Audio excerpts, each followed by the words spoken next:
Good afternoon, everybody. What is today, Ryan? Friday, isn't it? It is Friday afternoon. You can unmute yourself for this part. Yeah, man, welcome to everybody. Trump has gone live or he is doing there's a lot going on. I'm going to do something later on tonight, but tonight we'll talk about the ICE and we'll get more into the Venezuela part of everything.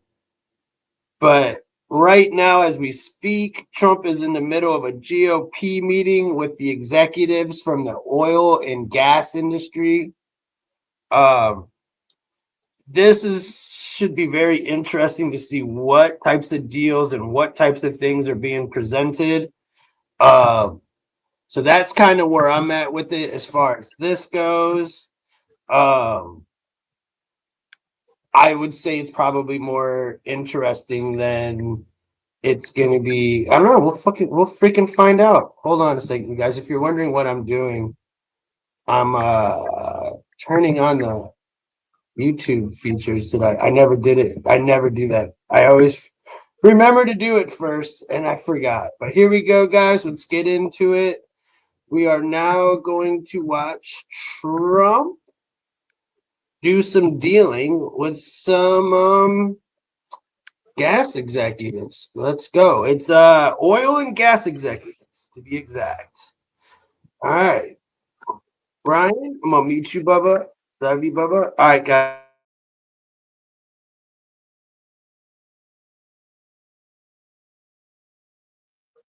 You muted yourself.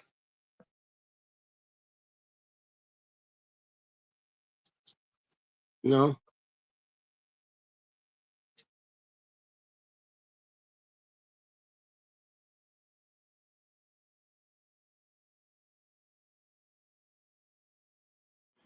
By far, I would say. And we're doing tremendous things. Our country is doing very well. You saw the numbers that got released today, yesterday. Deficits cut way, way, way back at levels that nobody's ever seen before, setting records. And the numbers coming into our country are unprecedented. And we're doing really well. We had a situation 3 days ago with Venezuela, and we're getting along extremely well with the people of Venezuela, both the people and the people that are running Venezuela. I just want to thank our military. What they've done is incredible. That was considered unprecedented to go into a military fort with thousands of soldiers and others and to come in with 152 planes going every which way and very rapid speeds and helicopters, and to come out with no deaths and the loss of no equipment. It was pretty amazing. Nobody's seen anything like it. I was called by the leaders of numerous countries. I won't go into which ones, but the biggest and the strongest. And they said that was very impressive. They're all impressed. But today I'm delighted to welcome almost 24 of the biggest and most respected oil and gas executives in the world to the White House. It's an honor to be with them. We have many others that were not able to get in. I said if we had a ballroom, we'd have over 1,000 people. Everybody wanted. I never knew your industry was that big. I never knew you had that many people in your industry. But here we are. And if you, in fact, if you look, come to think of it, well, I got to look at this myself.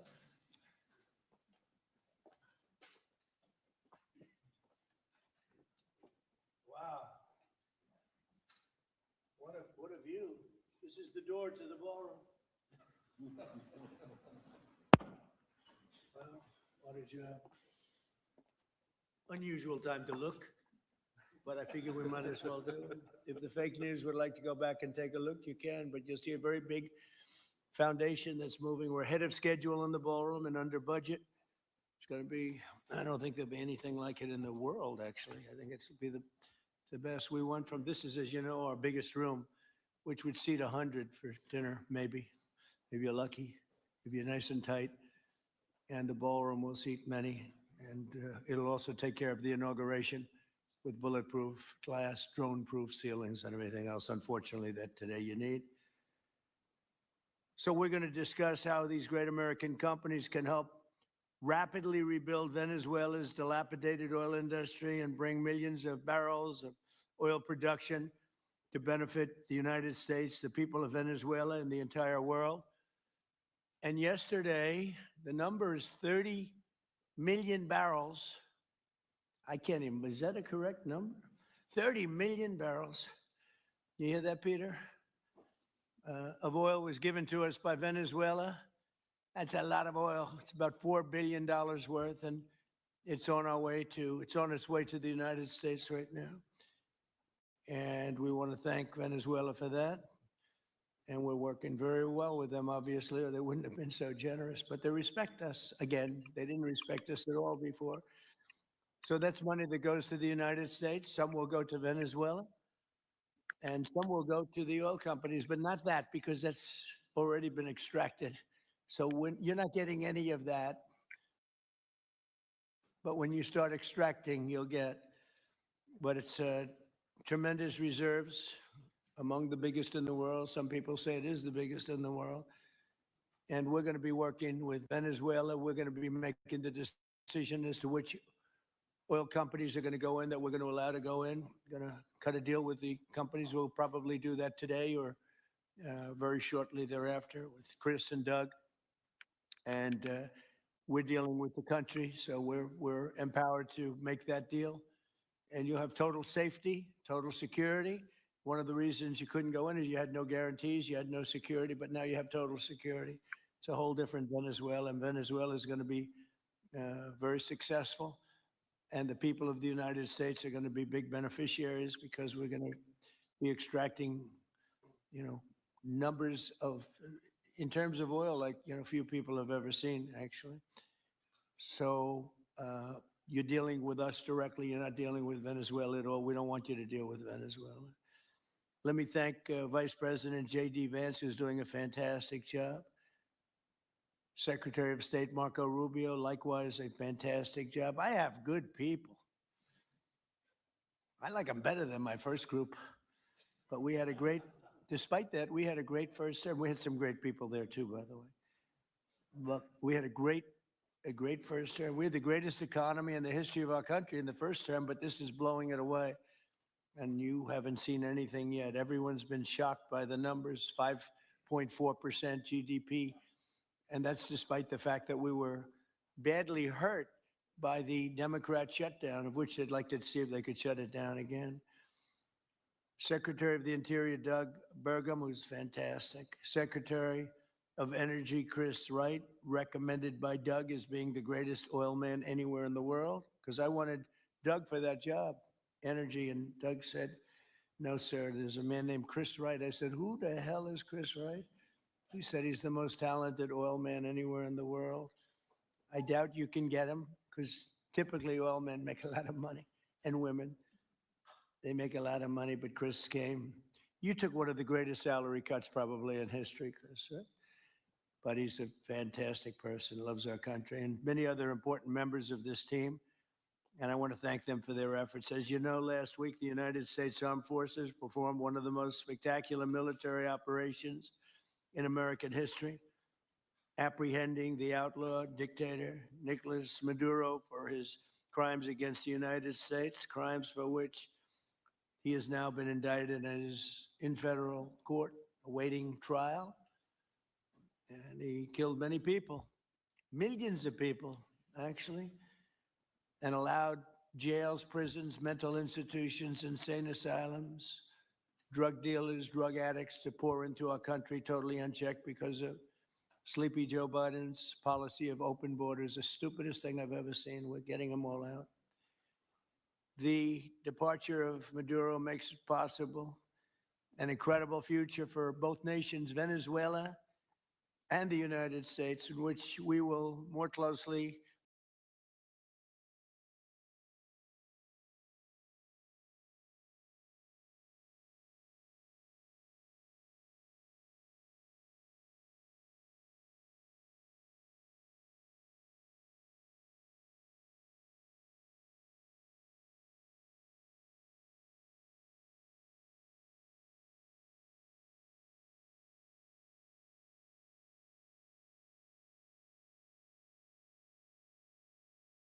at this myself.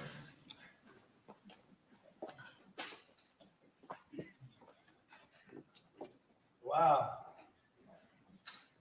What a view. This is the door to the ballroom. Well, what did you have?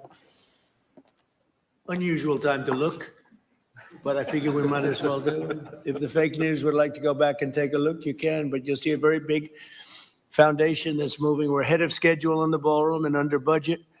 It's going to be, I don't think there'll be anything like it in the world, actually. I think it's will be the best. We went from, this is, as you know, our biggest room, which would seat 100 for dinner, maybe, if you're lucky, if you're nice and tight. And the ballroom will seat many. And it'll also take care of the inauguration with bulletproof glass, drone-proof ceilings and everything else, unfortunately, that today you need. So we're going to discuss how these great American companies can help rapidly rebuild Venezuela's dilapidated oil industry and bring millions of barrels of oil production to benefit the United States, the people of Venezuela, and the entire world. And yesterday, the number is 30 million barrels. I can't even, is that a correct number? 30 million barrels. You hear that, Peter? Of oil was given to us by Venezuela. That's a lot of oil. It's about $4 billion worth, and it's on its way to the United States right now. And we want to thank Venezuela for that.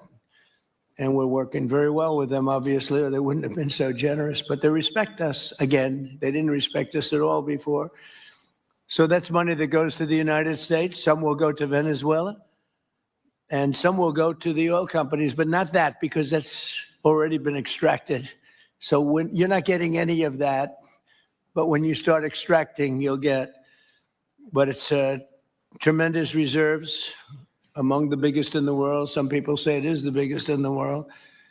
And we're going to be working with Venezuela. We're going to be making the decision as to which oil companies are going to go in, that we're going to allow to go in. Going to cut a deal with the companies. We'll probably do that today or very shortly thereafter with Chris and Doug. And we're dealing with the country, so we're empowered to make that deal. And you have total safety, total security. One of the reasons you couldn't go in is you had no guarantees, you had no security, but now you have total security. It's a whole different Venezuela, and Venezuela is going to be very successful. And the people of the United States are going to be big beneficiaries because we're going to be extracting, numbers of, in terms of oil, like, few people have ever seen, actually. So you're dealing with us directly. You're not dealing with Venezuela at all. We don't want you to deal with Venezuela. Let me thank Vice President J.D. Vance, who's doing a fantastic job. Secretary of State Marco Rubio, likewise, a fantastic job. I have good people. I like them better than my first group.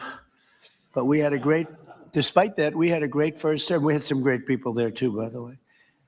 But we had a great first term. We had the greatest economy in the history of our country in the first term, but this is blowing it away. And you haven't seen anything yet. Everyone's been shocked by the numbers, 5.4% GDP. And that's despite the fact that we were badly hurt by the Democrat shutdown, of which they'd like to see if they could shut it down again. Secretary of the Interior, Doug Burgum, who's fantastic. Secretary of Energy, Chris Wright, recommended by Doug as being the greatest oil man anywhere in the world, because I wanted Doug for that job, energy, and Doug said, no, sir, there's a man named Chris Wright. I said, who the hell is Chris Wright? He said he's the most talented oil man anywhere in the world. I doubt you can get him, because typically oil men make a lot of money, and women. They make a lot of money, but Chris came. You took one of the greatest salary cuts probably in history, Chris, right? But he's a fantastic person, loves our country, and many other important members of this team. And I want to thank them for their efforts. As you know, last week, the United States Armed Forces performed one of the most spectacular military operations in American history, for which he has now been indicted and is in federal court awaiting trial. And he killed many people, millions of people, actually, and allowed jails, prisons, mental institutions, insane asylums, drug dealers, drug addicts to pour into our country totally unchecked because of Sleepy Joe Biden's policy of open borders, the stupidest thing I've ever seen. We're getting them all out. The departure of Maduro makes it possible an incredible future for both nations, Venezuela and the United States, in which we will more closely integrate the economies of two major energy powers in the Western Hemisphere. Energy coming out of Venezuela was very small. One of the things the United States gets out of this will be even lower energy prices. We have people now getting gasoline for $1.99, $1.96, $1.95, $1.92 yesterday, somebody. And it used to be $3.50, $4, $5 a gallon. Think of that, $1.99. Decades ago, the United States built Venezuela's oil industry at tremendous expense with American skill, technology, know-how, and dollars. But those assets were stolen from us, and we had presidents who did nothing about it. This president is much different than your other presidents. They did nothing about it. They stole it. Some of the people in this room were a little bit younger when that happened, but not that much younger. It wasn't that long ago. But they stole our assets like we were babies, and the United States did absolutely nothing about it. So now we're doing everything about it. Now we're doing 500% about it, but it's a long time after the act took place. So they stole from us, and it was taken by socialists and communists at the time, and Venezuela was going bad, really bad. And as much oil as they have, they're producing almost nothing, which is just a system. So we're really, if you look at it, we're taking back what was taken from us. They took our oil industry. We built that entire oil industry, started a long time ago, but they took it, and they were very ungracious to this country, but now they're being very nice. American companies will have the opportunity to rebuild Venezuela's rotting energy infrastructure and eventually increase oil production to levels never, ever seen before. When you add Venezuela and the United States together, we have 55% of the oil in the world. The United States is number one. We have them drilling. Drill, baby, drill was my campaign. And Doug and Chris, I think we're setting records on drilling right now and taking oil without Venezuela. That's how we're getting the oil prices down. The plan is for them to spend, meaning our giant oil companies will be spending at least $100 billion of their money, not the government's money. They don't need government money. But they need government protection and need government security that when they spend all this money, it's going to be there so they get their money back and make a very nice return. The plan is for them to spend at least $100 billion to rebuild the capacity and the infrastructure necessary. Venezuela has also agreed that the United States will immediately begin refining and selling up to 50 million barrels of Venezuelan crude oil, which will continue indefinitely. We're all set to do it. We have the refining capacity. It was actually based very much on the Venezuelan oil, which is a heavy oil, very good oil, great oil. It's fantastic for certain things like asphalt roads, best there is in the world for asphalt roads and other things. All of the companies here today are going to be treasured partners in bringing the nation of Venezuela back to life, restoring its economy and generating great wealth for their companies and for their people, and also great wealth for the American people and tremendous wealth for the companies that are going in. The companies that are going in, and if you don't want to go in, just let me know, because I got 25 people that aren't here today that are willing to take your place. So I just want to thank, these are people that I either know or I know of by reading lots of business magazines and journals and papers. These are the greatest oil people anywhere in the world. Harold Hamm, I see, is here. Harold, you know, there's a story about Harold Hamm that he could look at a piece of land, put a straw into the land, and oil pours out. Is that true about you? Whereas some of you guys have to invest hundreds of millions of dollars to find that oil. So we can't let that story be true. But they say Harold puts a straw into the land and oil comes gushing out. So you're not a big R&D person, are you, huh? He's called instinct for oil. Now, he's got other problems, but we won't talk about those problems. But he's been a great supporter of mine for a long time, haven't you, Harold? So congratulations. But we have, and I think Harold would agree, we have the greatest oil men and women anywhere in the world sitting in this room right now. And we have a lot of people that will be back to see us sometime next week. We're going to have another meeting for another group. But we're going to do this very quickly. We can have this done almost immediately.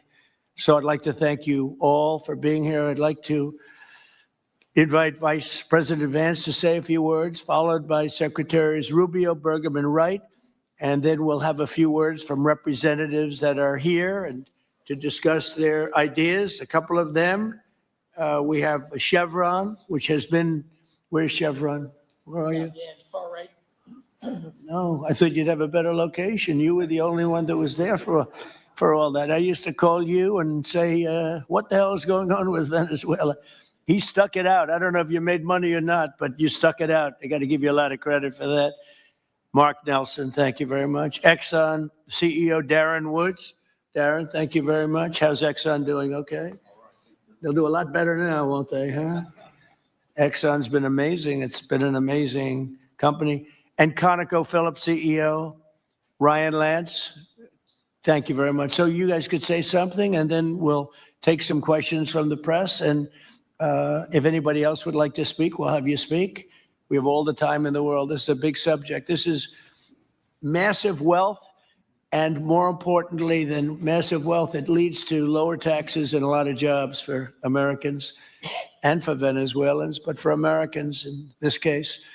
And I just, again, appreciate you all being here. And I'd like to ask JD to say a few words, please. Thank you.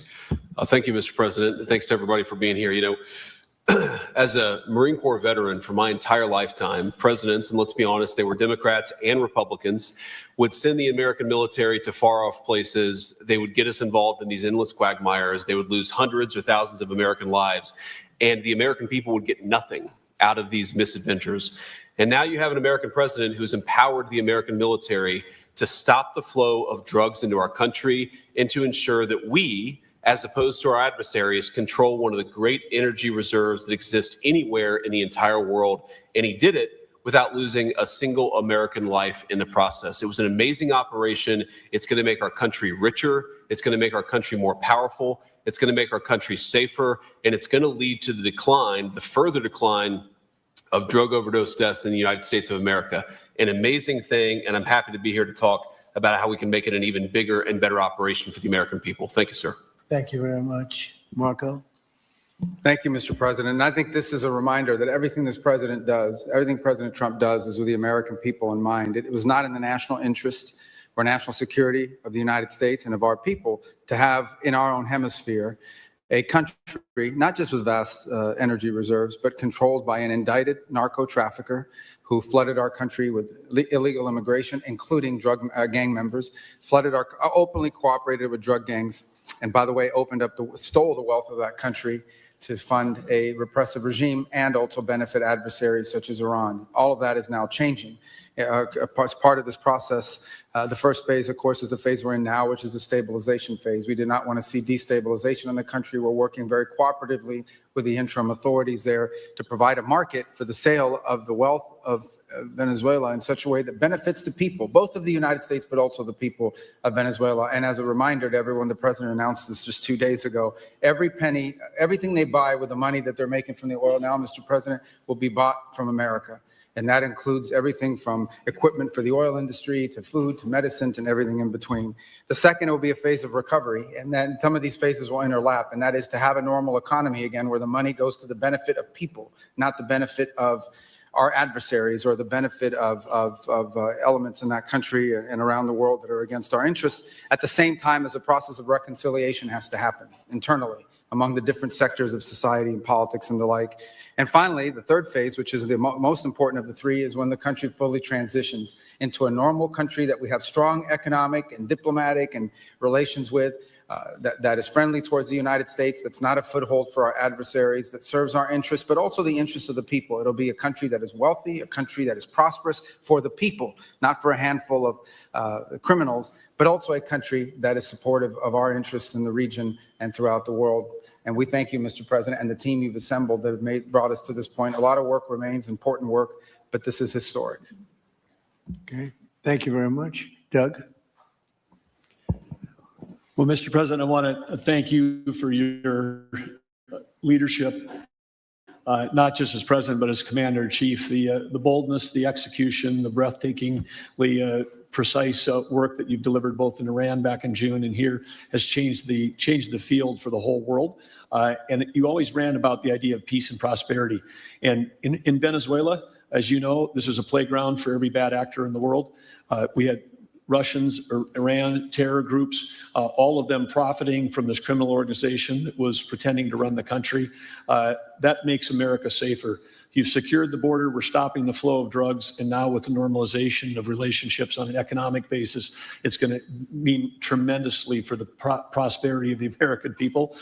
So I just want to say again, congratulations to you and to the entire leadership team. It's been an amazing, historic week on the scale of things that we haven't seen perhaps for 125 years in terms of the U.S. Exerting its influence over Latin America in a way that's going to make a change for generations. And on behalf of all the oil executives that are here today, Chris and I want to say thank you to all of you. It's your technology, your innovation that has put America in the place where today we are the most energy dominant country in the world. And that position is what's allowed us to take the action that we're taking with statecraft, with military action. None of that would happen if we were dependent on everybody else for energy. So you're a big part of the reason that we're able to move the way we are today. And we're grateful that you're here to be part of the solution going forward. Thank you, Doug, and you are doing a fantastic job, and we appreciate it. Everybody appreciates it. They know who's doing well. Chris Wright? Thank you, Mr. President. Yeah, what we've seen in the last week is leadership matters and credibility matters. Venezuelan oil has been sanctioned for many years, and the oil just flew, those sanctions were not enforced. That oil just floated out to trafficked by bad actors of the world. The resources weren't gone to a central place. The corruption and decline of Venezuela has been a crisis for the people of Venezuela. And as Secretary Rubio said, massive spillover effects in the United States, in crime, in drugs, in kidnappings, and in taking a huge resource base and making it not exploited, not developed. The whole world is a poorer, less opportunity-rich place because of that. When you have materials underground, they've been underground for 1 million years. That does not make them a resource. That does not make them valuable for your country, your people, or the world. They only become a resource with technology, with capital, with rule of law, and a system of governance that encourages the harvesting of those resources to make the better world. And we see here the dramatic contrast between the United States, which may have less oil underground than Venezuela. We have 20 times the production of Venezuela, 20 times the impact of human betterment, massively better quality of living here in the United States. That was at risk under the last administration. We've seen a lot of attacks on the energy that makes the world go round.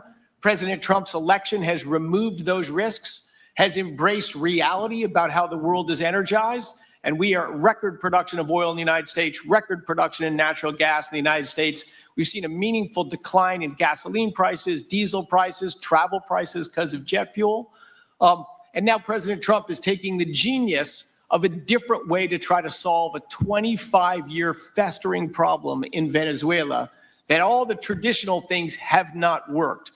But ordering both a tremendous military operation to remove the heads of a criminal organization masquerading as a government, and then to use the power of our military, not to fire bullets, but to stop the flow of Venezuelan oil to the world, immediately gave us leverage over the interim authorities in Venezuela and has allowed us to be in this position today where the actions of this government can massively improve Venezuela for the better. And the bigger impact is to massively improve the quality of life, affordability, safety, and security of the United States. Very proud to be here. And We'll turn it over to Mark Nelson, who's the vice chairman of Chevron. Chevron has been in Venezuela for over 100 years continuously. Mike Wirth, the CEO, had a knee replacement recently. He's not here. Mark is a tremendous leader in our industry, and I'll turn it over to him. Thank you, Secretary Wright. Again, I'll send Mike Wirth's regrets. He really wanted to be here, Mr. President. Right. Great guy. On his behalf, I have 3 very quick thank yous and an assurance I'd like to provide you all. The first thank you, Mr. President, is to you. It's thank you for convening this gathering. It's thank you for your leadership, and thank you for continuing to keep American energy domination in the forefront. So thank you for that. Thank you very much. The second thank you actually is to the cabinet.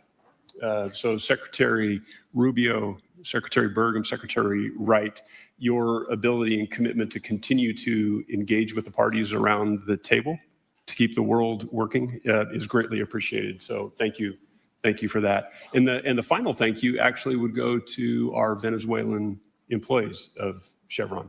They have been working tirelessly to operate safely, protect the environment in country, and their dedication and skill will help us in this next chapter. And finally, I'll close with the assurance. For more than a century, Chevron has been a part of Venezuela's past. We are certainly committed to its present, and we very much look forward as a proud American company to help it build a better future. And so, Mr. President, thank you for your leadership. And you really suffered there. You stuck it out. A lot of people left. A lot of big companies left. Many of the people sitting at this table left because of the safety risk and other risks. But you stuck it out. I give you credit for that. Sometimes it was hard. I remember 6 months ago, I told you to stay, just stay. Things are going to happen. You'll be very happy. I didn't know they were going to happen this fast or this conclusively. One thing I think everyone has to know is that if we didn't do this, China or Russia would have done it.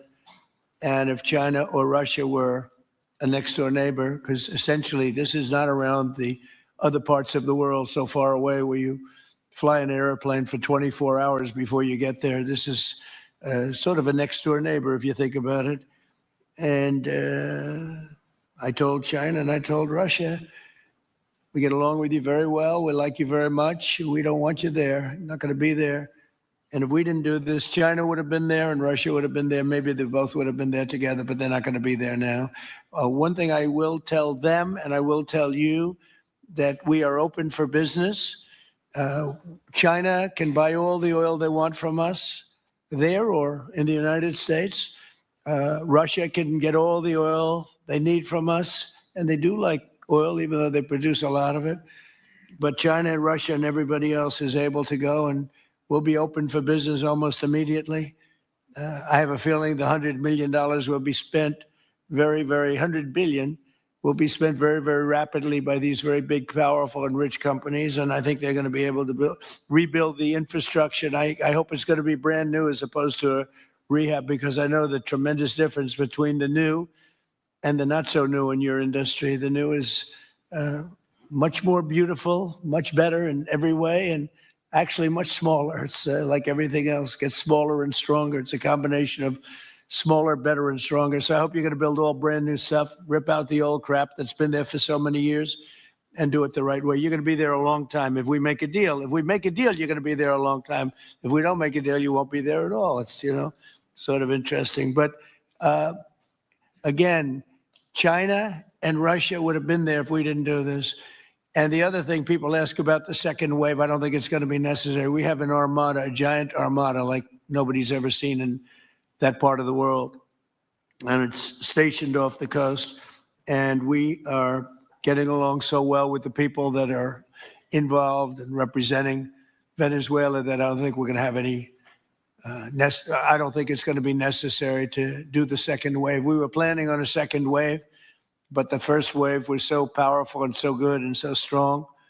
And frankly, the people in the country, they did the right thing. They were smart. They did the right thing. They didn't want to go through a second wave. But we've got a tremendous number of the most powerful ships in the world right there. I don't think we're going to have to use that. I'm happy to say that. I don't think we're going to have to use that at all. If I could ask Chevron, you did a great job. I want to thank you. And ExxonMobil, if you would say a few words, and then followed by Conoco, great companies, massive companies, great companies. Exxon, please. Sure. Thank you, Mr. President. I appreciate the invitation and the opportunity, frankly, for the entire industry to show up and provide a perspective. Frankly, we've been kind of unresponsive to the press regarding Venezuela. I guess today's the opportunity to address the press directly with respect to a number of questions that have been asked of ExxonMobil. First and foremost, obviously, is the interest that we have in Venezuela. And I think, the way I would position that, I think one of the reasons why we see many of the industry players here is we're in a depletion business for a product that is in great demand and will be in demand for many, many, many decades to come. And as a depletion business, the biggest challenge we have is finding resources.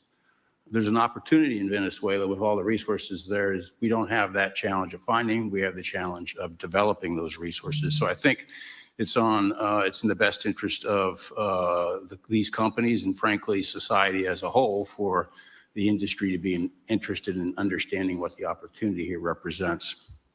I'll just share a philosophy that ExxonMobil has when we enter countries because we do business all around the world in a number of different regimes. We take a very long-term perspective. The investments that we make span decades and decades, so we do not go into any opportunity with a short-term mindset. And there's a value proposition that we have to meet. It has to be a win-win-win proposition. Obviously, it has to be a win for the company and our shareholders and to generate a return for the investments that we make. It has to be a win for the government. The resources are an important source of revenue that helps support the people of the places that we do business. And it has to be a win for the people. We have to be wanted there and to be a good neighbor. And those three things ensure a stable, long-term platform for the large investments that we make for the long term. With respect to Venezuela in particular, we have a very long history in Venezuela. In fact, we first got into Venezuela back in the 1940s. We've had our assets seized there twice. And so you can imagine to re-enter a third time would require some pretty significant changes from what we've historically seen here and what is currently the state. If we look at the legal and commercial constructs and frameworks in place today in Venezuela, today it's uninvestable. And so significant changes have to be made to those commercial frameworks, the legal system. There has to be durable investment protections, and there has to be a change to the hydrocarbon laws in the country. We're confident that with this administration and President Trump working hand in hand with the Venezuelan government, that those changes can be put in place. And with respect to the Venezuelan government, that perspective we don't have a view on. We haven't talked to the Venezuelan government, and obviously we have yet to assess the people's perspective with respect to ExxonMobil entering the country. In the short term, there are things that can be done while these longer term issues are being worked. For us, we haven't been in the country for almost 20 years. We think it's absolutely critical in the short term that we get a technical team in place to assess the current state of the industry and the assets, to understand what would be involved to help the people of Venezuela get production back on the market. With the invitation of the Venezuelan government and with appropriate security guarantees, we are ready to put a team on the ground there. We also have a integrated set of capabilities from production to refining to trading, and I think we can be of assistance to getting the Venezuelan crude to market and realizing a market price to help again with the financial situation in Venezuela. So those are my short-term perspective that I have. I'd say maybe close with a thank you, Mr. President, for the work that you've done to secure not only the national security, but the energy security of the region. And then thank you, Secretary Rubio, Secretary Wright, Secretary Burgum, for your leadership in this matter. Thank you. How long would it take you, Darren, as Exxon if we make a deal, how long would it take you to get in there and get started? Well, the first step, this technical team, as I talked with Secretary Wright earlier this week, we started from the beginning to put the team together so that if and when it was needed, we could hit the ground almost immediately. So we can hit the ground within the next couple of weeks. Start the assessment, and then from there, we need to understand. That's what we want. We want speed and quality. That's what we want. Thank you, Darren. And Conoco, Ryan?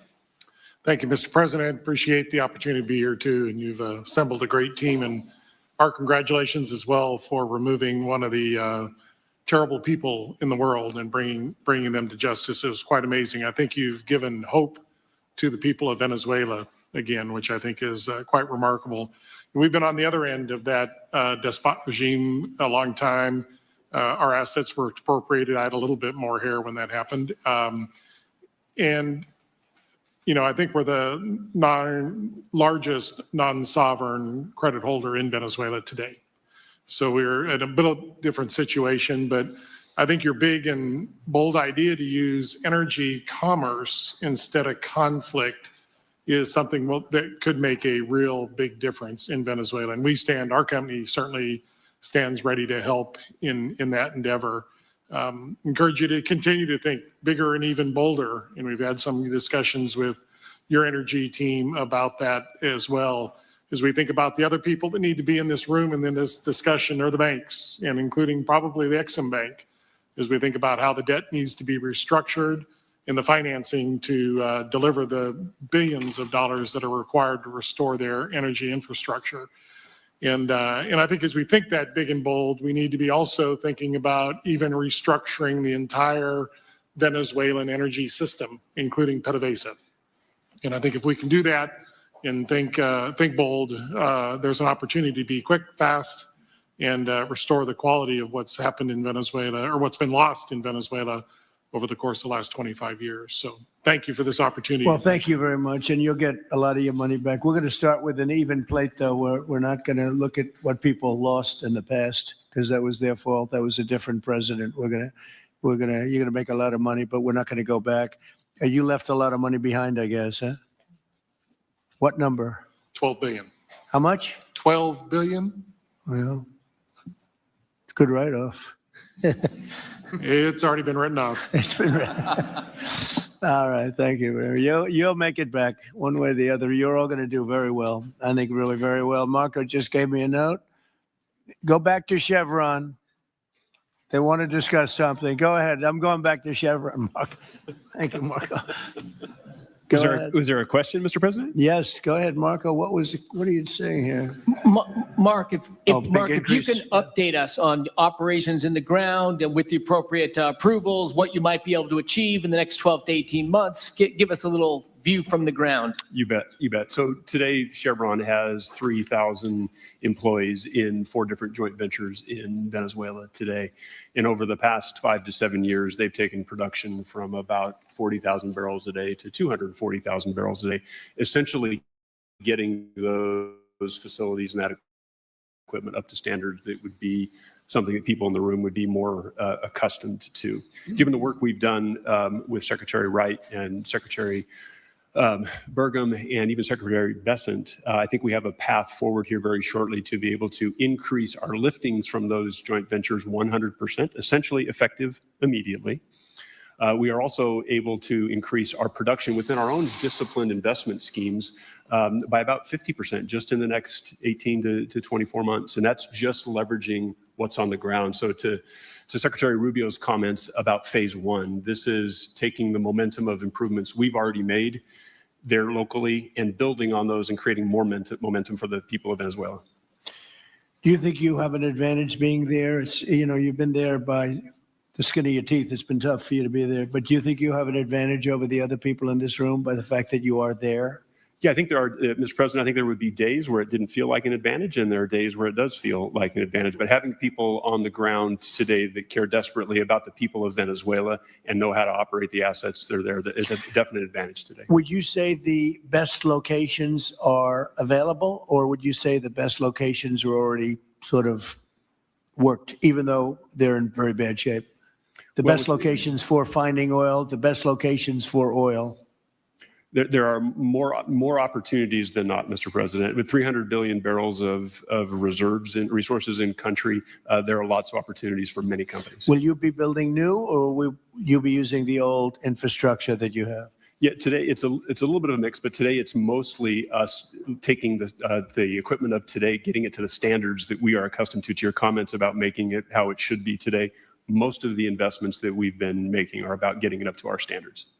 Well, I think you're going to make an investment, but you're going to get your money back very quickly, and that's part of our thing. We're going to have you get your money back fast, and then you'll give a lot to Venezuela and to the United States after that.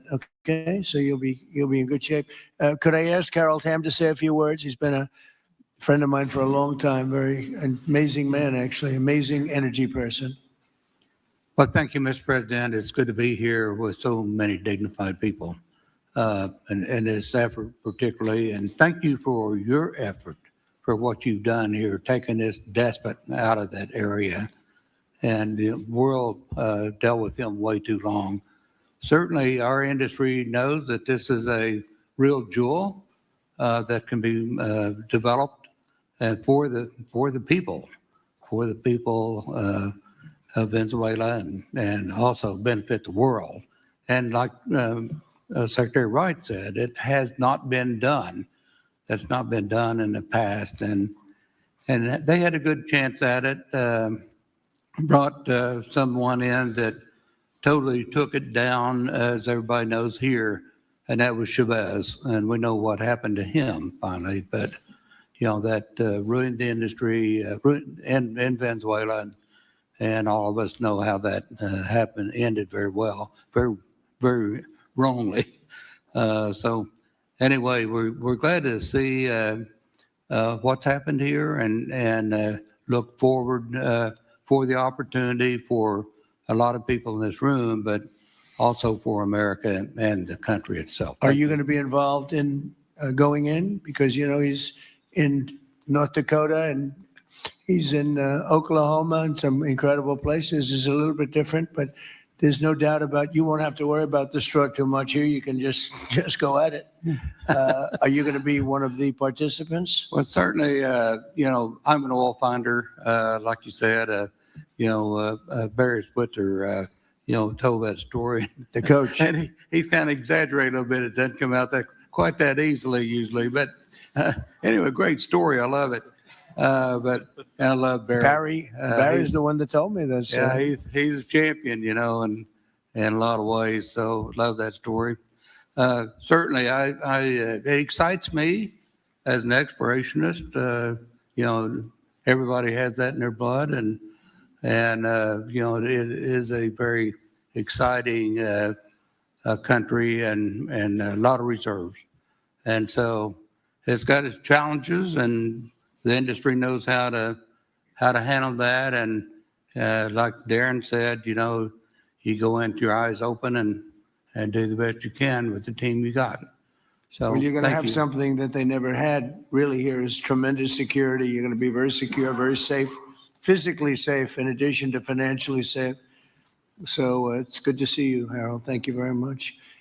Does anybody have anything to say before we get to the press? What does Cuba have to do to avoid the same fate as Venezuela? What does Cuba have to do? Well, Cuba's in bad shape. Cuba relied on Venezuela for oil and for money.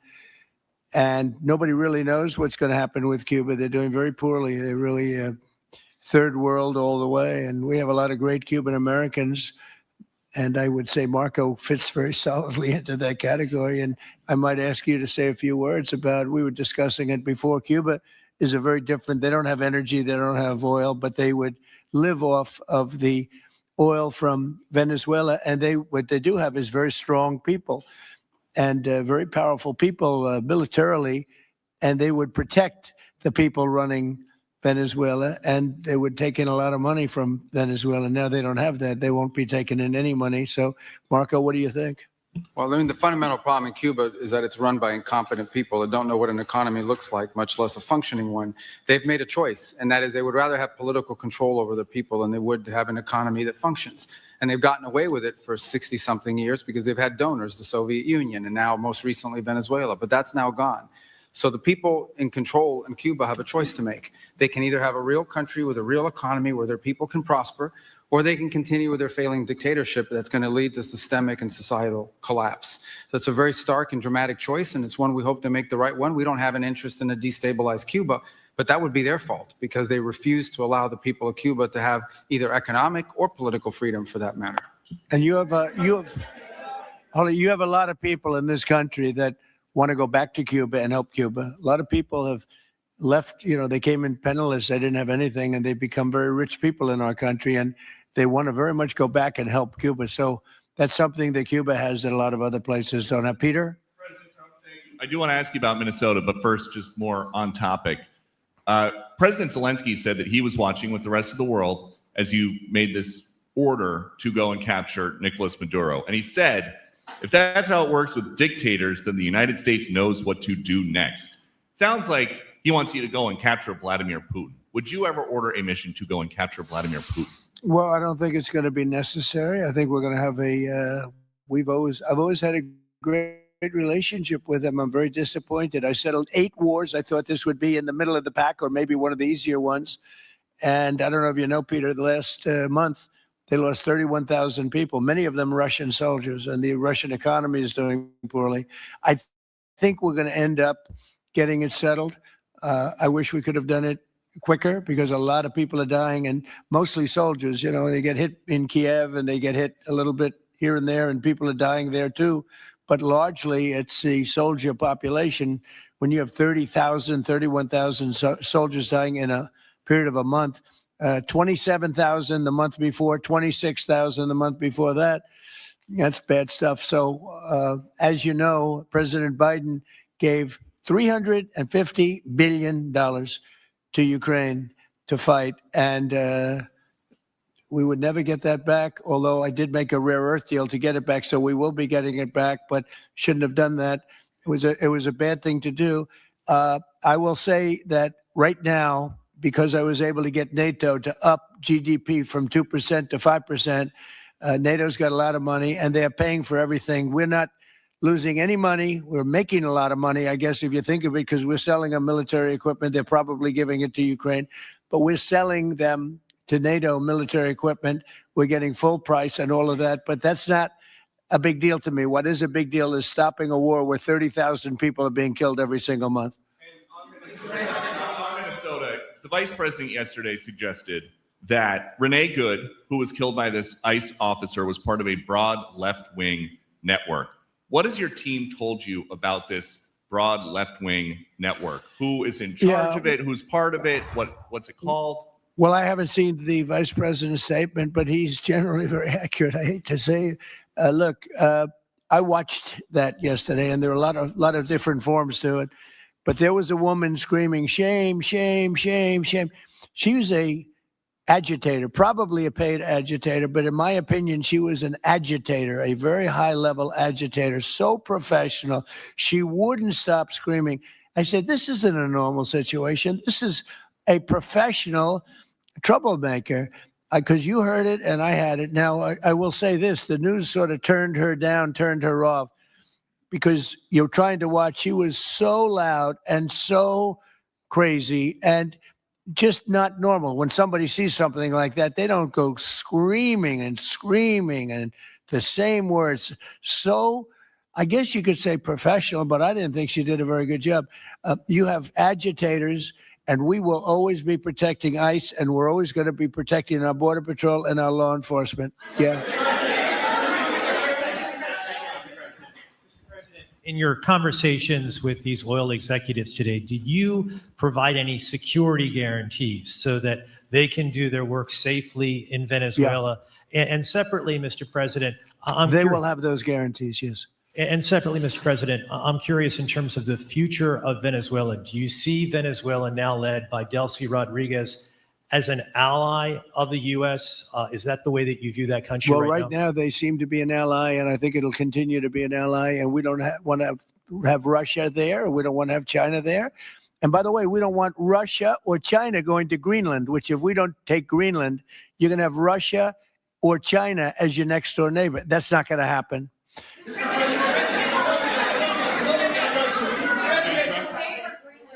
The white.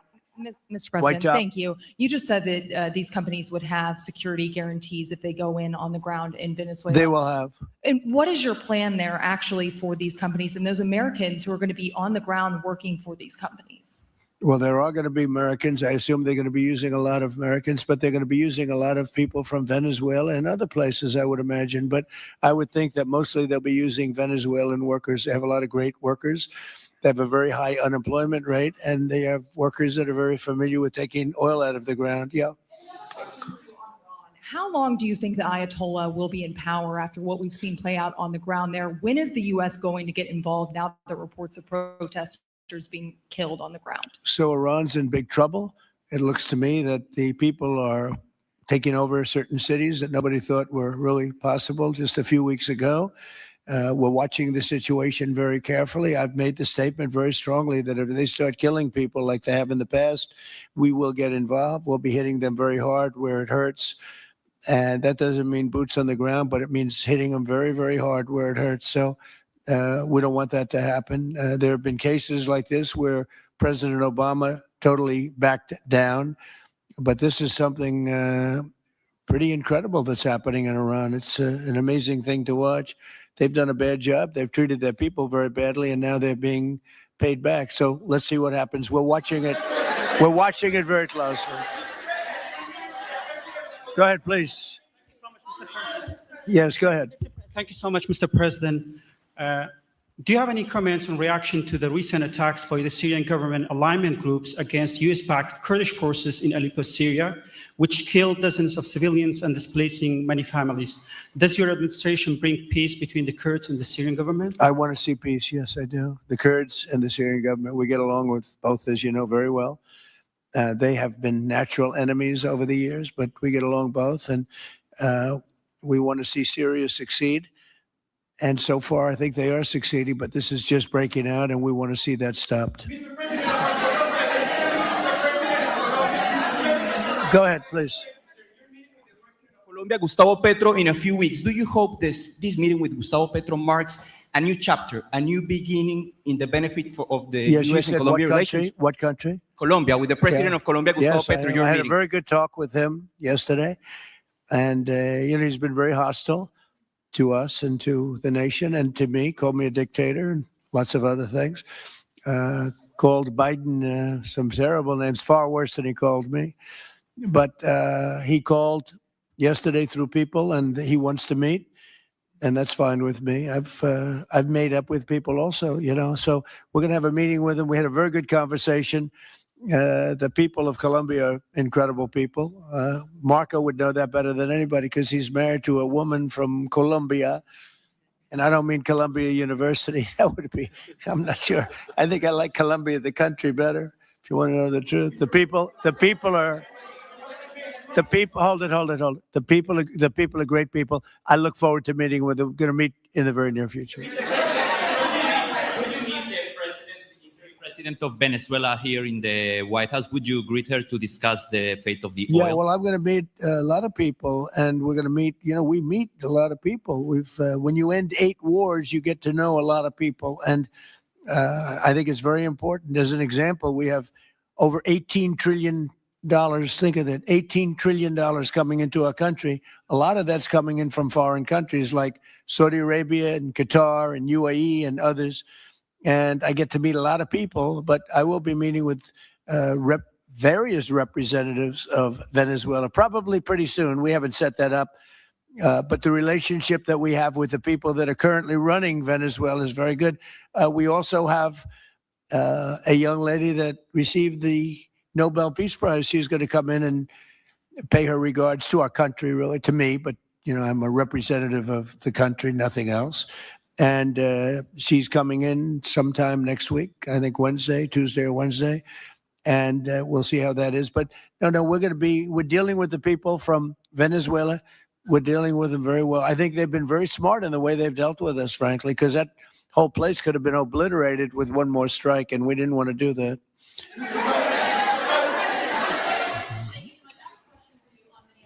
On Venezuela and your meeting with Machado next week, if she gives you her Nobel Peace Prize, will that change your view about her running that country? Well, I have to speak to her. I'm going to have to speak to her. She might be involved in some aspect of it. I will have to speak to her. I think it's very nice that she wants to come in, and that's what I understand the reason is, because Norway is very embarrassed by what took place. They're getting decimated. Look, whether people like Trump or don't like Trump, I settled 8 wars, big ones, some going on for 36 years, 32 years, 31 years, 28 years, 25 years. some just getting ready to start, like India and Pakistan, where already 8 jets were shot out of the air. And I got it done in rapid order without nuclear weapons.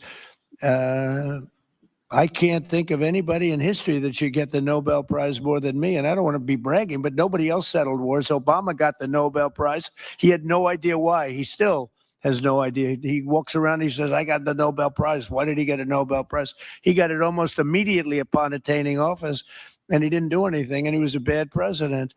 So, I mean, you should get the Nobel Prize for every war you stopped. These were major wars. These were wars that nobody thought could be stopped. President Putin called me, and he said about 2 of the wars that he's been trying to stop them for 10 years. He wasn't able to do it. He couldn't believe it.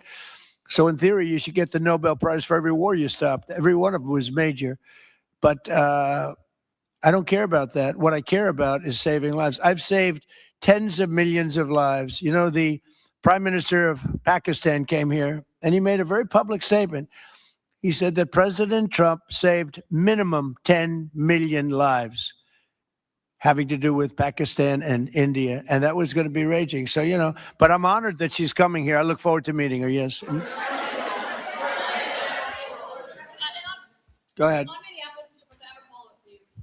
The state officials there have said that the FBI is not sharing evidence with them. Typically, they would conduct a joint investigation, as you know. Do you believe that the FBI should be sharing evidence with state officials in Minnesota? Well, normally I would, but they're crooked officials. I mean, Minneapolis and Minnesota, what a beautiful place, but it's being destroyed.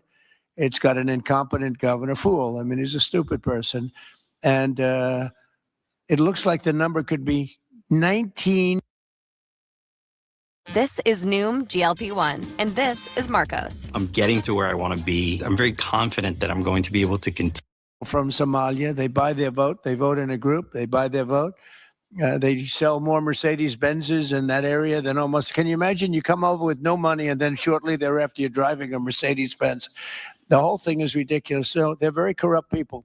It's a very corrupt state. I feel that I won Minnesota. I think I won it all 3 times. Nobody's won it since Richard Nixon won it many, many years ago. I won it all 3 times, in my opinion. And it's a corrupt state, a corrupt voting state. And the Republicans ought to get smart and demand on voter ID. They ought to demand maybe same-day voting and all of the other things that you have to safe election. But I won Minnesota 3 times, and I didn't get credit for it. I did so well in that state every time. The people were crying every time after. That's a crooked state. California is a crooked state. Many crooked states. We have a very, very dishonest voting system. The last time I won, 24, the one that just took place, I won because it was too big to rig. You couldn't rig it. It was too big. But I won the state of Minnesota. It's a corrupt voting system with an incompetent governor, a very incompetent governor. And by the way, he's a very corrupt governor, too. Go ahead. I have a question on Iran, but first, very quickly on Venezuela. How do you provide total security guarantees to these companies without putting U.S. boots on the ground? Well, we're going to work with the Venezuelan leaders and people, and we're going to have a very safe group. And they're going to also bring over some security with them. You know, these are not babies. These are people that drill oil in some pretty rough places. I could say a couple of those places make Venezuela look like a picnic. These people around the table, these are tough people. They go into areas that you wouldn't want to go. They go into areas that if they invited me, I'd say, no, thanks. I'll see you back in Palm Beach. No, this is a tough group of people. They know how to do it. But we are, in addition to that, we'll have very good security for them. We're going to make sure there's very, very good security. And I think the people of Venezuela are going to give you very good security. You know, the people... Now, I'm not talking even leadership. The people of Venezuela are going wild over this. They named a street after President Trump. What do? You attack a country and they name a street? That's never happened before. Although I heard that's also taking place in Iran. They named a street. The protesters. I just hope, just God bless them. I just hope the protesters in Iran are going to be safe because that's a very dangerous place right now. And again, I tell the Iranian leaders, you better not start shooting because we'll start shooting too. With your glasses, Sir, go ahead, please. President, but on the, Hold it. Two Next to questions you. for you. Yes, First on glasses. Venezuela. The gentleman with the glasses. All right, thank you, Mr. President. With those very big glasses, actually. Yeah, Ferrari, actually. Mr. President, I have two questions. What do you want the European Union to do in Ukraine? The European leaders seem pretty divided on Ukraine. And then if you can reiterate this straight message that you have to the Iranian leader, to Khomeini, the message that you have. You're talking about Iran. Oh, Iran, yeah. What the do I first one want is on Iran Europe. to do? I'm sorry? Where are you from? Italy. Oh, nice place. Yeah. Okay. The first question So is what on are you Europe. asking about Iran for? Well, if you can answer about Europe and what you think the Europeans should do on Ukraine, and then a message. Well, look, Europe has been doing so much for Ukraine, but it hasn't been enough. And obviously that I would say that President Putin is not afraid of Europe. He's afraid of the United States of America, as led by me. There's no fear of Europe. You know, Europe's fallen behind, and Europe, and JD said it very strongly. I don't know. It's he took a lot of heat, but I didn't give him any heat. Europe is a different place. Europe is changing. Europe has got to get its act together. I love Europe. I guess I came from Europe, essentially. I have my roots are in Europe, but Europe is a different place. They have to get their act together. Now they've said they have a great NATO leader, and they've gone up to 5% from 2% GDP. That's a big step. But they have to be very careful with their immigration policy, and they have to be because, you know, I will just say, to be nice, that there are certain places in Europe that are very important that are no longer recognizable. I'm being very nice. I'm being very diplomatic when I say that. They are not recognizable. And they have to be careful on energy because they're putting windmills all over the place and losing a fortune. They're destroying their country. They're just destroying the beautiful landscapes, the beautiful everything. They're doing. And by the way, in case you people don't know, I'm not much of a windmill person. I can proudly say, Doug, that we have not approved one windmill since I've been in office, and we're going to keep it that way. My goal is to not let any windmill be built. They're losers. They lose money. They destroy your landscape. They kill your birds. They're all made in China. And all you have to do is, just about all of the windmills are made in China, the structures. All you have to do is say to China, how many windmill areas do you have in China? So far, they're not able to find any. They use coal and they use oil and gas and some nuclear, not much, but they don't have windmills. They make them and sell them to suckers like Europe and suckers like the United States before. They are the worst form of energy, the most expensive form of energy, and in 8 years, they're rotted out anyway. Go take a look at Palm Springs, California, and take a look at what that looks like. It looks like a junkyard of steel. So we don't approve, and I've told my people, we will not approve windmills. Maybe we get forced to do something because some stupid person in the Biden administration agreed to do something years ago. We will not approve any windmills in this country. On Venezuela, is it ultimately more important to you to establish stability there or democracy there? Well, you're talking about maybe the same thing. I mean, you're talking about stability or democracy. I don't know. To me, it's almost the same thing. We want stability, but we do want democracy. Ultimately, it'll be democracy. Peter? I do have a policy question, President Trump, but I'm having a hard time seeing here. I see the American flag lapel pin. What is the other lapel pin on your Somebody gave me this. You know what that is? That's called a happy Trump. And considering the fact that I'm never happy, I'm never satisfied. I will never be satisfied until we make America great again, but we're getting pretty close, I'll tell you what. This is called a happy Trump. Somebody gave it to me. I put it on. Thank you. And the policy question. How much money are you thinking of giving people in Greenland to get them on board with a possible U.S. I'm not talking about money for Greenland yet. I might talk about that. But right now, we are going to do something on Greenland, whether they like it or not, because if we don't do it, Russia or China will take over Greenland, and we're not going to have Russia or China as a neighbor. Okay?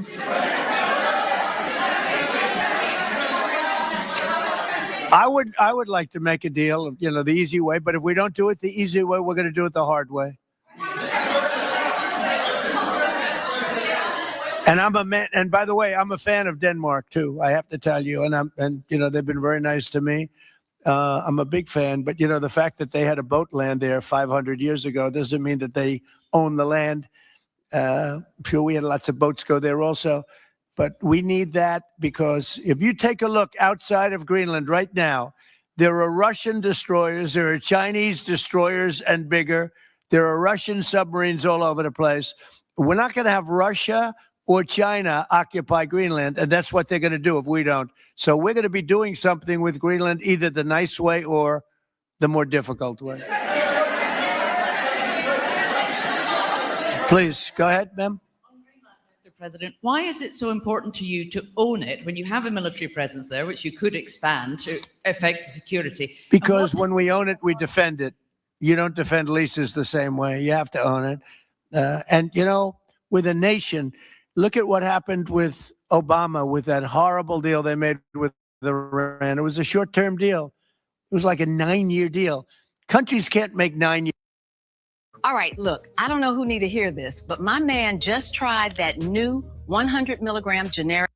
And ownership. You don't subscribe to defend Greenland. If we don't do it, China or Russia will. It's not going to happen. We are not going to have, and I like China, I like Russia, I love the people of China, I love the people of Russia. I get along very well with President Putin, but I'm very disappointed in him. I get along very well with President Xi. I'm going to go over to China in April, but I don't want them as a neighbor in Greenland. Not going to happen. And by the way, and NATO's got to understand that. I'm all for NATO. I saved NATO. If it weren't for me, you wouldn't have a NATO right now. But we're not going to allow Russia or China to occupy Greenland, and that's what's going to happen if we don't. Go ahead. Mr. President, one, can you respond to that? And two, It was an amazing report. The most amazing thing is government jobs are way down, and yet the unemployment or the employment numbers are very good. We've gotten rid of tremendous numbers of federal government jobs. Nobody's ever seen anything like it.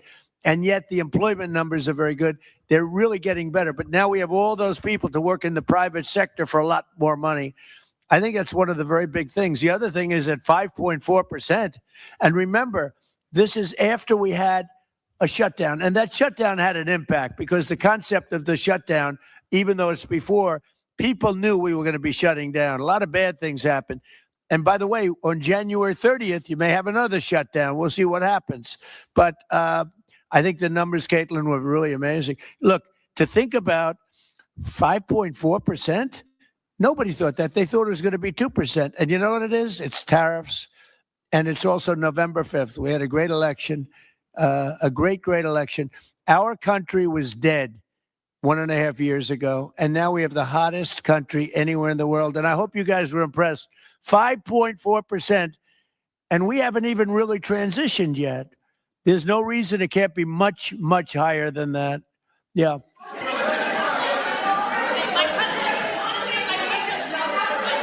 first off, can you respond to the manufacturing Let's numbers? give CNN a chance. They've been fighting so hard to get back into the mainstream. Mr. President, you posted some numbers actually on Truth Social last night. People saying you posted the job data early when you're not supposed to obviously share it till the next morning. Did you do that on purpose? No, I don't know. If they posted them, I said post them whenever you get a chance. I don't know. They gave me some numbers. When people give me things, I post them. But the numbers are amazing. Yeah, please. How does the administration plan to distribute the money from the Venezuela oil sales? Is it, obviously you say it's going to go into these controlled accounts. Yeah. Would it go back to Venezuela in a Yeah. direct payment? Is it going through these goods? How do you plan to do that? Well, And we then I have want a to make second sure question. that Venezuela can survive. Venezuela needs money, and we're going to make sure that they get money, and we're going to get money, and the oil companies are going to make something for the work they do, and they're going to get back their money. We're devising a formula, but it won't be so much of a formula. It's going to be what they need. We're going to take care of what they need. There'll be plenty left over. We're going to have a lot of money left over. And the money left over is going to the United States of America, and the oil companies are going to be very happy. Yeah, please. Thank you, Mr. Would the administration offer a backstop to these oil companies for like financial guarantees, some sort of backstop if the country did destabilize again? That's a very interesting question. Using the word backstop, I haven't heard that word in a long time. I was at the Wharton School of Finance last year. That's a good term. We ought to use it more often. I hope I don't give a backstab. I'm just, look, these are very smart people, the smartest people that are not only in oil and business. These are the biggest companies in the world sitting around this table. They know the risks. I mean, there are risks.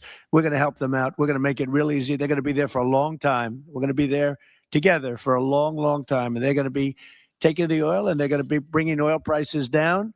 They're going to make a lot of money. They're going to get their money back. They're going to be safe. The people of Venezuela are going to be big beneficiaries, and the United States of America is going to be a big beneficiary for what we've done. And you know, one other thing I might say, it's also very big for national security because, again, just like Greenland, we can't have China or Russia occupy Greenland. We can't have China or Russia occupy Venezuela. And if we didn't do what we did, China or Russia would have been in Venezuela. I think I can, where's Mr. Chevron? So let me ask you, they would have been there if we didn't do this. Do you agree with that? They certainly have a lot of economic interests in country. There's absolutely no argument about that. They were trying to be there. I mean, you know, we had a Russia, I guess sort of I call it a semi-Russian ship yesterday that we took over, and Russia decided not to defend that ship against us. It's a big movement. The ship was loaded up with oil, and we took the oil, and it came out of that port. But Russia would be there or China would be there. And we want them to be there for a different reason. We want them, do you people agree?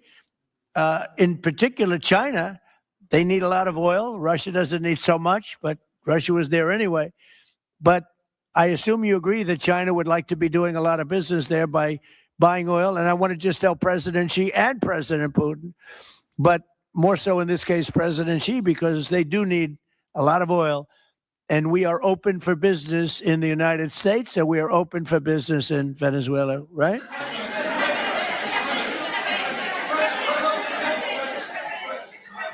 Go ahead, sure. Mr. President, You know, what is your I could take questions from these people all day long. You know, they're sitting here, and generally they're very rich, very powerful, but nobody gives a damn about them. It's a sad thing. You have all that money, all that power, and look at all these crazy questions. We could do this all day long, and they wouldn't be satisfied. I have a question on today's meeting, Mr. President. We'll take a few more, I have though. a question on today's meeting, Mr. President. Let me ask you more importantly, do you have any questions from the biggest? Yeah, sure. Hold it. Do you have any questions for the biggest people on earth, the biggest business people, the biggest companies anywhere on earth? Do you have any questions for these people? No. Do you have a question for them? Go ahead. Go ahead. Ask them a question. To rebuilding the oil infrastructure in Venezuela. And for the executives in the room, what do you need from the administration in order to invest? That's a good question. Do you want to go and answer that question? Yeah, Exxon, small company. I'll refer you back to the statements I made before. There are a number of legal and commercial frameworks that would have to be established to even understand what kind of returns that we'd get on the investments. So I think all the investments and the opportunity sets, I think everyone sitting around this table would have the opportunity and the know-how and the capability to make the investments. The questions will ultimately be, how durable are the protections from a financial standpoint? What do the returns look like? What are the commercial arrangements, the legal frameworks? All those things have to be put in place in order to make a decision to understand what your return would be over the next several decades that these $1 billion investments would be made on. You know, could I do this? Because we have, again, the biggest people on the planet Earth around this table, biggest companies in the world. I'd like to just ask them to introduce themselves. We'll start from this end and go around to here. And if you have anything to quickly say, we can do that. But you want to just start right over here? These two guys, we'll leave them out because they're with us. Please. Thank you, President Trump. John Addison at VTOL. We're here to ensure that you are going to be able to move all of this oil all around the world at the best price possible so that the influence that you have over the Venezuelans will ensure that you get what you want. Thank you. Thank you. Good point. Thank you, Mr. President. Ryan Sheffield of Formentera.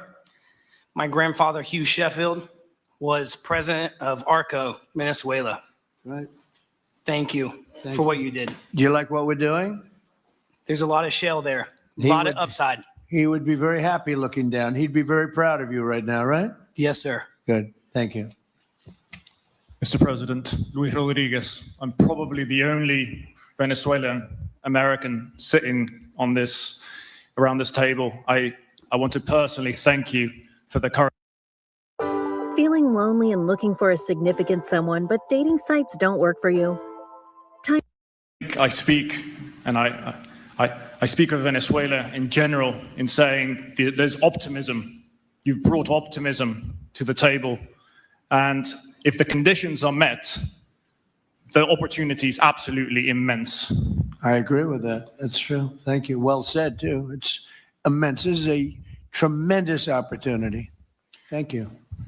Richard Holton from Trafigura. We're working with your administration, Mr. President, to bring that Venezuelan oil to the United States. Our first vessel should load in the next week. Great. Good job. Thank you. I think the reason that most of us are here and thinking about the future is because we trust you initially to set this program up that will work and guarantee that this can be done. And there's a huge investment that needs to be done. We've all agreed on that. And certainly we need time to see that through. So thank you for what you've done. Thank you very much. Thank you. Mr. President, I'm Lane Riggs, CEO of Valero Energy, and we're one of those companies that refineries in the U.S. are uniquely configured to run Venezuelan oil, and we're more than happy as this opportunity expands for us to further invest in our refineries to produce more of it. And you're very much set up for the heavy oil, right? Yes, sir. That's great. That's great. We're ready for it. Thank you, Mr. President. Thank you for having us here. Thank you. And thank you for opening the door to a better Venezuela. We are a Spanish company, but we are fully committed to invest here in the States.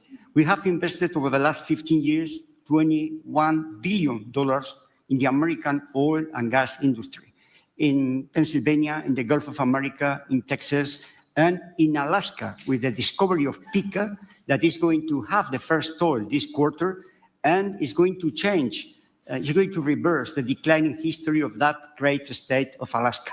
We are in Venezuela, Mr. President, with our partners of Eni.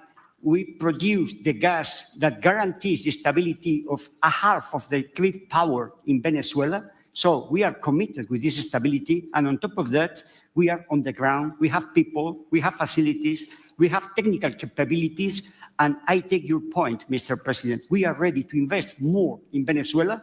Today, we are producing 45,000 barrels a day gross of oil.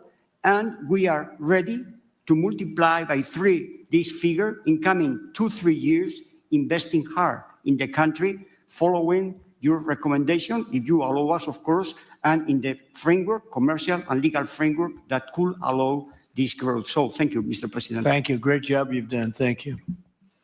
Mr. President, thank you for having me. Matt Sheehy, I'm with Tallgrass Energy. We are an infrastructure business, so whether it's oil, gas, CO2, we move that around. So most of my customers are sitting around the table and happy to lend our expertise to what's going on in Venezuela to support the people. And obviously infrastructure is going to be critical to see it repaired. Thank you.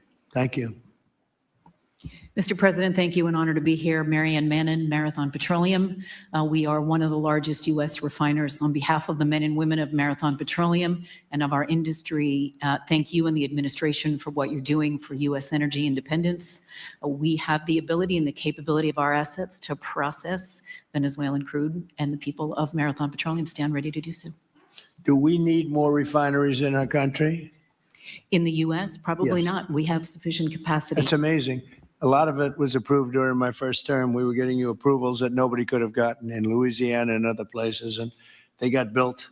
Before that, it was a disaster. We didn't have the refineries. Now we do because of the first term. Please. Darren Woods, ExxonMobil. Okay, we'll go over here. Thank you, Mr. President. Jeff Hildebrand, founder and chairman of Hillcorp Energy, one of the largest private energy companies in America. Who's bigger, you or Harold? We're close. Huh? We're close. Harold. Absolutely, Mr. Ham. But thank you for your great, tremendous leadership in protecting the interests in the Western Hemisphere. the message that you have sent to China and our enemies to stay out of our backyard is absolutely fantastic. So thank you. Thank you very much. And finally, Hillcorp is fully committed and ready to go to rebuilding the infrastructure in Venezuela. You'll go there? You'll be going? Yes. Good. That's good. You'll be very happy. Thank you very much. Thank you, Mr. President. Jeff Miller, CEO of Halliburton Company. We are the largest American oilfield services company. We're the second largest in the world, been in business over 100 years. Started operations in Venezuela in 1938, long time in Venezuela.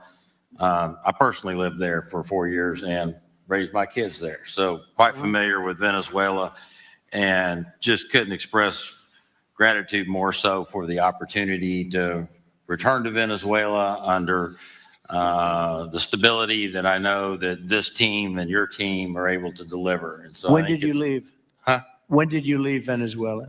As a company, we left under the sanctions in 2019. So we had intended to stay, and then when the sanctions went into place, we were required to leave. But very much interested in returning. Have 600 Venezuelans with Halliburton today, all around the world. Look forward to putting them back to work. Great job. Great Thank job. you. You'll be back. Please. Mr. President, I'm Alex Cranberg. My company, Aspect Energy, is one of the leading American international wildcatters. We've found significant fields in central Are and you a south. wildcatter? I'm a wildcatter. That's pretty cool. I'll tell you. I would have been a wildcatter too if I was in. And you've been successfully wildcatting. We've found significant fields in Central and South America, in the Middle East, and in Europe. We're a leading That's oil great. producer in Hungary. But probably the most pertinent example is what a wildcatter does is take on risk and try to reduce it. And then other people come in and put more capital in later. So we're kind of kickstarters in the oil industry. So we went into Kurdistan very early on, back when Right. people told us it wasn't safe and we shouldn't do it. We found a big field there, and it ultimately has got to be developed along with one of my colleagues here to be one of the big leading fields in Kurdistan. We think that Venezuela has a tremendous amount of opportunity. If you look at the reinvestment required, the investment required, people are talking about hundreds of billions of dollars. But if you put that in perspective, that's 1 million barrels a day for 15 years is $220 billion net cash flow. So what we really need to do is to be able to kickstart production and then reinvest and have the confidence to reinvest. And what you're doing by putting the United States in control of the cash flow coming out of the country, it gives companies like ours the confidence to say we can kickstart this production and then reinvest and reinvest. In Hungary, we've invested $1 billion in changing the trajectory of Hungarian oil production. We were only able to do that not because we could write $1 billion check, we're a smaller company, but because we reinvest all the cash flow back into new production. Good. Mark Good Nelson, job. Mark Nelson with Chevron Sure. again. Thank you, Mr. President. I'm Claudio Descalzi, and ICO, Italy. We started working in Venezuela in 1980. We have a lot of oil, but now just the gas is flowing because it's not under sanction. And as my colleague from Repsol said, we cover more than about 50% of the electricity in the country. So that is essential to avoid any kind of problem, social problem. We own about 4 billion barrels of reserves. So a huge amount in the Orinoco Belt and in central Venezuela. We have now in the country 500 people, most Venezuelan. And we are ready to invest. Clearly, we are ready to invest. We thank you for the big efforts and the efficiency of your action. And we are here. And we are here to work together with the U.S. We are also a big investor in the U.S. So I know that. Why I get triggered when someone gives me unsolicited advice. When I was younger, it came ready to join with American companies in our assets to develop and go faster with good investors and good know-how from the U.S. company. Yeah. Thank you. You've done a great job. Thank you very much. Mr. President Rossborough, good to see you again. I'm chairman of Hillwood and HKN Energy. Been in the energy business 45 years. And we have been working with your team quite a bit. We have been in Kurdistan now for 19 years, along with Alex, and built a very good business.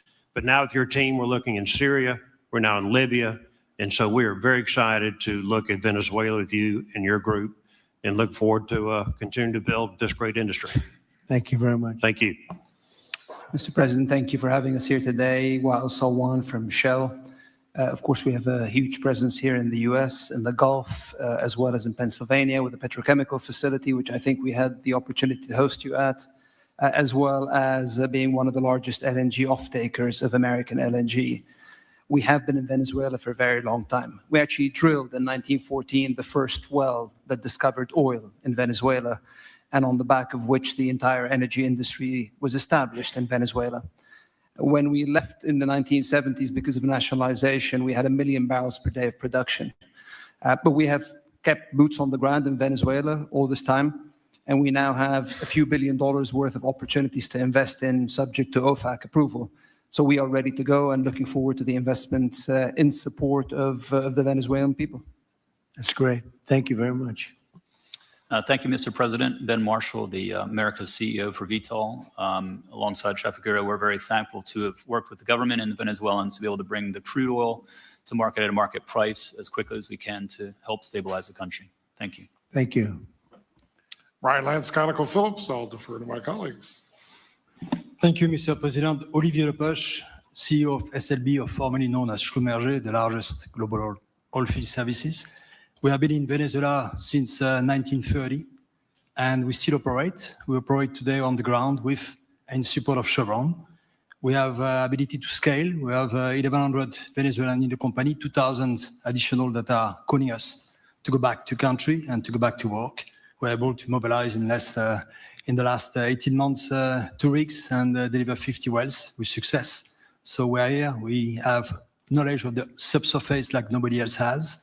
We have boots on the ground, capacity on the ground, $700 million of equipment value on the ground in Venezuela, ready to mobilize for all of our partners, customers.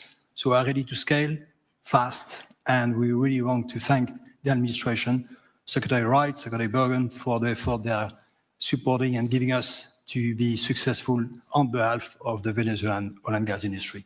Thank you very much. Thank you very much. Well, check this out. They say the very best for last. And I don't have that sexy accent like this guy next to me here. Mr. President, my name's Bill Armstrong of Armstrong Oil and Gas. I'm a private independent guy. And in real estate, you were a wildcatter. So wear that motto proudly. But like you, I was my own guy. I don't have shareholders. I don't have private equity partners, but I've been drilling all over the place. In fact, I had the largest discovery in Alaska, biggest discovery in 50 years in our country. I now control 8 million acres adjacent to Venezuela, so I'm already heavily invested in the area. We share a 150-mile border with Venezuela in the countries of Aruba and Curacao, and we are ready to go to Venezuela. It is, in real estate terms, it is prime real estate, and it's kind of like West Palm about 50 years ago. Yeah. Very ripe. Yep, I agree with you. Thank you. Congratulations. Thank you. So I think what we're going to do is speak without the press to these gentlemen, see what kind of a deal we can make. We're going to get them involved. I'm going to ask Doug and Chris and some of the people that we have from the business standpoint representing our country to start talking about the confines of a deal. I have an idea what I want, what I think we should have. We have to get them to invest, and then we have to get their money back as quickly as we can, and then we can divvy it all up between Venezuela, the United States, and them. I think it's simple. I think the formula is simple. We start with a brand new plate, and it's going to be a tremendous success. I think it's going to be probably like few other things could ever be. There's so much. Venezuela's been really taken advantage of by a lot of people because they drill very little. I mean, as much as you hear they drill very, very little, very small percentage. But now that'll change, and it'll change very rapidly because these are the biggest people, and it'll change very rapidly. So if you don't mind, I'll ask the press to leave, and we will see what kind of a deal we're going to make with these geniuses. And I think you're going to come out very good. Thank you all very much. Thank you. Thank you. Thank you.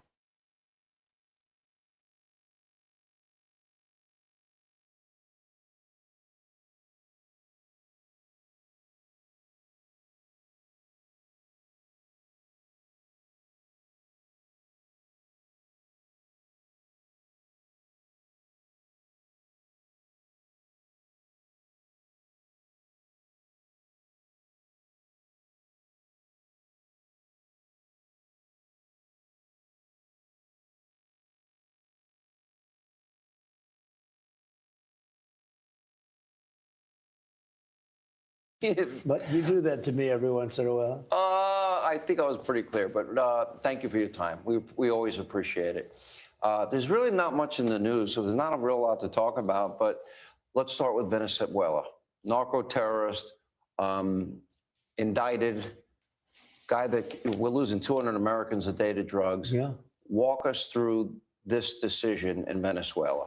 Well, it wasn't a hard decision. Democrats wanted him and Republicans wanted him, and nobody had what it takes to get him or didn't want to get him. I don't know, something happened, but he killed a lot of people. He sent a lot of bad people into our country. He emptied his prisons into the United States. He emptied his mental institutions and insane asylums into the United States and did a lot of very bad things, but he was a big drug pusher. You see that because all the boats that we shot down, they came out of Venezuela. A lot of drugs. There's a lot of boats and a lot of drugs. There are very few boats operating right now. There's almost no boats. You can't find any boats. I don't think anyone would go fishing in those Not a lot of waters. people want to go fishing anymore. But we've knocked out 97% of the drugs coming in by water. And we are going to start now hitting land with regard to the cartels. The cartels are running Mexico. It's very, very sad to watch and see what's happened to that country. But the cartels are running and they're killing 250, 300,000 people in our country every single year. The drugs, it's horrible. It's devastated families. You know, you lose a child or a parent. I mean, parents are dying too with drugs. So we've done a really good job. We're knocking it down. The numbers are really getting to be, they're always going to be too high if you have one person, but they're going down just like the border. The border was a total mess for years. I did it the first time very quickly, and this time I did it even better because this was a bigger mess. This was a border like no other probably in the history of the world. There's never been a border like that when anybody could just walk into your country. The border's ostensibly really closed now. Closed. They can't come in, and nobody comes. Nobody even tries. And the people in Texas, Arizona, all these places that are won by such big numbers, they are so happy with the border. They had homes that they weren't even able to live in their home. Every day people were knocking on their door, every hour. And it's just a great honor to be involved with it. The ICE and Border Patrol and all of the people have been so good. Tom Homan, Christy Noem. The people have done such an incredible job. You have no idea. You've made a number of profound announcements and then a new announcement today. Announcement number one was 30 to 50 million barrels of oil that they will be handing over to you, and you will sell it on the market at market prices. Yeah. That money will be used for the people of Venezuela and the people of America. Correct. Then you made an announcement yesterday that they will buy all of their goods from this country. Today, we learn that the holdovers, since Maduro's gone, have agreed to free all of the political prisoners. Right. It indicates they want peace with Donald Trump to me. How do you interpret it? We asked them to do that, and they've been great. They really have been. I mean, everything we've wanted, they've given us. We went in, we took Maduro out. Amazingly, that nobody was killed. We didn't lose a soldier. We had some people wounded, but we didn't lose a soldier. A couple of very brave helicopter pilots were wounded pretty badly, but they're good. They're in good shape. And it was an amazing attack. The other side lost a lot of people, unfortunately. But, you know, this house was in the middle of a fort with thousands of people and soldiers and everything else. And we went right into the middle of a fort. Who would think you could do that and not lose anybody? But they had it planned so beautifully. General Raisin Kane and Pete Hegseth were fantastic. Marco's been doing a great job. Vice President, the whole group it's a fantastic group. Let's talk a little bit about, you make these decisions. I don't care if it's this case, Operation Midnight Hammer. In the one case, you're here in the White House in the Situation Room. You're watching this unfold in real time. In this case, you have operationally the same thing, a Situation Room down in Palm Beach at Mar-a-Lago. You make that ultimate call. You are the commander-in-chief. Right. You're watching it unfold in real time. What is that like? Well, I've done it now quite a bit. We took out Soleimani, which was a big deal. I mean, a very big deal. Middle East. It was very bad to people. It killed a lot of people. Everybody you see, just about 95% of the people you see walking around without legs or without arms, that was the roadside bomb. That was his baby. He loved it. We took him out. We took out al-Baghdadi. He's the founder of ISIS. We did Midnight Hammer, which was obliterate the Iran nuclear threat. And it was a total obliteration, as they found out, the B-2 bombers and the best pilots anywhere in the world. They did that at night with no moon, totally dark, and every bomb went right down an air shaft deep into a granite mountain. It was amazing. And we did this, and there's similar in a way. I don't know. This seems to have gotten the imagination, maybe even more than the other ones. But I think they're very equal in many ways. But I don't know. You know, maybe taking out the nuclear threat from Iran is very important. But in terms of captivating attention, this seems to be something that is beyond anything that anybody's seen. Especially the operational details. Well, the bravery involved, you know, I mean, to have people going into an army fort with, you know, thousands of soldiers, land a helicopter right in the middle of it, break down a steel door, because, you know, it was a fortified house, break down a steel door, run through the hallway shooting, and come out 10 minutes later with the guy who wasn't quite able to get into his safe house. You know, there's a safe. Yeah, I heard they got to him within 3 minutes, less than 3 minutes. It was so fast. I mean, nobody's ever seen anything like it. And but the safe house wasn't safe because they had blowtorches that go through steel like it's butter. They didn't have to use them. But we have, these are great people. These are really brave people. Even coming down those ropes, you know, they're coming down ropes off the helicopter and they run them. I was thinking to myself, I wonder if I could do that. I'm gonna have to give it a try sometime. But they do it like it's a stairway, like it's a beautiful stairway. And they're on the ground instantly and they're ready for action. These are brave people. We have the greatest soldiers in the world. We have the greatest equipment in the world. Nobody can match us. You know, I rebuilt the entire military during my first term. Good thing you Biden gave some of it away, a lot of it, but not a lot relative to what I bought. But he gave a big chunk to Afghanistan, which was just insane. That was one of the most embarrassing moments in the history of our country. This was the opposite. This was a total, you know, if you think about Jimmy Carter with the hostages, or you think about the Afghanistan disaster that we had not so long ago with Biden, where it was just mass confusion and the death of 13 great soldiers who I got to know. I got to know the families very well. Great people, but also, and nobody talks about them, 48 people so badly injured and hundreds of people dead. Hundreds of people, you know, when those bombs were off, because I count the other side, but there were hundreds of people killed, all because of an incompetent group of politicians and generals and people that shouldn't be there. 5 reasons why you should buy leather jacket from Angel Jackets.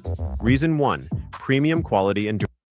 Let's talk a little bit, maybe an underreported story, but we know for a fact that both the Russians and the Chinese provided missile and ballistic missile systems. They did it to both. They helped Iran and they helped Venezuela. But you were able to dismantle that. You talk a lot about American military superiority. And then that goes into the issue that you raised this week of raising the budget for 2027 from $1 trillion to $1.5 trillion. We need it. You know, when you look at the threat out there, we have the best equipment in the world. We make the best equipment in the world. We make just, you know, there's nothing even close.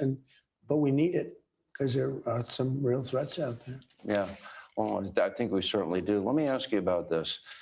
And I think this is important. With every military operation comes risk, and you have to obviously weigh that risk.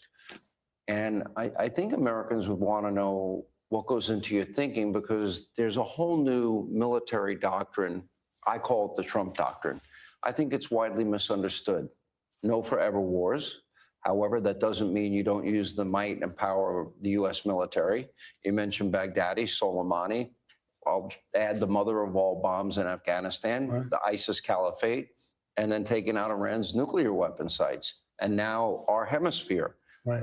Are you calling it the Donroe Doctrine? Well, they call it the Donroe. I didn't call it that, but they're calling it's the Monroe Doctrine. Now they call it the Donroe, which is basically safety for this part of the world. And yeah, I mean, it's pretty simple. We don't want drugs pouring into our country. We don't want bad people coming into our country, like happened for 4 years under Biden, who was a disgrace, worst president in the history of our country. Horrible. We had some other bad ones. Let me tell you, Obama was a terrible president. The divisiveness and the hatred that was caused, and many of the people allowed into the country. But what Biden did was a step beyond anything that anybody's ever done. We had millions of people pouring through the border. Now we have nobody coming in unless they come in legally. Let's talk about, you said for the interim, you will be in charge. Okay. Obviously, the remaining leadership underneath Maduro, they've made, I mentioned earlier, 3 major concessions, 30 to 50 million barrels of oil. They're going to buy and purchase all their goods from America. Now they're releasing political prisoners. Yeah. Okay. What is your ultimate goal for the governance of Venezuela? Prisoners that nobody thought they would ever see again are being released. Yeah. And in many cases, good people is what I understand. But prisoners, nobody ever thought they'd be released. So we're going to be working with them and leadership of the country. And so far, we've been working very well. You know, we picked up the Russian freighter that trudged out there. Well, I want to ask you about that. Well, they had some Russian ships guarding it, and they decided not to mess around with us. Yeah, we took that one. That's unloading the oil. But we're taking billions and billions of dollars worth of oil, and it'll be hundreds of billions of dollars. It'll be trillions of dollars. But we're going to be there till we straighten out the country. We'll see how the country's doing. But we'll be running the oil. We're meeting tomorrow with all of the big oil executives. We're going to be right here in the White House. We're going to meet with the, biggest oil people in the world. They're all coming here. The top 14 companies are coming here. They're going to go in. They're going to rebuild the whole oil infrastructure. They're going to spend at least $100 billion. And it's an unbelievable oil that they have, and an unbelievable quality of oil and amount of oil. When they nationalized the oil industry in Venezuela, going back to the 1920s, American companies had invested billions. We built it. Yeah. All of it. And then it was taken away from us. Stolen. It was stolen from us. And it was taken away, years ago over a period of time, but it was taken away in the early 2000s, even beyond that, but the early 2000s. And I just took it back. I can't imagine them being able to, they have the largest oil reserves in the world. I can't imagine without American investment, ingenuity, engineering, and our assistance that they would ever be able to tap into the vast resources that they have. Again, the largest in the entire world. So that will be a big part of it. What does that mean in terms of America's new partnership with Venezuela? Well, it means lower oil prices all over the world, which is great for everybody. It means lower oil prices for America, which I have it down. Don't forget, I inherited a mess. They talk about affordability. There was no affordability under Biden. He had the worst inflation in history, the highest and worst inflation in history. Prices were through the roof, and I'm fixing it. I inherited a mess. I say it all the time. I inherited, because people don't understand, I inherited a mess. Open borders, millions of people in this country that shouldn't be. We're moving them out. We're moving them out pretty rapidly too. Murderers and drug dealers and just some of the worst people in the world came in, not only from Venezuela, from all over the Congo. The Congo sent us tremendous numbers of people. I don't know what it is with the Congo. They open their jails and they walk into our country. They drive them up to our front entrance. They get out and they walk right into our country.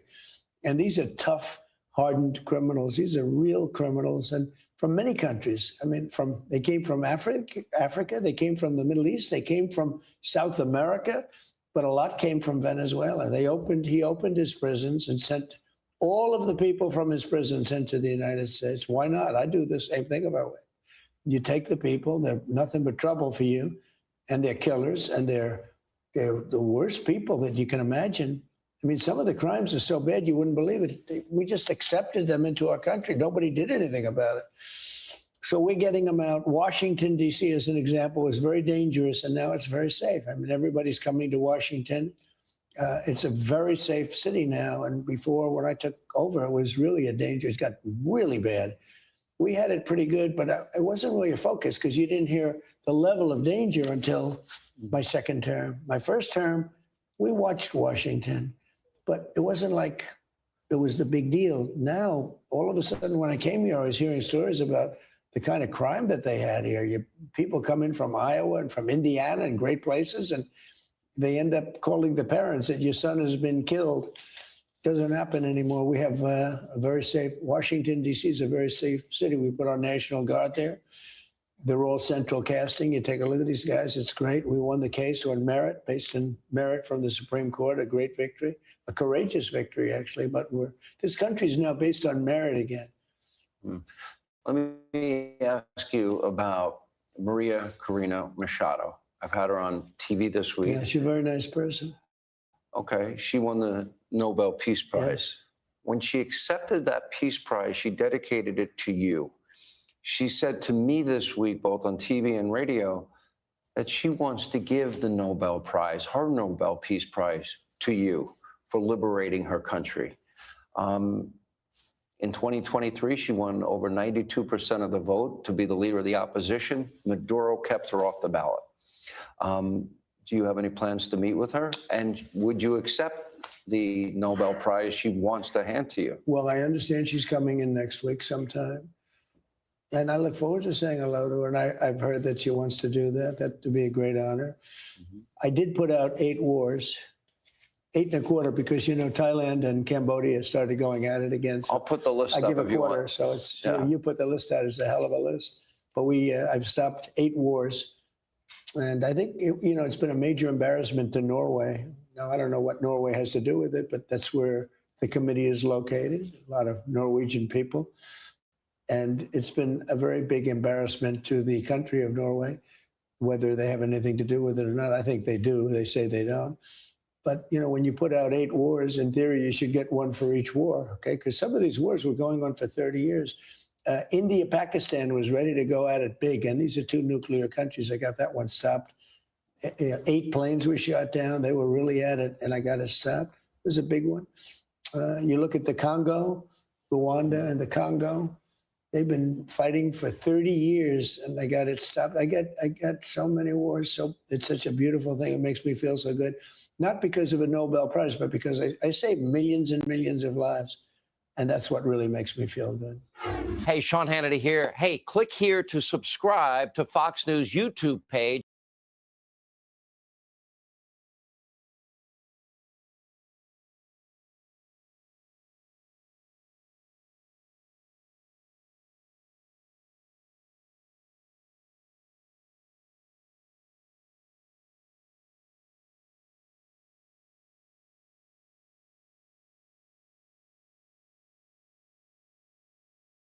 Next in Venezuela?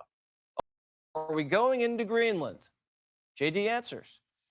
And he also has something to say about his good friend Tim Walz and the Somalis. Thanks for joining us, Mr. Vice President. Absolutely. Thanks for having me. Taking out a dictator in Venezuela. How does that help the average American? Well, a few things, Jesse. First of all, what it means is we're going to be able to control the incredible natural resources of Venezuela, which is good for America in a few ways. Number one, it allows us to put leverage on our enemies. Number two, it makes sure that if Americans need high quality, low cost power, we're always going to have access to it. And then the third thing is it does demonstrate American military excellence, which makes people afraid to cross us in the future. Some of the best ways that you maintain the peace is to make it clear that you carry a very strong sword if you ever need to use it. So I think it's good for us in a lot of different ways. We also have to remember, Jesse, this is in our neighborhood. This is not Iraq. This is not 7,000 miles away. This is in our neighborhood. If we cannot follow the basic principle, which has been a cornerstone of American foreign policy for 200 years, that we control our neighborhood, a lot of bad people are going to take advantage of it. What the President of the United States said is, in our neighborhood, the United States calls the shots. That's the way it's always been. That's the way it is again under the President's leadership. We just seized a Russian oil tanker. Russian submarines were trying to slip it past the Navy. This thing's heating up. You know, I think people overstate that. First of all, it was a fake Russian oil tanker. They basically tried to pretend to be a Russian oil tanker in an effort to avoid the sanctions regime. But people always ask, how do you control Venezuela? And we're actually seeing it play out in real time. The way that we control Venezuela is we control the purse strings, we control the energy resources, and we tell the regime, you're allowed to sell the oil so long as you serve America's national interest. You're not allowed to sell it if you can't serve America's national interest. And that's how we exert incredible pressure on that country without wasting a single American life, without endangering a single American citizen. That is called critical, high-quality diplomacy. We've done it. We've done it time and again, but we just did it in Venezuela. The Democrats say Trump is greedy. He's all about oil and empire. He's greedy to serve the American interest, and that's what you want in an American president. You cannot have people taking advantage of the United States in our own hemisphere. The President of the United States said he's done with that. I think it's interesting. The Democrats call the president greedy, but in what sense has any of this enriched him or enriched the administration? It's enriched the American people, which is what you want out of an American president. Somebody who's thinking to themselves, how do I serve the American people's best interest? How do I go and accomplish good things for the American people? That's a good thing to have in an American president. You want somebody who's greedy for the American people. The Democrats are greedy for themselves. Well, Jasmine Crockett said you guys kidnapped Maduro. We engaged in a law enforcement action. We had a legitimate indictment for Maduro for narco-terrorism, for weapons smuggling and weapons trafficking. And we went in with the best military in the world. We got our guy. He's going to stand trial. By the way, he's given the full due process rights that are entitled to anybody who's in the United States. I think he's going to go away. He's going to be found guilty. That's not a kidnapping. That's a law enforcement operation. And Jasmine Crockett, of all people, she has the least amount of room to talk on this stuff. She doesn't know what she's talking about. As the president said, you couldn't have a worse spokesperson, a person with less knowledge about world affairs. It's telling that she's the person speaking for the Democrats on this issue. You guys have designated the cartels as terrorist organizations. Because they are, yeah. How do you win the war on drugs if Americans love cocaine? That's the one big pushback I've gotten is when I criticize the Venezuelans for trafficking cocaine. You had a lot of people say, we don't like fentanyl, but some people do like cocaine. Unfortunately, cocaine is a very bad drug. And importantly, Jesse, it is a major profit center for the Venezuelan cartels. So if they sell a little bit of fentanyl, but a lot of cocaine, and they use that cocaine to spread and further their cartel operations, that means a lot more poison is going to be coming into the United States. So for all the people that love cocaine, I am sorry, the President of the United States does not love cocaine. We encourage you to go to rehab, and we're going to keep on pursuing America's interest. Greenland, how far are you guys willing to go? Well, the president is going to make the ultimate determination here, but there's been a lot of belly aching from Europe, and Europe has failed to contend with the fundamental argument the president and the entire administration has made. Greenland is critical, not just to our national security, but to the world's national security. People don't realize this. The entire missile defense infrastructure is partially dependent on Greenland. If, God forbid, the Russians or the Chinese, not saying they're going to, but if, God forbid, in the future, somebody launched a nuclear missile into our continent, they launched a nuclear missile at Europe, Greenland is a critical part of that missile defense. So you ask yourself, have the Europeans, have the Danes done a proper job of securing Greenland and making sure it can continue to serve as an anchor for world security and missile defense? And the answer is obviously they haven't. They've underinvested in their security. They haven't done a good job of securing that area, that land mass. And what I hear them say is they always make an argument about the past. They'll say, well, we fought together in World War II, or we fought together in the war on terrorism. And we're grateful for that. We love having these allies. But just because you did something smart 25 years ago doesn't mean you can't do something dumb now. And the President of the United States is saying very clearly, you are not doing a job with respect to Greenland. We're going to make sure he does that. They're saying it's too cold for American soldiers to handle. You've been there. Who was saying that? Jasmine Crockett? The Danes. Probably Crockett too. I think Americans have done very well in some very cold places. I will say I wouldn't want to serve there, but luckily the vice president's residence is here in Washington, D.C. Okay. The Democrats have a little bit of a Somali problem. They've let it America go. has a bit of a Somali problem. Especially the Democrats in Minnesota. Why'd they just let it happen right under their nose? Well, a couple of things, Jesse. First of all, if you look at the amount of fraud in the welfare system, according to the statistics I've seen, 85% of Somalians who are in the United States, legal and illegal, are collecting some form of welfare benefit. So that's not to disparage the other 15%, but when you're at 85% of a population that is collecting welfare, that suggests that we have really done something wrong with regards to vetting. And that's the fundamental issue. Even if there's no fraud, 85% collecting welfare is way too many damn people collecting welfare, getting rich off the American taxpayer while a lot of Americans struggle. That's unacceptable. What's going on in Minneapolis, I think, is actually representative of a broader fraud scheme that we're going to see all over the country. We're going to see it in California. We're going to see it in other places too, where people get rich from the American taxpayer. The Somalian fraud, for example, daycare fraud. You've got Americans, we've got programs set up to make it easier for Americans to get their kids in daycare so they can have proper childcare. You take that money and you siphon it off to Somalian fraudsters. That's a double theft. Number one, that means a lot of American families can't afford their childcare. Number two, that means a lot of American taxpayers are being fleeced. It's totally unacceptable. I believe, Jesse, we're going to have some very big announcements on this stuff in the next couple of days. I don't want to get ahead of the president on anything, but we believe that there is a nationwide fraud ring that's rooted in rooted in illegal aliens and others taking advantage of the American welfare system. We're going to get to the root of it, and anybody who's involved is going to get prosecuted. Well, if there's a massive fraud ring, there's a cover-up going Correct. on. In Minnesota, they were just caught forging documents, trying to cover their tracks. Should Tim Walz resign? Well, I think Tim Walz should resign, but look, I've beaten up on Tim Walz enough. I don't want to do it anymore in your program. I almost feel bad for the guy, except for the fact that he should have seen this. And whether there was something criminal, whether he was aware of the fraud, which would be criminal, or whether he simply looked the other way, it's a massive, massive failure of government. Look, you have to ask yourself, if you're in Minneapolis and you have a person who came to the United States impoverished 2 months ago, and all of a sudden they're driving a Mercedes or a Lamborghini, it is your job as a public official to ask, how did that person get so rich so quickly when they're also collecting a welfare check? The fact that that's failed so often in Minnesota, but frankly, it failed in California and other states as well, means that we have political I would say political corruption, welfare corruption at a very massive scale. The Trump administration, by the way, we've already sent hundreds and hundreds of additional people, of resources that are starting to investigate this stuff, get to the bottom of it.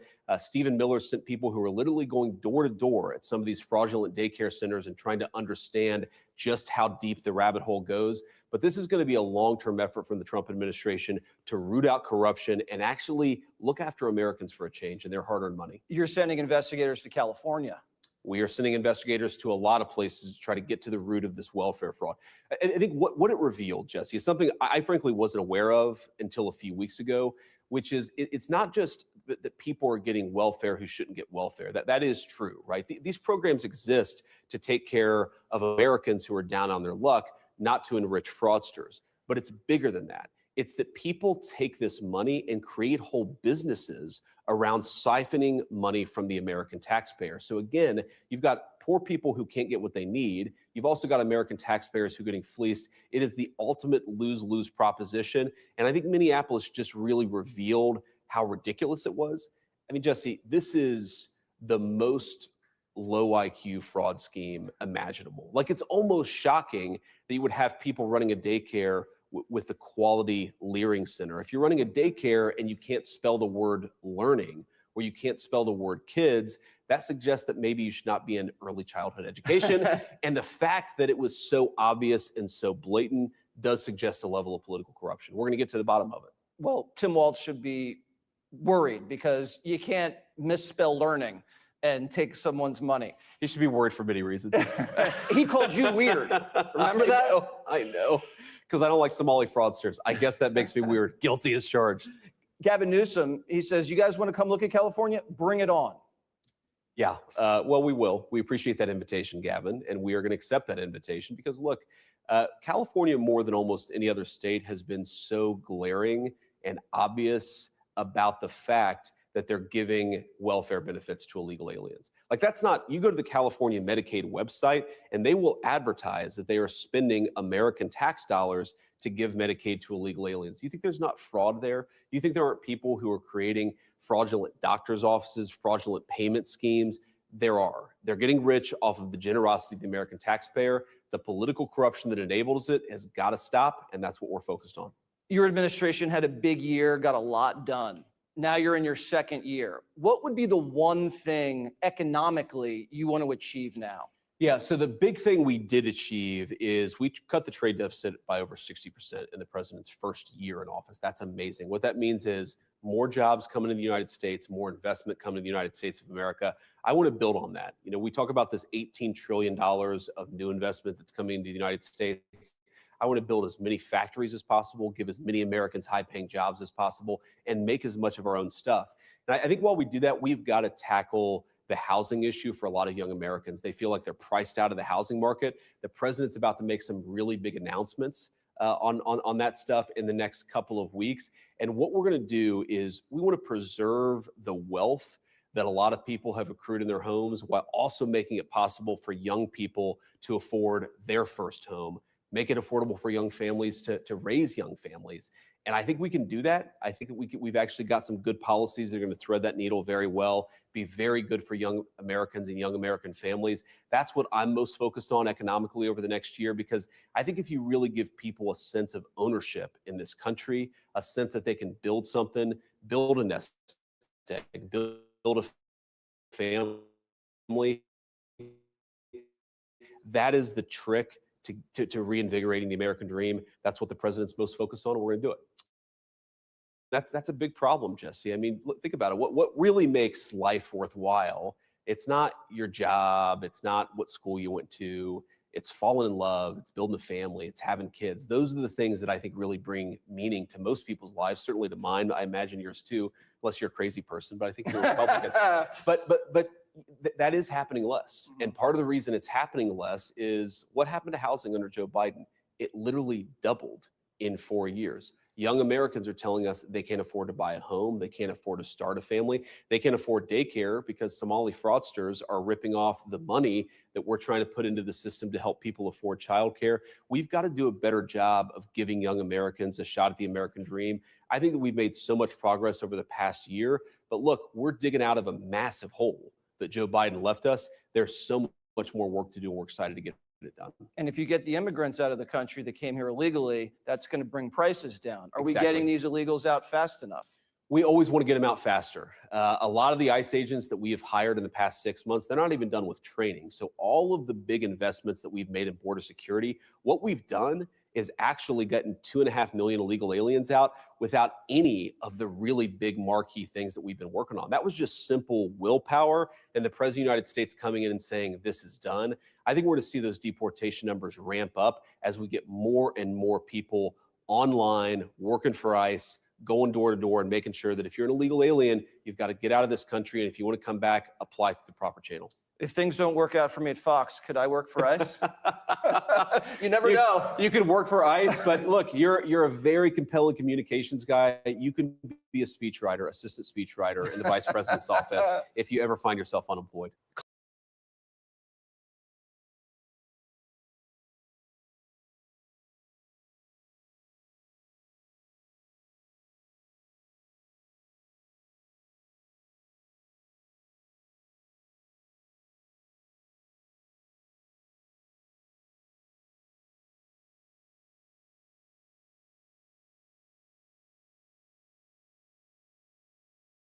have been transferred here to the United States to stand trial for their crimes. Maduro was indicted by a grand jury in the Southern District of New York and faces very serious criminal charges for his involvement in a wide-ranging conspiracy to conduct narcoterrorism, to traffic cocaine and other drugs, and conducting international weapons trafficking. The overwhelming evidence of his crimes will be presented openly in U.S. court proceedings. Colleagues, Maduro is not just an indicted drug trafficker. He was an illegitimate so-called president. He was not a head of state.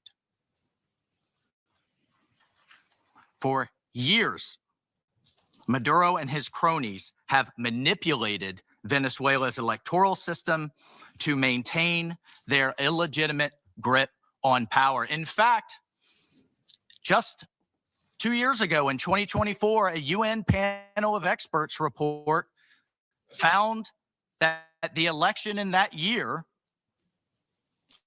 was absolutely a farce and fell well short of the most basic transparency and integrity measures essential to upholding credible elections. If the UN and the United Nations in this body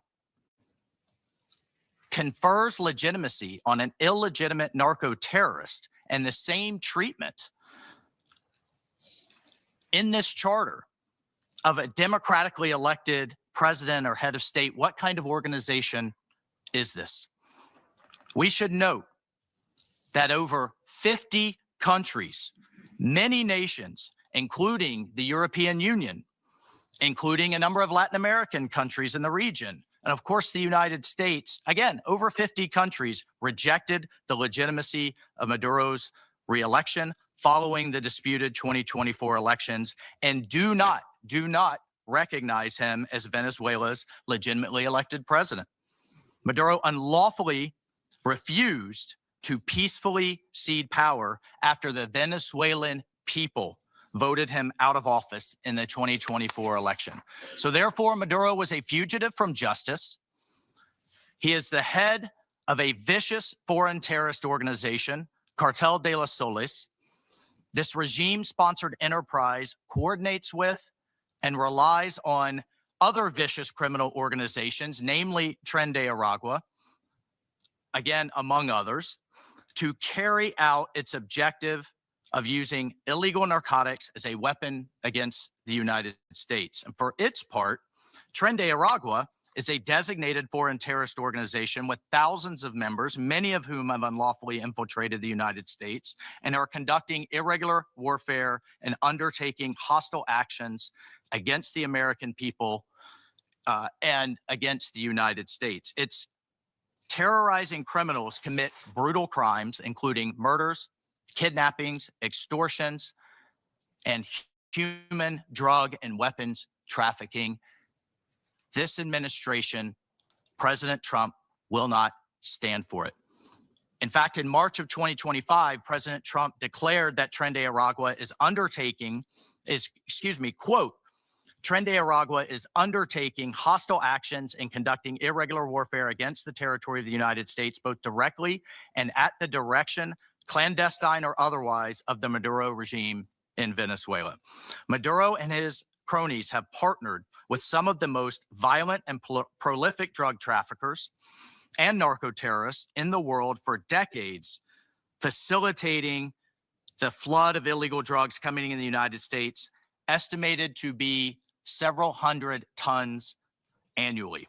He has become rich, incredibly wealthy, off the misery of untold numbers of Americans, Venezuelans, and others, aiding and abetting international terrorist organizations like Hezbollah, coordinating with corrupt Iranian officials, and other malign actors to influence not only the region, but to malignly influence the United States. In fact, in its own 2025 World Drug Report, the United Nations Office on Drugs and Crime identified Venezuela as a key trafficking route in the Western Hemisphere, the illegal drugs, predominantly cocaine, entering the United States and increasingly Europe.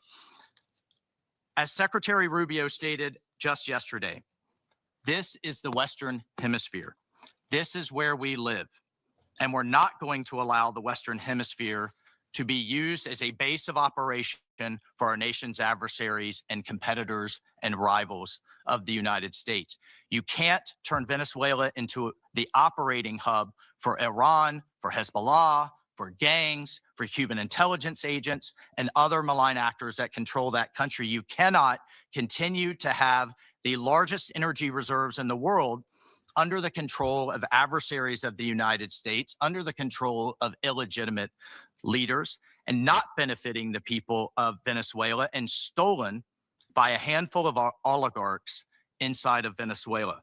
But it doesn't stop there. Numerous UN and international human rights organizations have issued reports documenting serious human rights abuses by the Maduro regime, including reports of extrajudicial killings, political prisoners, torture, and arbitrary and unlawful detentions.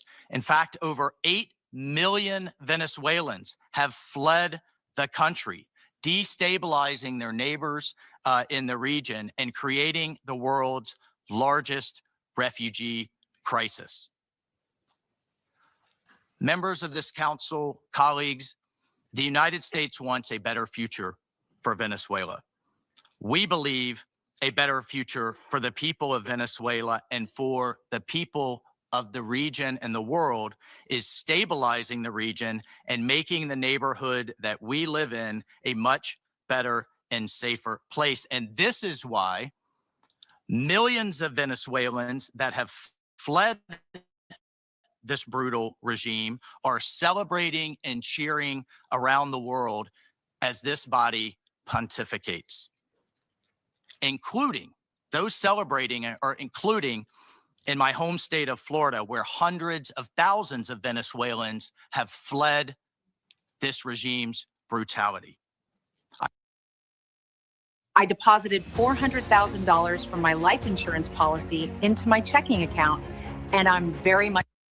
I want to reiterate, President Trump gave diplomacy a chance. He offered Maduro multiple off-ramps. He tried to de-escalate. Maduro refused to take them. President Trump made it clear that the narco-terrorism must stop, and yet it continued. The United States will not waver in our actions to protect Americans from the scourge of narco-terrorism and seeks peace, liberty, and justice for the great people of Venezuela. I thank you, Mr. President. I thank the representative of the United States and now give the floor to the representative of Panama. Gracias, señor. Thank you, Mr. President.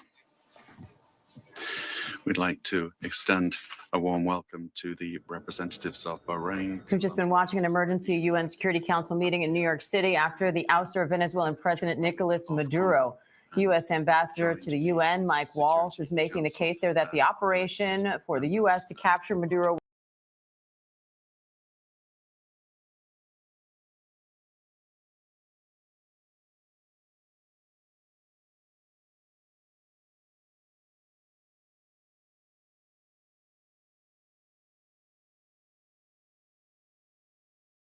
Kemper. He's here. Hal, slow news week, my goodness. Talking about Venezuela, the Senate today, they voted 52-47 to advance a war powers resolution limiting further U.S. military action against Venezuela without congressional approval. Here's how Reuters puts it. They voted to advance a resolution that would bar President Trump from taking further military action against Venezuela without authorization from Congress, even as Trump said U.S. oversight of the troubled nation could last years. Hal, this has to do with the War Powers Act. Walk us through what the War Powers Act actually requires. And can a president, if they wanted to, still operate around the act?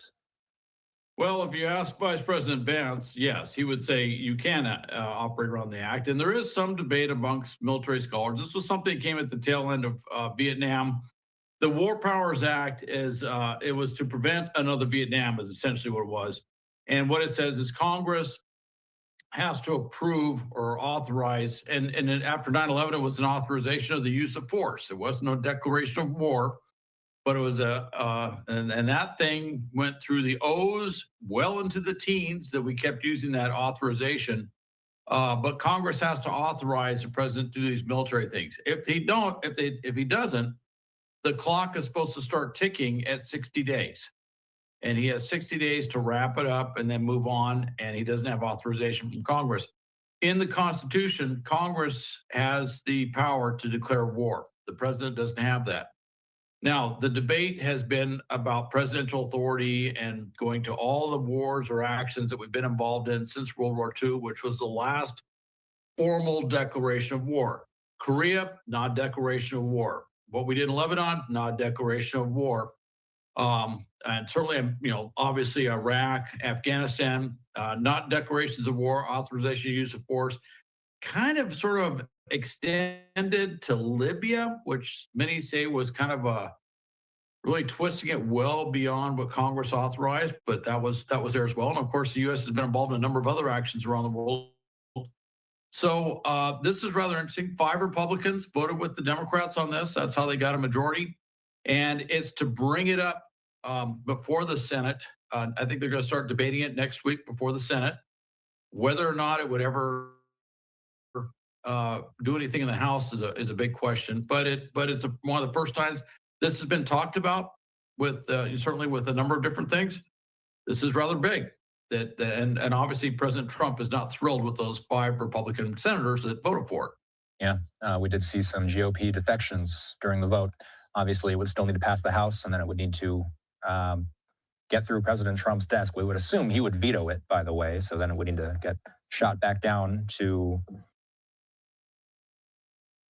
Capitol Hill, where we would look to see if a veto override would take place. We don't want to get too far ahead of ourselves, but that's how the process would go on from here. Axios has this, Al. The president says he'll meet with Venezuelan opposition leader Machado next week. What do the two have to discuss about Venezuela's future? And from what you've been reading, how involved has Machado been in the post-Maduro transition, if you will, so far? It's interesting. He's kind of said that Maduro's vice president is the acting president, and he's kind of went with that. And then he started hearing some of the harsh rhetoric that she had for him about taking Maduro and everything. And they came out and said, well, she may get something worse than what Maduro got. Now, Maduro's been taken. He was snatched up in that prisoner operation. He's now standing in court, and he may die in prison. So one can only think what worse than that would be. That the president was thinking of that could happen. But basically, he's a negotiator. And we've seen this in everything he does. He kind of sets the stage for negotiation. Our U.S. position has been and still is that Maduro was not the lawfully elected president. That Edmundo Gonzalez, who was Machado's chosen candidate when she was denied the chance to run against Maduro, he was actually elected. He got about 2/3 of the vote or more. From what some say is up to 80% or more of the vote that he got, and we kind of recognize that. However, obviously, President Trump is trying to be very pragmatic about this. He looked at what happened when we tried to impose regime change democracy in Iraq. And he doesn't want to do something that would, kickstart a civil war. And there's a lot of indications that the factions are lining up down there. The Chavistas, as they call them, the Hugo Chavez followers, are threatening to go to the streets, start fighting. There's a huge militia movement. So he's going to talk to her and basically kind of use that as a negotiating point. My understanding, let's go back to Capitol Hill for a moment, because I think there's a bigger question looming with the War Powers Act. My understanding is that even if the Senate passes final language next week, it still has to clear a Republican-led House. It will have to survive a likely presidential veto. So all that considered, what is the real world impact if this never does become law, Hal? What can the U.S. do in Venezuela? President can keep doing what he's doing. You know, he can do more strikes. He can do more operations. He could potentially even invade Venezuela. You know, Congress has to step up with enough votes to basically override a veto on the War Powers Act. And by the way, there is no guarantee that what we saw in the Senate is going to happen on the House side. So it may just die in the Senate, and wouldn't be the first piece of legislation that passed one House and didn't make it through the other House. So that's very possible. But even if it does, you know, you're right. He will vote. He'll almost absolutely. It's assured he will veto it. And I don't know if they have enough votes to override a veto. But it is truly symbolic. We haven't seen the War Powers Act. I don't think we've ever seen it really kick in since it was passed. So this would be very symbolic that Congress actually does start the clock ticking on this. However, it's very likely that 60 days down the line, depending on how things go in Venezuela, whatever concerns there were of a follow-on big military operation may somewhat evaporate if the current regime kind of goes along with what the Trump administration is saying they should do. And President Trump and many others keep saying they control Venezuela, they control the oil, and the reality is, with the naval blockade and everything we have down there, we do control their export of oil. That's simple reality. And the other thing is, he says, look, the U.S. oil companies need to go back in there. The U.S. oil companies actually built the Venezuelan oil industry. It was much more productive when the U.S. oil companies were in there. This is not an imperialist thing. This is just reality. That they built that thing up. We have refineries in the U.S. that were actually designed to deal with that heavy crude that comes out of Venezuela. And so it could really turn into, it could be that at the end of the day, we could see a lot of things that President Trump's saying actually come to pass in Venezuela. And again, of course, we could also see follow-on strikes as well as part of that broader negotiation process. Hal Kemper here with me. We have much more to discuss with Hal, including Greenland. This is something that's been on the president's mind as of late, is taking the territory in one shape or form. We are going to discuss the possibility of the U.S. doing such a move, and also Reuters with an exclusive saying that U.S. officials are discussing giving every Greenland resident a lump sum payment of somewhere between $10,000 and $100,000 each in order to convince them to secede from Denmark. We discuss with Hal in a moment.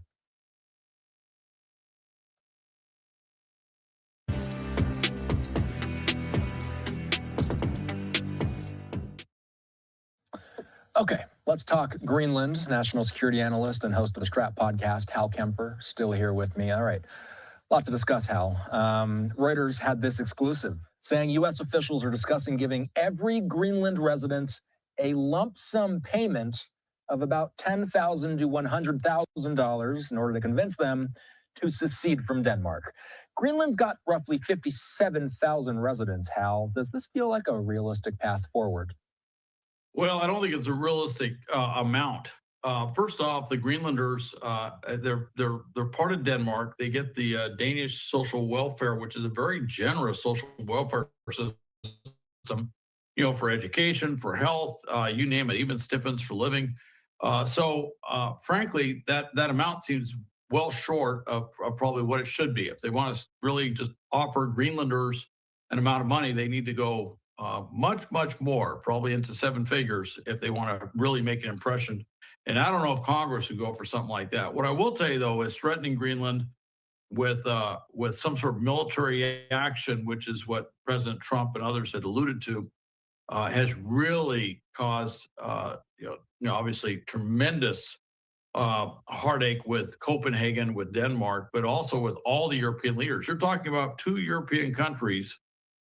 NATO countries that could be in a military action against each other. Now, I did hear some Danes talking about this, and they said that's never happened, that NATO countries have ever gone to war. That's not really true. That actually happened back in the 70s between Turkey and Greece. That actually happened with Cyprus. But so it's not unprecedented that something like that would happen. And there is rather an interesting history in World War II. The U.S. pretty much controlled all of Greenland. The Danes couldn't do anything militarily. They were occupied by the Nazis. So, in fact, Greenland, to my recollection, is the first place, and this was prior to actually World War II for the U.S., the Declaration of War starting, the first place where U.S. troops actually got in combat action with Nazis. They were putting I believe it was a weather station or something in Greenland, and U.S. troops came into action with them, and that was before December 7th, 1941. That was before Pearl Harbor. So anyway, a little historical tidbit there. I think at one time we had up to 30 bases in Greenland. Under the current treaty, we can put as many military bases in Greenland as we want. There's no restriction on that. So any discussion about we need it for military as a side note, yes, with the ice receding, it is a very key navigation area, and there are tremendous, critical minerals that we need that are needed for high tech and everything else. National security wise and global security wise, one of the things President Trump said in remarks recently was he believes that European officials know that the U.S. owning Greenland would be good for their national security and for their security. When you hear that, how could U.S. ownership over Greenland not only protect the U.S. and the Arctic, how could it protect European countries as well? Well, a rather large U.S. presence on Greenland, all around it, and with the Arctic ice receding as fast as it does now, this opens up that Northwest Passage, as they used to call it, that didn't exist. Well, it's existed, and it has completely changed navigation during at least half the year in terms of global maritime navigation. So that is rather big. The other thing is, if we had more military presence up there, yes, we would deter the Russians from trying and the Chinese from trying to dominate the Arctic. Both of those countries, working collaboratively, have been trying to dominate this new area of contention, the Arctic. There are minerals and everything under the Arctic ice that what used to be the Arctic ice caps that we're looking at exploiting. There's undersea mining potential there. There's all sorts of things that are being looked at in the Arctic. And certainly all the mining mineral potential that could be in Greenland is being looked at as well. So yes, that's huge, and it potentially has a huge military application. However, in terms of putting bases on Greenland, we can do that now. We don't need to change it. We don't need to own it. We don't need to buy it. We can actually put as many bases. However, I think part of the thinking is on this is we're looking at the investment we've made in defense in a lot of different places, and I think this is just kind of the thinking that we've heard talked about with NATO is where is the return on investment for the United States? So I think part of that is if we're going to put a lot of investment defending Greenland, defending that part of the world, we want to see something come back to the United States that would offset that investment, that cost. That might be some of the thinking that's driving why we should, quote, own, unquote, Greenland. We're looking at a picture of Hatufik Space Base and its relation geographically to Nuuk, which is the largest city in Greenland. Since the U.S. already operates this space base, Hal, and by the way, it's operating this base under longstanding defense arrangements, what more could the U.S. do there beyond this base if it were to actually own Greenland? I mean, is it as simple as they would just be able to build more out there? Absolutely. Greenland's actually, Denmark said, hey, you can build as many bases as you want. If you look at the treaty, we had, I think, as I mentioned, 30-some bases. There was one base, rather famous. It was something experimental under the ice, where we actually, I believe we had a nuclear reactor under there, and we're trying to build an under ice city, and we're going to use it to launch nuclear missiles in case of and cut down the time it would take for a nuclear missile to reach the Soviet Union during the Cold War. Didn't work out that well. There's remnants of that experiment still there, but the problem is ice doesn't move fast, but it does move, and the base just kept falling apart, so they finally abandoned it. But the interesting thing is, as far as I know, we did not tell Denmark that we were building that base, this nuclear base with nuclear missiles or for nuclear weapons, while we were doing it. That kind of tells you how that treaty works. It certainly gave us a tremendous prerogative to do a lot of military things in Greenland. And that's one of the things we did, which may sound stunning today, but that was what was going on back in the 1950s and early 60s during the Cold War. The time in the nation's capital, approaching 11:30, live look at 1600 Pennsylvania Avenue. I've talked with many national security analysts in recent days, speaking with the FDD's Jonathan Schanzer about this earlier this week. He and I were discussing Secretary Rubio's thoughts on this, and we did just hear how that Secretary Rubio is expected to meet Danish and Greenlandic counterparts next week. What are the most important telltales that viewers should watch for after that meeting? I think a couple of things, and it's actually, I'm really looking forward to this meeting happening because I think it's long overdue. This long distance rhetoric stuff back and forth really hasn't been too helpful to working with one of our closest allies, which is Denmark, and the issues up in Greenland. But this meeting could be rather key. One of the things I expect to hear is a larger U.S. military footprint going into Greenland. That may be something that comes out of it. The other thing, and I think this is what the Danes will push, is some sort of reciprocal consideration on exploiting critical minerals. You know, those key minerals are needed for high tech. Sometimes called rare earths, although the reality is they're not that rare. They're just tough to get. But Greenland has a lot of these rare earths and other critical minerals that are needed. I would not be surprised if the Danes maybe come back and provide something rather generous in terms of consideration, maybe some first right of refusal for the U.S. to exploit those minerals. And I should mention that there is currently, right now, there is no large-scale mining operation that I'm aware of for rare earths in Greenland. This is all speculation. This is all, it could, it should. They're probably there. We're pretty sure we can get them. And we're pretty sure that there will be some way to exploit these at some point in the future. So, it's rather interesting when they discuss, the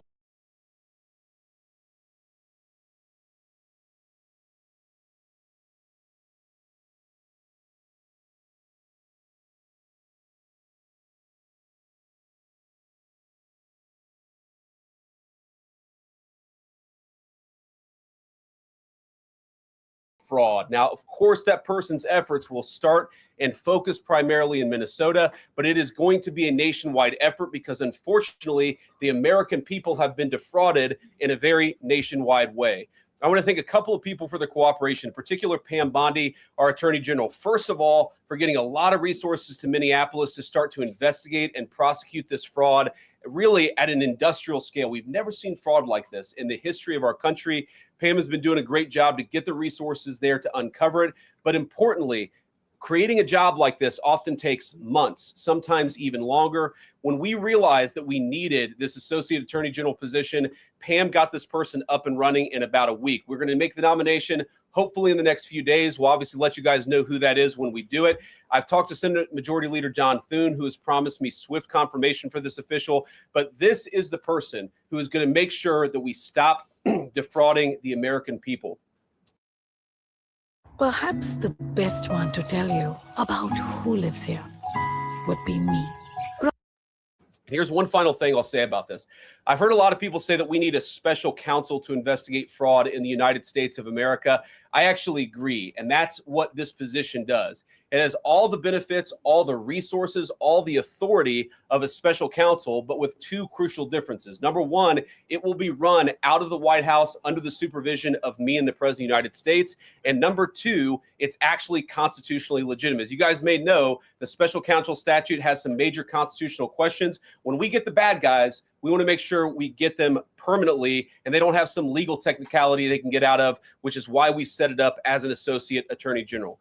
I'll take some questions, but I want to make just one final observation here. When I was actually walking out here, somebody sent me a photo of a CNN headline about what happened in Minneapolis. And this is the headline. I'm just going to read it.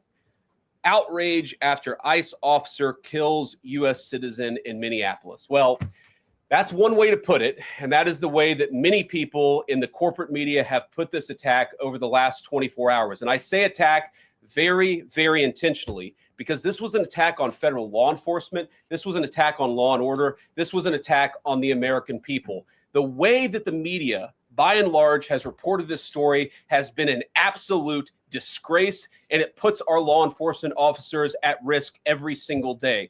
What that headline leaves out is the fact that that very ICE officer nearly had his life ended, dragged by a car 6 months ago, 33 stitches in his leg. So you think maybe he's a little bit sensitive about somebody ramming him with an automobile. What that headline leaves out is that that woman was there to interfere with a legitimate law enforcement operation in the United States of America. What that headline leaves out is that that woman is part of a broader left-wing network to attack, to dox, to assault, and to make it impossible for our ICE officers to do their job. If the media wants to tell the truth, they ought to tell the truth that a group of left-wing radicals have been working tirelessly, sometimes using domestic terror techniques to try to make it impossible for the President of the United States to do what the American people elected him to do, which is enforce our immigration laws. The President stands with ICE. I stand with ICE. We stand with all of our law enforcement officers. And part of that is recognizing that you people in the media, not everybody in this room, but many people in this room have been lying about this attack. She was trying to ram this guy with her car. He shot back. He defended himself. He's already been seriously wounded in law enforcement operations before. And everybody who's been repeating the lie that this is some innocent woman who was out for a drive in Minneapolis when a law enforcement officer shot at her, you should be ashamed of yourselves. Every single one of you. Questions? Thank you, Mr. Vice President. I wanted to read a quote from Tim Walz earlier today. He said, "When things looked bleak, it was Minnesota's first that held the line for the nation on July 3rd, 1863. And I think we may be in that moment now." Can you comment on his rhetoric and Mayor Jacob Frey and whether they want to see unrest in Minneapolis? Well, that's very tough rhetoric from a guy who just quit because his fraudulent activities have been uncovered. Look, Tim Walz is a joke. His entire administration has been a joke. The idea that he's some sort of freedom fighter, he's not. He's a guy who has enabled fraud and maybe, in fact, has participated in fraud. That's what this new assistant attorney general position is going to find out. I don't care what Tim Walz says. I care about getting to the bottom of this fraud for the American people, and I care about enforcing the nation's immigration laws. That's what we're going to stay focused on. A related question here. I mean, Democrats have accused ICE of murder. They've said they're targeting Americans. They've told ICE to get the F out of Minnesota. This is going to stoke the fire against ICE agents. And we're talking about ICE agents right now and being concerned about them. What, if anything, is the administration going to do to make sure these folks are protected during these protests? But also, should DHS sort of revisit their procedures here? I mean, nobody wants to see an American killed. Are there changes that need to be made to make sure something like this doesn't happen again? Look, first of all, of course, nobody wants an American citizen to be killed. This is absolutely a tragedy. But it's a tragedy of the making of the far left. They have radicalized a very small segment of the population, taught them that ICE agents are engaging in wide-scale violation of people's rights.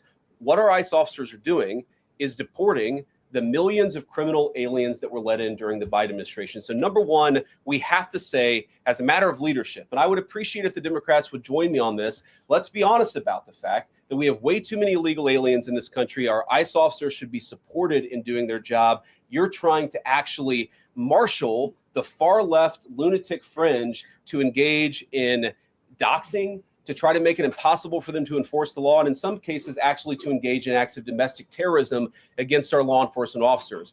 When you talk about different plans, different protocols, different policies, I forget exactly how you asked the question. Here's the simple fact. What we're going to do is make it easier for the American people's administration to enforce the American people's law.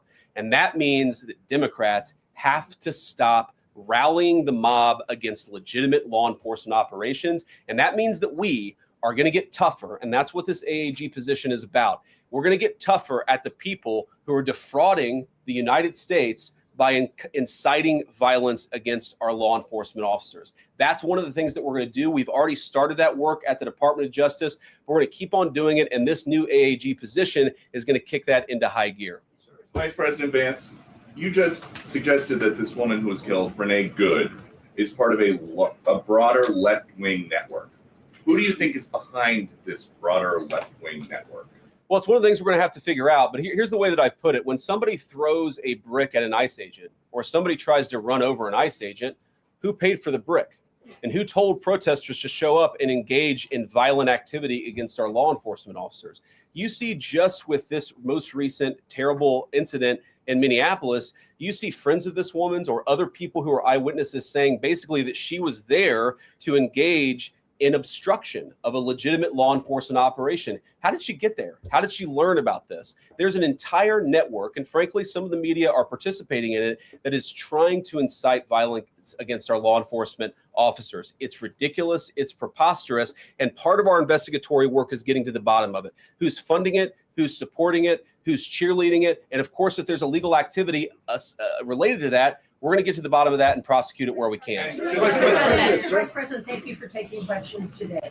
Is there a risk with you describing her as a deranged leftist, talking about very specific facts of these events, when an investigation is just beginning? Are you preempting a thorough investigation by drawing such conclusions? And have you received any information beyond the videos we've seen publicly about this individual, her specific acts, that has informed your point of view?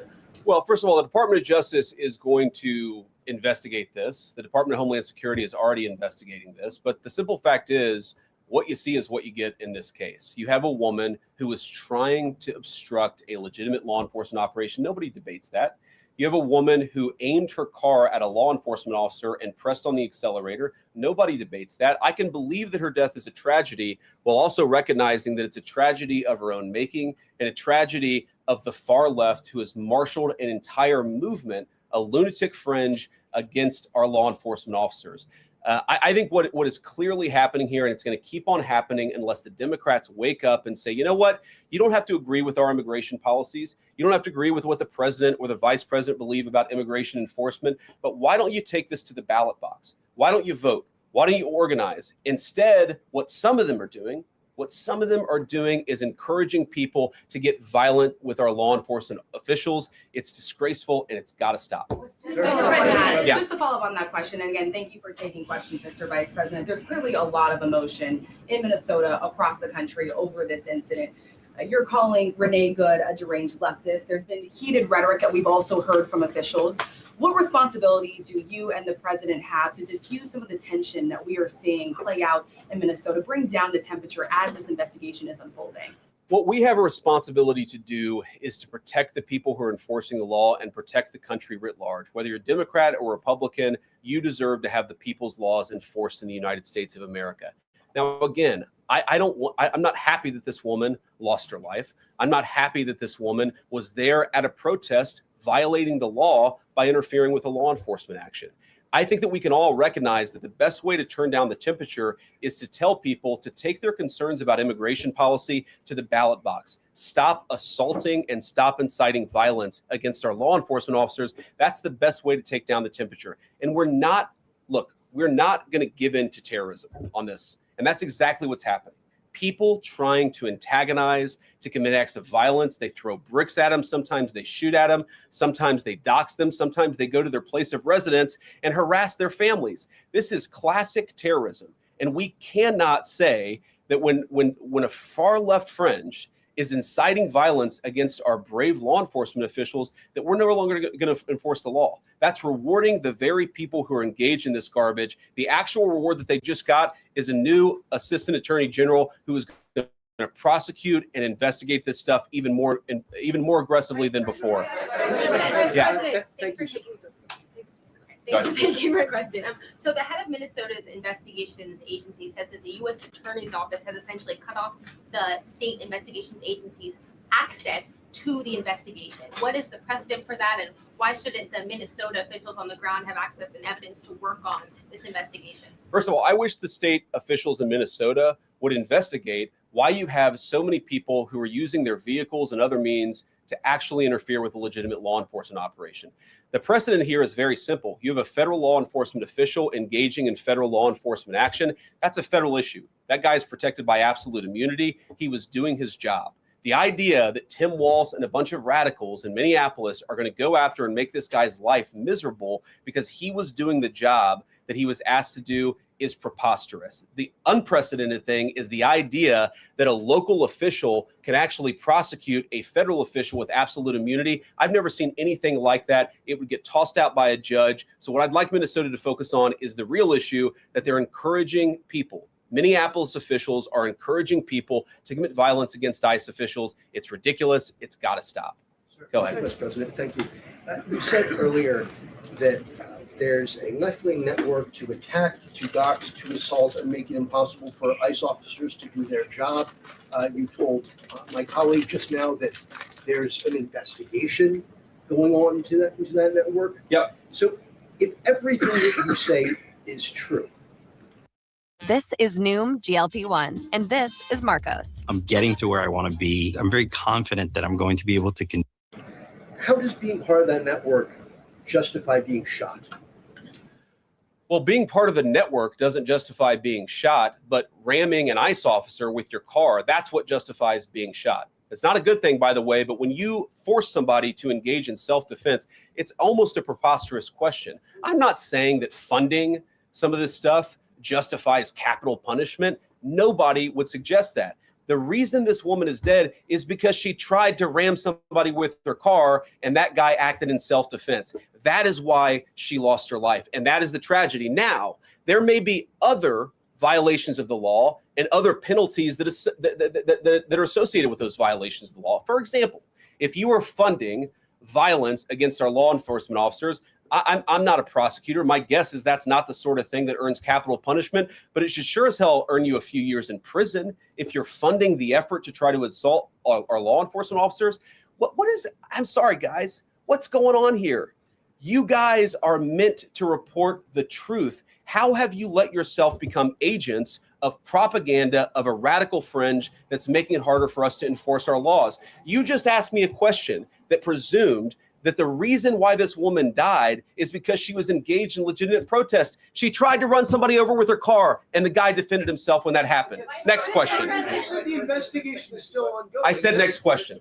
Mr. Vice President, I mean, you presumably watched the video yourself. There's not the slightest doubt in your mind, having viewed it, that the victim, you still believe that she deliberately tried to ram him despite seeing this video. Look, I don't know what is in a person's heart or in a person's head. And obviously, we're not going to get the chance to ask this woman what was going on. What I am certain of is that she violated the law. What I'm certain of is that officer had every reason to think that he was under very serious threat for injury or in fact, his life. What I'm certain of is that she accelerated in a way where she ran into the guy. I don't know what was in her heart and what was in her head, but I know that she violated the law, and I know that officer was acting in self-defense. It raises an interesting point, though. Look, if people want to say that we should have a legitimate debate about, what was she really doing, right? Was she panicking when she drove into this officer, or was she actually trying to ram him? That's a reasonable conversation. What's not reasonable is for so many of you to plaster all over the media that this was an innocent woman and that the ICE agent committed murder.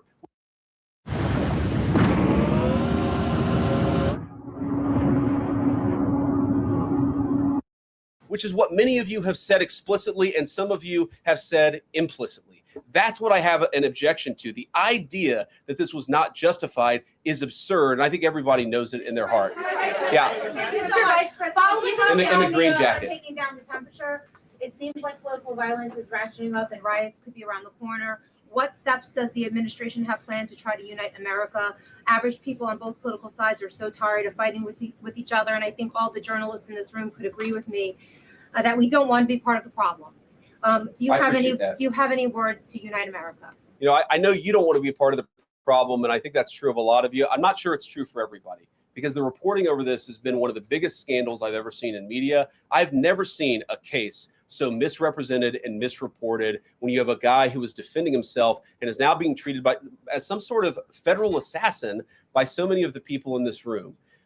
First of all, let me say about crime. You mentioned violence. One of the things we're proudest about is that you saw violent crime over the last year drop by 20%. Why is that drop by 20%? Is it because we're attacking our law enforcement officers, or is it because we in the administration are empowering our law enforcement officers to enforce the law? I think that's one of the ways you take down the temperature, is you make people feel more secure and safe in their person and property. That's why we care so much about protecting our law enforcement, because it accrues to the benefit of the entire national community. I think that we can absolutely talk about the ways in which, we can lower the temperature by discussing differences in a reasonable and rational way. Again, I'm happy to talk with any congressional Democrat or any of you about our immigration policy, about why I think it's necessary, about why I think it's in the best interest of the country, about why the President of the United States was elected to actually enforce the border for the first time in at least 4 years. So here's the problem. That's not the debate so many people are having. They are actively covering for people who are committing acts of violence against federal law enforcement. It is preposterous. The way to take down the temperature is to stop it. Have your debates about policy. Attack me. Attack the President of the United States. Don't attack our law enforcement officers. They are trying to do the job the American people demanded that they do. That they are not policy actors. They are enforcing the law. They should be treated with a modicum of dignity and respect. And the fact that they're not is why incidents like yesterday happened. The one final point I'll make about this is, look, there's a part of me that feels very, very sad for this woman, not just because she lost her life, but because I think she is a victim of left-wing ideology. What young mother shows up and decides they're going to throw their car in front of ICE officers who are enforcing legitimate law? You've got to be a little brainwashed to get to that point to where you're willing not just to protest, that's fine, not peacefully protest, but throw your vehicle in front of legitimate law enforcement officers and drive your car into them. To get to that point, you have to be, I think, radicalized in a very, very sad way. I certainly wish that she hadn't got there. I know there's an ICE officer right now who very much wishes he was not put in the position where he had to fire a gun to defend his own life. Yeah. Thank you, Mr. Vice President. What's your message, following up on that, what's your message to the leaders in Minnesota, the governor of Minnesota, the mayor of Minneapolis, to calm down the situation on the ground, on the streets? What's your message also to those protesters who saw that video in a completely different way than you saw that video? Well, first of all, I think if you watch every angle of that video, there is one angle where if you squint, you can maybe tell yourself that it's not clear what happened. But when you look at all angles of that video, it is very clear that her vehicle went right for the guy. She actually collided with him. And then that's, of course, when he fired his shots. That's obvious, okay? So what I'd say to the protesters is, by all means, protest peacefully, but make this about ideas. Make this about disagreement with our policy. Don't use your protest as a justification or an encouragement for people to go and incite violence and participate in violence against our law enforcement officials. To the people on the ground in Minneapolis, meaning the local officials in Minneapolis from Tim Walz on down, I'd say, look, why can't you just disagree with a given piece of immigration policy without turning law enforcement into the enemy? And think about, for example, a criminal law where a police officer goes and arrests somebody because they violated a criminal law. If you're mad about that, go and protest the politician who passed that law. Don't attack the police officer who's just doing their job. We had a wide open border under Joe Biden. I happen to think it's a good thing the President of the United States has closed it down. If you think that's a bad idea, criticize this administration for a policy decision. Don't attack our people for enforcing the law, because I guarantee you go to ICE, there are black people and white people. There are Democrats and Republicans. They are patriotic Americans who are trying to enforce the law. Attack me, lay off of our ICE agents. Yeah, in the blue, all the way, yeah. Yeah, thank you, Mr. Vice President. You've called on Tim Walz to resign. Can you lay out the case as to why he should step down? This season, you've got places to go, people to see, and things to do. You may have already gotten vaccinated. Well, look, I think Tim Walz should resign because it's very clear either that he knew about the fraud in Minneapolis, he knew about the welfare fraud, or at the very least, he looked the other way. I mean, this is not like Lex Luthor, right? This is not movie villain fraud. This is the lowest IQ possible fraud. This is, we're going to take the absence of kids and set up a daycare center where there are no children, and we're going to call our early childhood education center the Quality Leering Center. By the way, if you can't spell learning, maybe you shouldn't be in early childhood education. But people got rich off of this. We know that there were schools who either had no enrollment or at least they overstated their enrollment. Tim Walz, either it was unbelievable incompetence or he was in on the fraud. That's one of the things we're going to get to the bottom of. Sir. Thank you, Mr. Vice President. Can you explain the difference between this Associate Attorney General and a special counsel? And do you envision this being a permanent position or having more of a limited scope? Well, it's going to be permanent until we get to the bottom of what's going on. So I think it's going to last for at least the remainder of the administration. What's different about it from a special counsel is if you remember the Jack Smith case where the special counsel was found unconstitutional, one of the big issues there is that that person was not an appointed person, completely aside from all the other issues that the person was a lunatic and that the case had no merit. There was a fundamental constitutional issue, which is that he had not been appointed by the president and he had not been confirmed by the United States Senate. An assistant attorney general, what that's going to allow us to do is appoint this person, have them confirmed by the Senate. That's one difference. The more substantive difference is that this person is going to be part of a very broad interagency White House that's being led from the President of the United States on down. And that's going to give them the resources, the access to material and information to make this person more effective. I think a lot of people have asked, how are you really going to get to the heart of the fraud? We've been asking ourselves that question for the past couple of months, and we think this is the critical piece at the Department of Justice to really ramp this fraud investigation into high gear. In the red tie, yeah. Vice President Vance, I wanted to ask, what's your message to far leftist agitators who feel emboldened to obstruct ICE activity in Minnesota and around the country? Well, I think they shouldn't feel emboldened because now they have an assistant attorney general who is going to prosecute and investigate their fraud and their violence more aggressively than it has ever been investigated in the United States of America. We are doing so much to try to find the financing networks and the domestic terrorism networks that legitimate this violence, that fund this violence, and that, of course, engage in the violence. These people should not feel emboldened because they have, for the first time, maybe in American history, an administration that is not going to tolerate political violence of any kind from anywhere. Bro, so my check engine light came on last week, and I took it in thinking it was going to be a minor repair, and boom, $1,900 repair bill. Yeah. We made clear today that the entire weight of the federal government is behind these ICE agents and this ICE agent in particular. There is still a federal investigation happening on the ground. Does that mean that they are not looking into this ICE agent at all? They are just focused on the woman who was in the car? What is the investigation if the federal government has already determined that its weight is behind this ICE investigation? So what do you mean?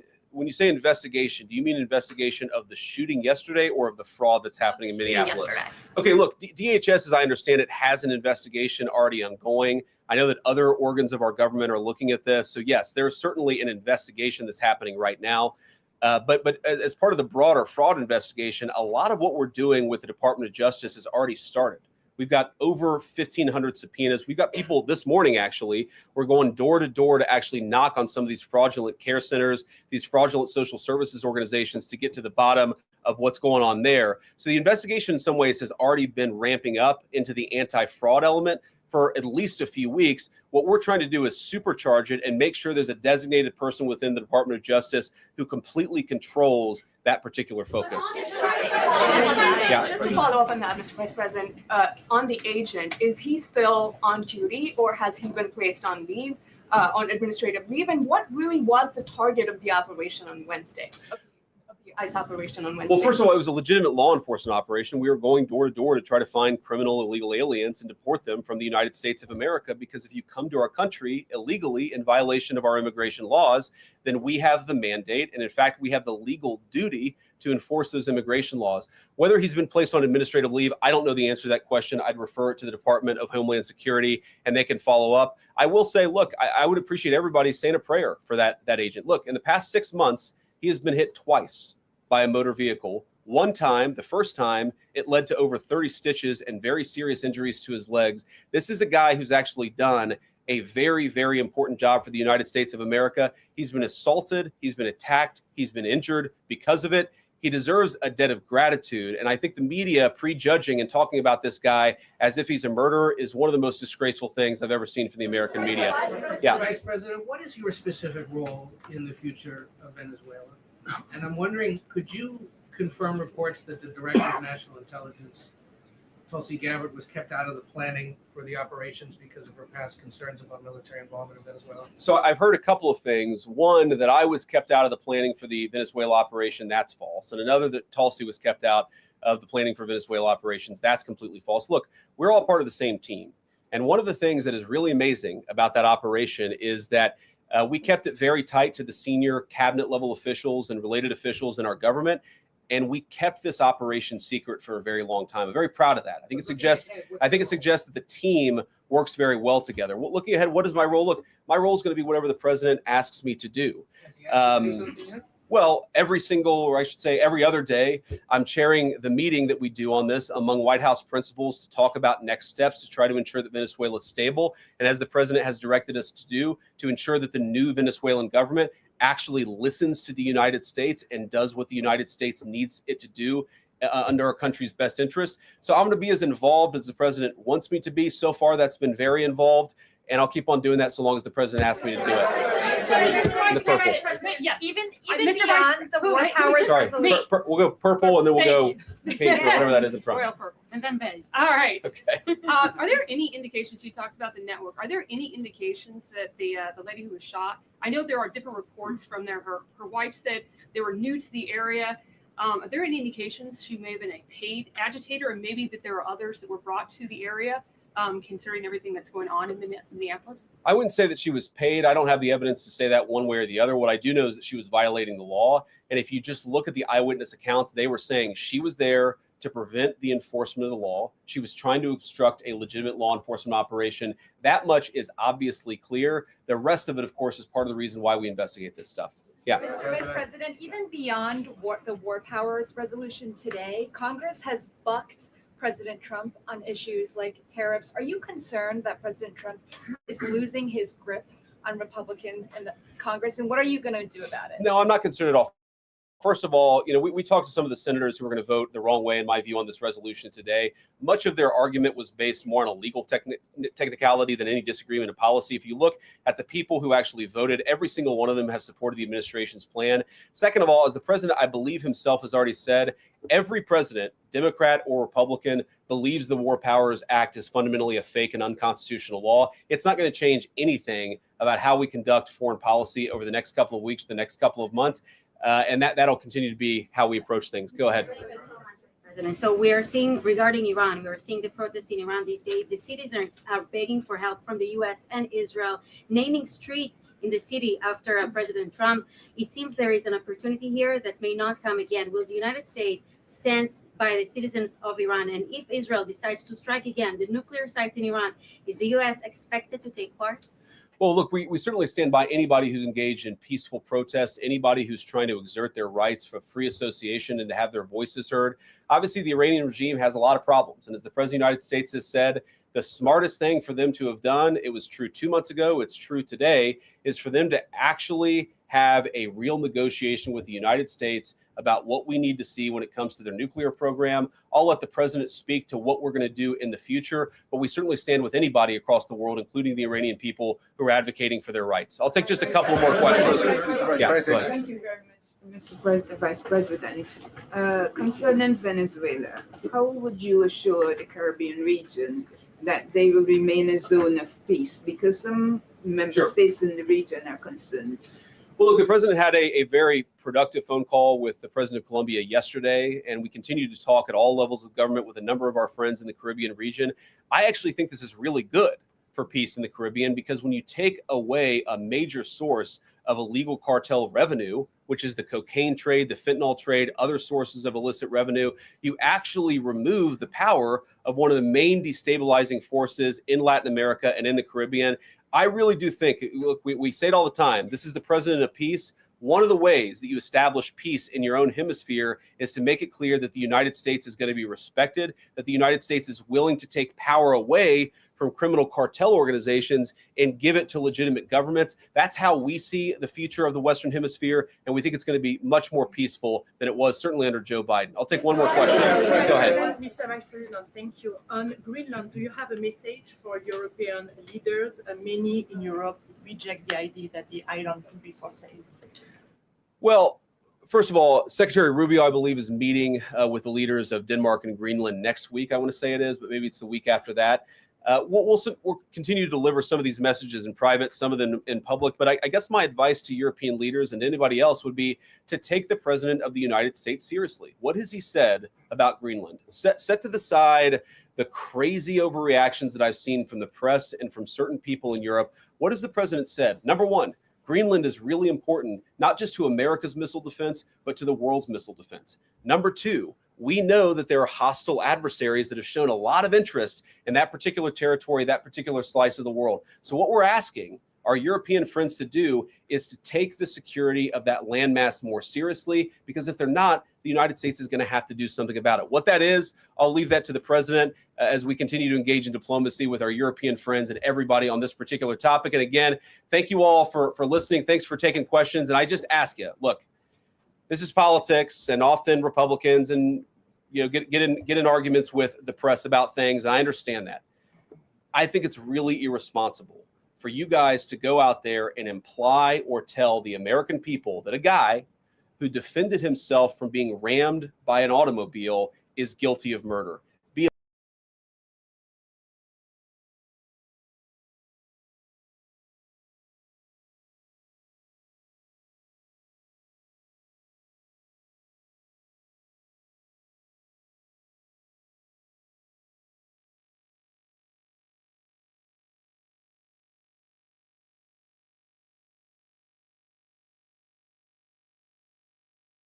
Meeting with oil executives in Miami yesterday,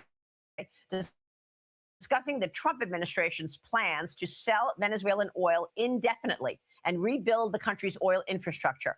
President Trump says Venezuela will turn over what had been sanctioned oil, that's up to 50 million barrels of high-quality oil, sold at market prices and controlled by the United States. Here's the Secretary of State, Marco Rubio, yesterday. Part of that stabilization, and the reason why we understand and believe that we have the strongest leverage possible, is our quarantine. As you've seen today, 2 more ships were seized. We are in the midst right now and, in fact, about to execute on a deal to take all the oil. They have oil that is stuck in Venezuela. They can't move it because of our quarantine and because it's sanctioned. We are going to take between 30 and 50 million barrels of oil. We're going to sell it in the marketplace at market rates, not at the discounts Venezuela was getting. That money will then be handled in such a way that we will control how it is dispersed in a way that benefits the Venezuelan people, not corruption, not the regime. Out of sight isn't out of mind. Once you see standing water, that means your basement is facing large, expensive repairs. You can avoid bowing walls and Joining me now is the Secretary of Energy, Christopher Wright. Mr. Secretary, thank you so much for being here. And I know that you've spoken with the oil executives. The president is expected to meet with oil executives about Venezuela tomorrow. Can you walk us through the plan here? A lot of people are scratching their heads saying, how is it possible that the U.S. can go into Venezuela and take over the oil infrastructure and say that we're going to be there, quote unquote, indefinitely? Tell us about the plans. Yes, Maria, thank you. Yeah, this is a perfect example of President Trump just looking around and saying what we've done for the last 25 years hasn't worked. Venezuela's continued to spiral down, causing growing problems in our country. They've exported 8 million desperate citizens out of their country. You know, some of them great, hardworking Americans now, of course, but a lot of them criminals, people in drug running, people in desperate situations. They've hurt the world oil markets by collapsing their own production. They've replaced their oil revenue with drug running revenue and Russian and Iranian partnership. This has been not good for the Western Hemisphere, not good for America, and we've just seen it happen. He said, we got to do something different. This is a fixable problem. This was one of the wealthiest, most successful nations on earth, a tremendous American ally 30, 40, 50 years ago, and it should be able to be brought back to that way. You know, there were negotiations with Maduro to make an agreement with him to, stop the nonsense and move the right direction. He wouldn't be constructive in doing that. He's, his 25-page unsealed indictment. You can read all of the crimes Maduro and his wife were involved in, and he was extracted. And again, in an absolutely brilliant military operation. And now we're talking with the interim authorities in Venezuela and saying, look, we've blockaded your oil. You're not going to be able to sell any oil and continue this criminal enterprise, or you can work with the United States. And of course, they're choosing, maybe we should work with the United States. So that oil, we're allowing it to flow again. It's marketed by the United States government. The money is going to flow into accounts. Of course, they'll get greater oil revenue than they were getting before. And then that money will be funded back to Venezuela. And now we've got nice aligned incentives. Let's end the criminality, end the displacement, end the destructive behavior towards American citizens, and try to get Venezuela going in the right direction again. This would be a huge win for the Western Hemisphere, a huge win for America and Americans, and of course, a giant win for Venezuelans. What's not to like? How much is this contingent on him actually being charged? I know he was indicted, but he's going to go to trial, right? Oh, he will go to trial. He will go to trial. But look, he has been not just like looking the other way. He has been actively involved in drug running for over a decade. Smuggling arms, working with our adversaries. The record against Maduro is quite extensive. President Biden had a $15 million bounty on his head. That's incredible. And I know that having more oil on the market is also, meeting the president's goal of getting oil prices down. The Wall Street Journal reporting that the president thinks that he can get oil down to $50 a barrel through some of these actions, right? Is that the goal here, to get prices down as well? Yes, of course. I mean, since President Trump has been elected, oil prices are down more than 20%. That lowers the price of gasoline, diesel, jet fuel, travel, and all the other goods. Everything depends on oil. Everything. You push the price of oil down, you push prices down. President Trump has done that domestically, made it easier to produce oil in the United States. That's fantastic. He sent the message to our allies in the Middle East, around the world, that we want a better energized world, as opposed to chasing some climate change demon and doing everything to stand in the way of energy production, which just made everything more expensive around the world. And by the way, did nothing about global greenhouse gas emissions. So President Trump is just bringing common sense and sobriety back.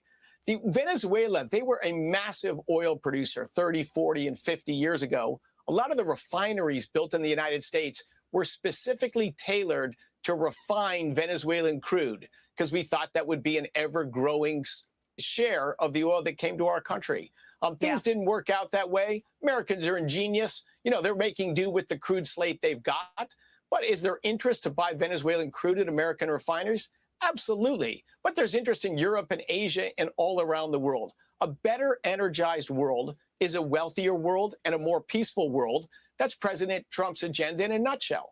Yeah, and I'm glad that you mentioned the interest in terms of buying this oil. I want to get your take on how that's being done, but you mentioned something really important in terms of our relations with Venezuela back in the day. Ted Cruz, the senator from Texas, made a point the other night on Jesse Waters as well. Here's what he said. Watch this. I've seen plenty of power banks over my 15 years of reviewing tech, but this Ridge one quickly became a favorite. So this... Well, Venezuela has massive natural resources. As you mentioned, it has the largest proven oil reserves in the world. It also has the largest reserves of gold in the world. Do you know where Venezuela ranked in the world in terms of GDP per capita in the year 1950? You got me. Number 4. Wow. Number 4. In 1950, you had the United States, you had Switzerland, you had New Zealand, and Venezuela was number 4. And what happened is first Hugo Chavez and then Nicolas Maduro, both communists, came in, utterly destroyed the economy, took what was a rich, prosperous country and drove the economy into the gutter. Communism is a disaster. Venezuela has had more than 8 million people damage. Is I am hopeful it will, in short order,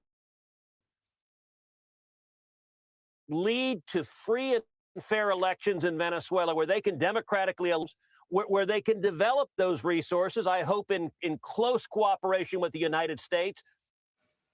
I thought that was compelling, Secretary, the fact that Venezuela at one point was the 4th largest GDP.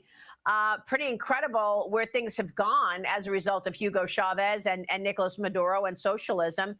Did you get a sense from these oil companies on how long this would take? I know that Chevron right now is the only American oil company in Venezuela. So how long will this transition take to actually explore and dig deep into the resources there? So look, the interest from American companies and companies around the world, but look, America's the leader in oil and gas technology and has been since the industry started. The interest is just tremendous. I was on CNN yesterday and they're saying no one would want to go back to Venezuela. Oh my gosh, my phone is blowing up with people saying, hey, I've got interest. How can I do this? But look, first you're going to see existing operations improved.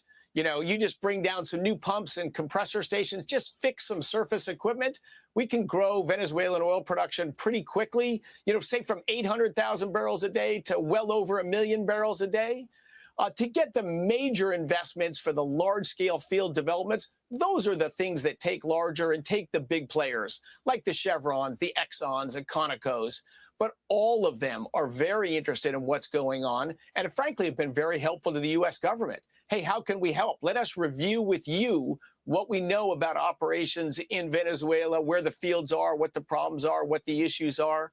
I will tell you, the interim authorities in Venezuela, they're very interested in how they can get their oil industry back going forward again, not only to stabilize and grow production, but to get the corruption out of it, get the criminality out of it.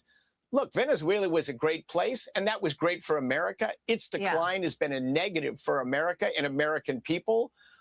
Everybody wins if this trajectory can be turned around and gone in the right direction. And think how brilliant President Trump is. A 25-year festering and growing problem for the U.S. and the Western Hemisphere may be solved, maybe directed in a good direction without a single American boot on the ground, except for briefly arresting 2 people indicted by the Drug Enforcement Agency.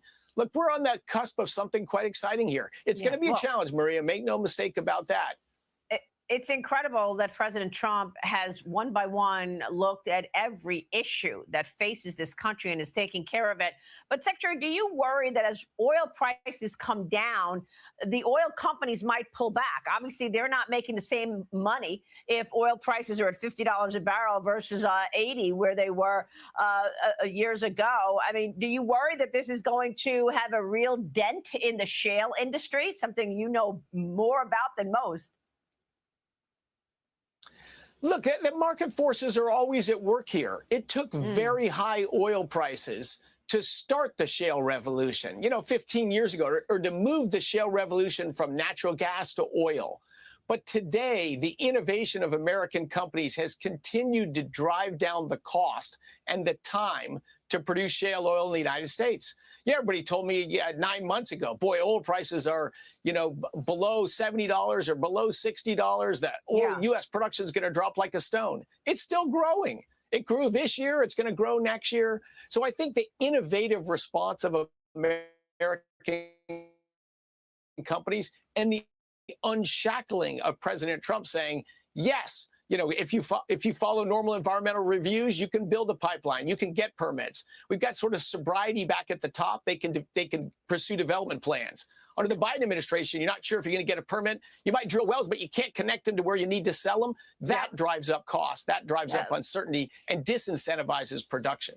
That's a great point. U.S. forces seized 2 more sanctioned oil tankers yesterday. Southern Command forces taking control of the MT Sophia oil tanker in the Caribbean, saying it was conducting illicit activities in international waters, while U.S. European. Here's a brand new, better way to sell your house. So if you're thinking about selling anywhere in the Delaware County area, including the blue areas on this map, you want to make sure you get the most when you sell without. European command forces took hold of the sanctioned Bella 1 tanker in the North Atlantic.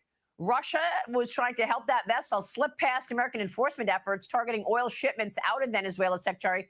What can you tell us? Because Secretary of War Pete Hegseth wrote on X, the blockade against all dark fleet vessels illegally transporting Venezuelan oil to finance illicit activities, stealing from the Venezuelan people. Only legitimate and lawful energy commerce, as determined by the U.S., will be permitted.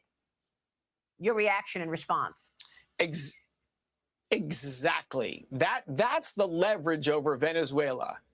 You can sell oil together with the United States, or you can not sell oil. But you have to be able to back up those words and that concept with action. Under this president, under Pete Hegseth and this Department of War, those things are reality now. These impacts will not just be on Venezuela and the Western Hemisphere. Think around the world now. Think what the Iranians are thinking right now, or what the Russians are thinking right now, or the North Koreans are thinking right now. Boy, we have a president that if there's a sanction or there's a U.S. policy, it's actually going to be enforced. It's not just noise that we can either snipe at or just ignore. It's real. The credibility of the United States is very helpful for economic growth, for peace in the world, and for prosperity of the Americans. This is a tremendous transformation.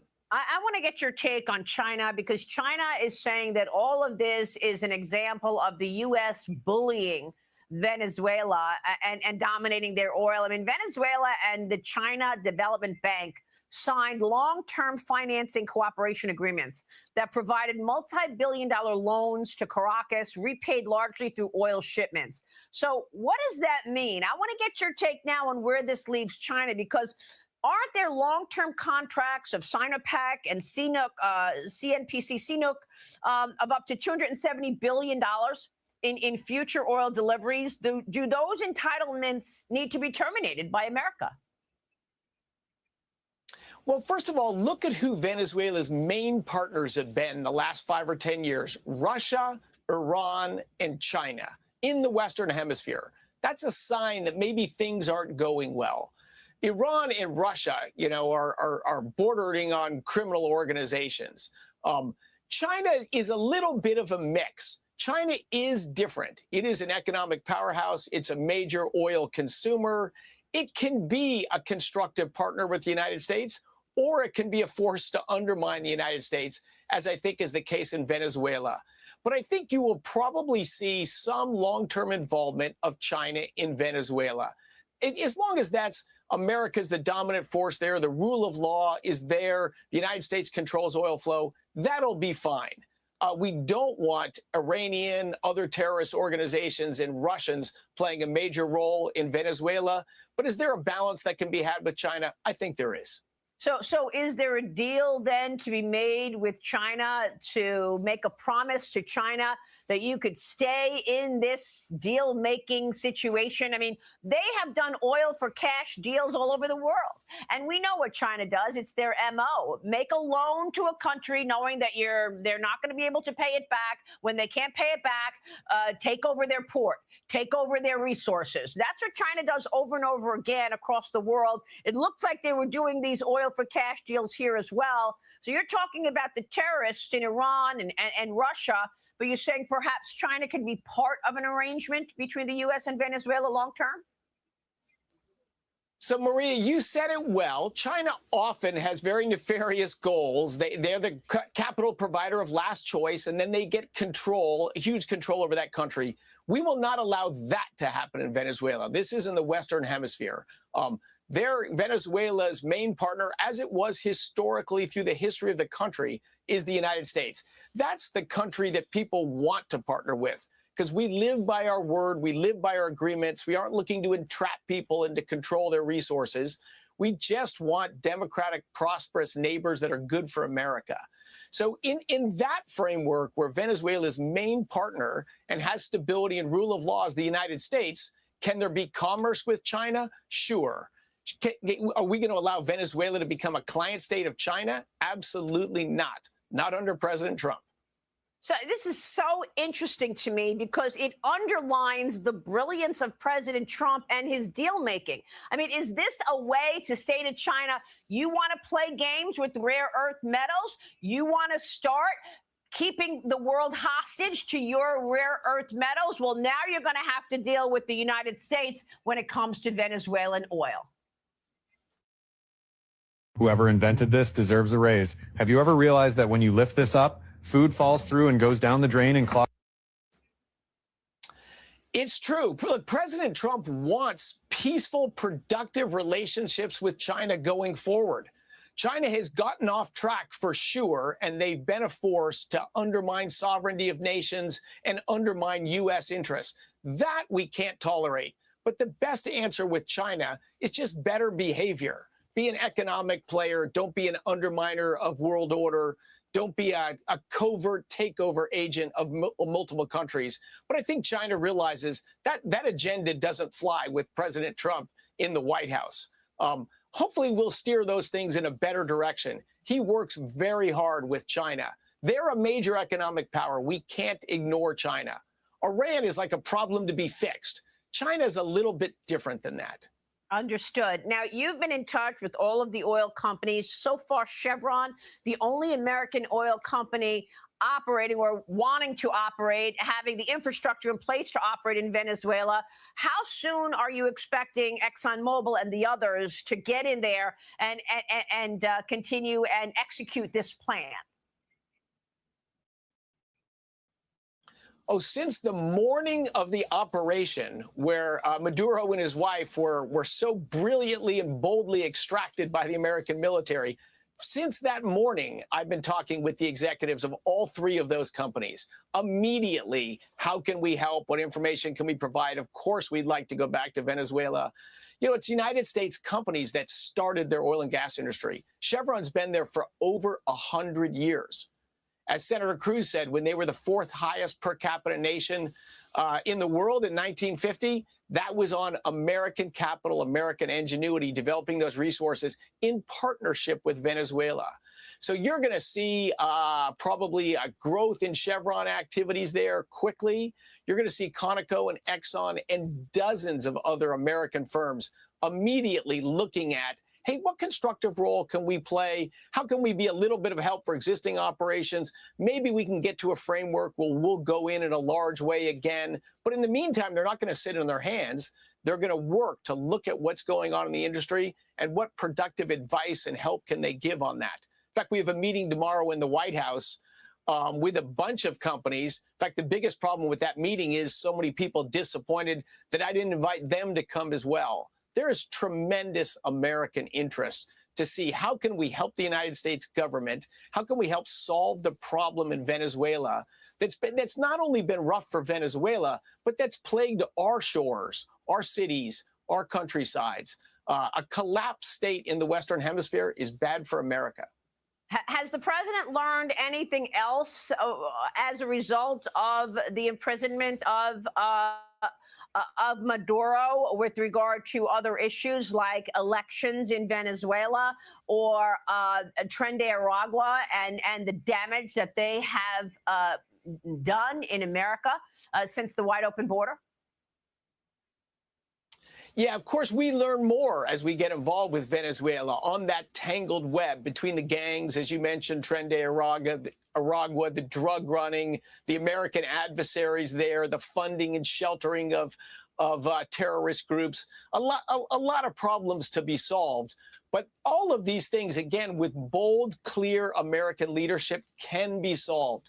Around the world, there is not a country on earth that doesn't want to be friends and partners with the United States. Look at the uprising among the Iranian people right now. Why is that happening?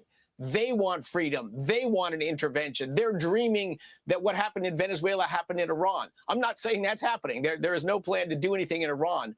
But just when you see the force for good in this world, the force for freedom and peace and prosperity in the United States, you see a stronger America in the world. That gives everyone optimism. Absolutely. Secretary, this has been a great Except the Democrats, interview. I should say. Except for the Democrats in politics. That's right.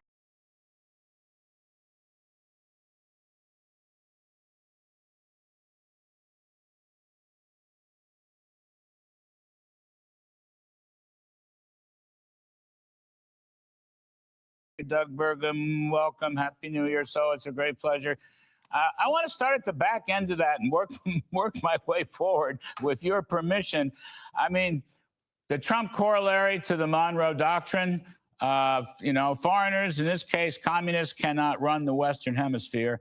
And the nexus of oil power, this is up your alley, this is so important to me. The nexus of oil power is now going to shift completely from the Persian Gulf to the Americas, which is where it belongs, because Mr. Trump, and it was in the Wall Street Journal this morning, front page article, wants, he's going to control this oil from Venezuela and elsewhere. What's your thinking on this, Mr. Interior Secretary? Well, Larry, you're spot on your riff, and certainly President Trump, like no president we've seen in over 120 years, understands the importance of both peace and prosperity in this hemisphere. And what President Trump is really giving is a masterclass in what I call energy diplomacy. And energy diplomacy is really tied to two things. It's tied to, prosperity here at home, which you covered in your riff, but it's tied to the fact that we got increased safety and security for Americans. So it's not only lower prices, it's also more security. So this is a win-win all the way around. President Trump's strategic brilliance matched up by breathtaking execution with him as commander in chief and what's made all this possible is that when he took office last year on January 20th, from day one, he said, we're going to have energy dominance. You can't bomb Iran. You can't remove Maduro. You can't do the things that he's doing unless we had a solid basis of energy production. He's able to make these global moves. And guess what? The price of oil barely moves because we've got so much energy. As you said, we are in command now of these markets. And what a beautiful thing for the future of the Americas. Well, I think, policy is everything, but timing is everything too. Oil is on the downslope. Oil is oversupplied. It's ahead of demand, which is fine. Okay, we're almost at 14 million barrels a day, as you well know, sir. And so this is great. So the Venezuelan slight disruption's not going to matter. I assume you're involved. You're on the energy team, Interior Department, and so forth. Mr. Trump is suggesting, and this is my question to you, the United States will control every drop of oil coming out of Venezuela. That is the basic thrust, at least during this so-called transition. The U.S. will control every drop of oil and pricing, and the disposition of it. There's going to be an oil fund, as I understand it. The president will control it, or the Secretary of State, or maybe you'll have a shot at it. So we're going to control the oil, and we're going to control the disposition of the oil. Are those fair statements? Are they reported? Are they correct? 100% accurate, Larry. Absolutely. And not only are we going to control the oil that's coming out of Venezuela, part of the Venezuelan heavy crude, it relies on a diluent or a diluent to be able to both produce and ship that product. That diluent has been coming from Russia, like a light sweet crude that they can mix to improve the quality of the Venezuelan heavy crude to make it manageable. But where that's going to come from now, that's all going to come from the U.S. So we've also knocked Russia out of this market, replaced it. It's going to be replaced by U.S. providers. And so this is a win for all the refiners in the U.S. It's a win for consumers. People are going to see over time lower gas prices still because of our ability to tap into this Venezuelan heavy crude, what our refineries in the U.S. were built around 20 years ago. And then that market was destroyed by the corrupt leadership in Venezuela. But that's all coming back. That's great news for every American consumer. And like you said, energy is a component of everything. The clothes you wear, the food on your table, the gas in your car. When those prices come down, everything comes down. And we're looking at a gangbuster 2026 economically ahead of us. I don't think people understand it. It's funny. I'm glad to hear you say it. I want you to sign off on it because you're a smart guy. And I say it. Trump says it. The economics profession doesn't say it. I mean, it's the greatest story never told. We've gone from $80 to about $55, $60. It's probably not over yet. And that's going to mean much lower CPI. You're going to have negative CPI prints. But let me come back to your other point. Russia's going to be knocked out. Will China be knocked out of the oil or the discounted oil? China's a big buyer of Venezuelan oil, Doug Burgum. I assume the president will keep supplying China, but end the discount. Is that how that's going to work? Again, absolutely right, Larry. China was one of the big winners of the corruption in Venezuela. What we know now is that they were buying oil at as much as $20 below market, and then shipping that back. So when Venezuela collapsed and failed sanctions under the Biden administration, we just turned Venezuela into China's discount gas station. Those days are over. All right. The big question next up. This is the question: is Cuba? Will Cuba supply of Venezuelan oil end? because that's keeping Cuba alive, or at least Cuban electricity and power alive. And as you know, Cuba's the problem in Venezuela. I call it the Cuban KGB, the military, the secret police. They've been running the joint for a long time. The Venezuelan communists play ball with them. Will we stop selling Venezuelan oil to Cuba? End of sentence, full stop.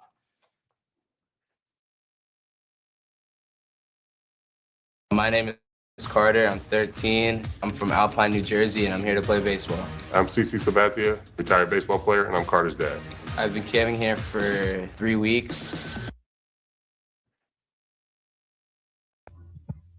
Hey, what's your fucking name? Anti-you. You are a whiny bitch. YouTube wouldn't let me type it in, so I'm gonna tell you. You're a whiny little bitch.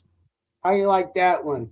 Chat, if you like that dude, cool. If you don't, light him up. It's on you.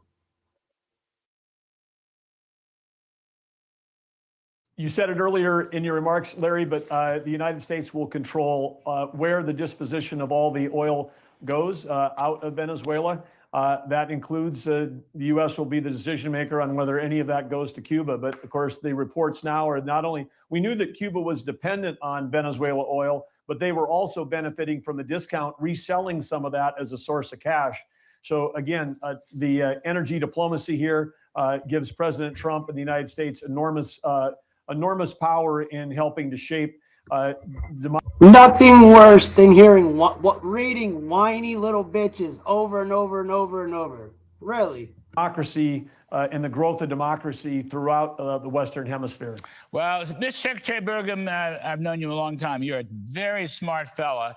And you're very good in your syntax, but you didn't really answer my question. And I will amend it to note that Secretary of State Marco Rubio, a brilliant guy, in some sense, perhaps the architect or the co-architect with the president of this entire Venezuelan story, he has no love for Cuba, as we all know. So I'm going to just give it one more shot. Will the United States control of Venezuelan oil mean ending Cuban oil from Venezuela? Well, ultimately, that's going to be a decision that the president makes, but we're going to make sure that the embargo is in place and that the U.S. has full control of where that oil goes. And one other thing I'd throw in, Larry, when you talk about lower prices, people have said, oh, if the price gets too low, it gets in the low 50s, are we still going to have American industry interested in drilling? I'm happy to report that on January 6th this week, we had the highest dollar ever paid for an acre of federal land leased, almost $220,000 per acre in New Mexico.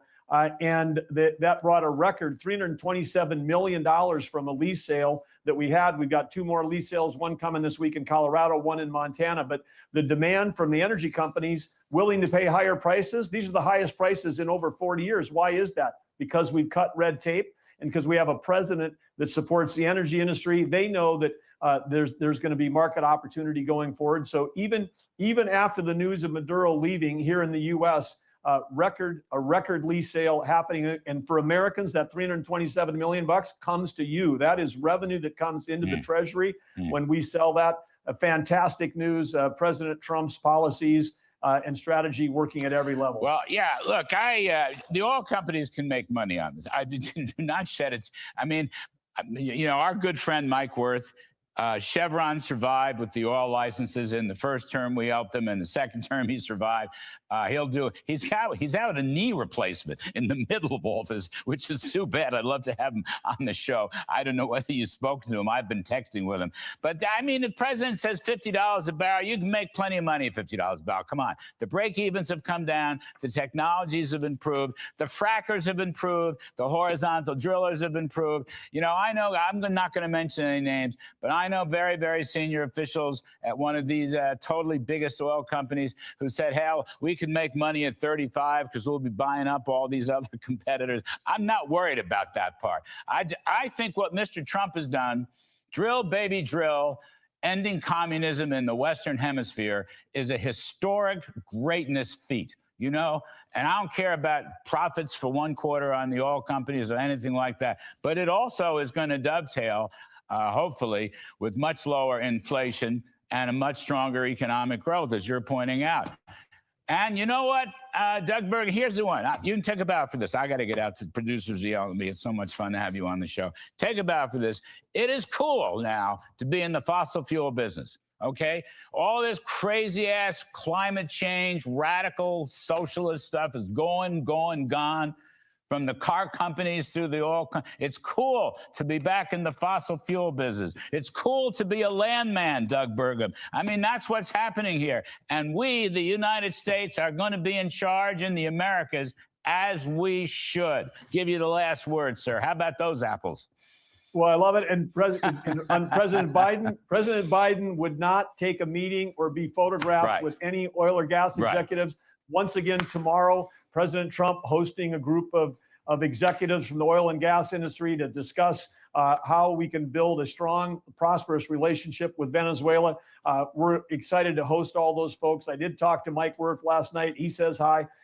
And so it is we got a great group of American companies that are willing to go in, turn loose American technology, American innovation, American capabilities. This is going to be such a win for the U.S. Got it. Terrific stuff. Interior Secretary Doug Burgum, Happy New Year to you. Happy New Year to your dear wife, Catherine Weep.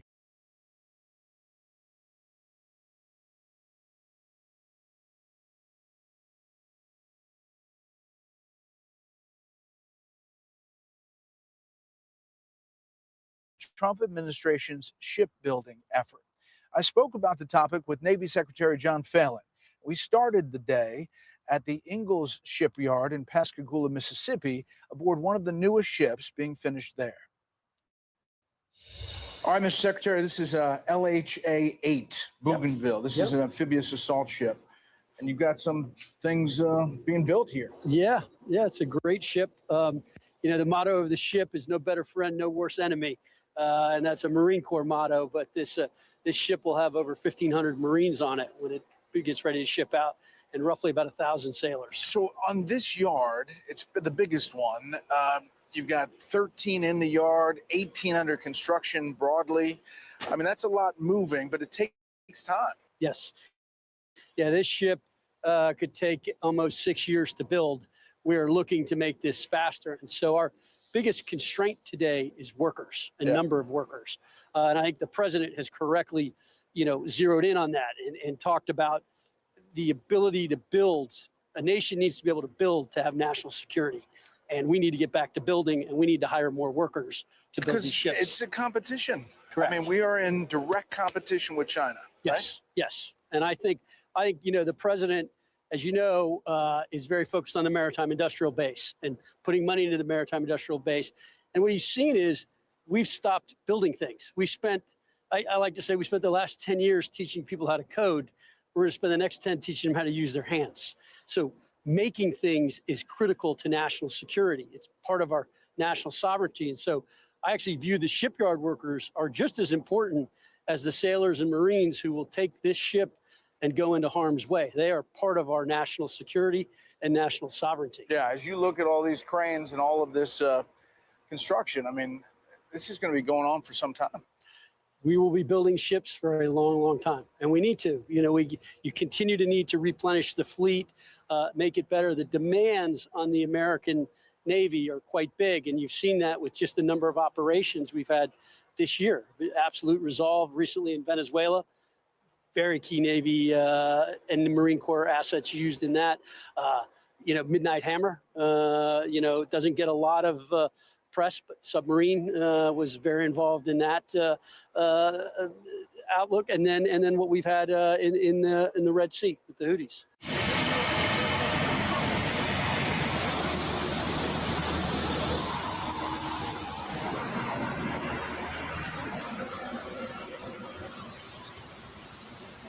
We're going to restore America as a major shipbuilding power. We're going to ensure the USA is the most powerful fleet anywhere in the world. The USS Defiant battleship will inspire awe and reverence for the American flag whenever it pulls into a foreign port.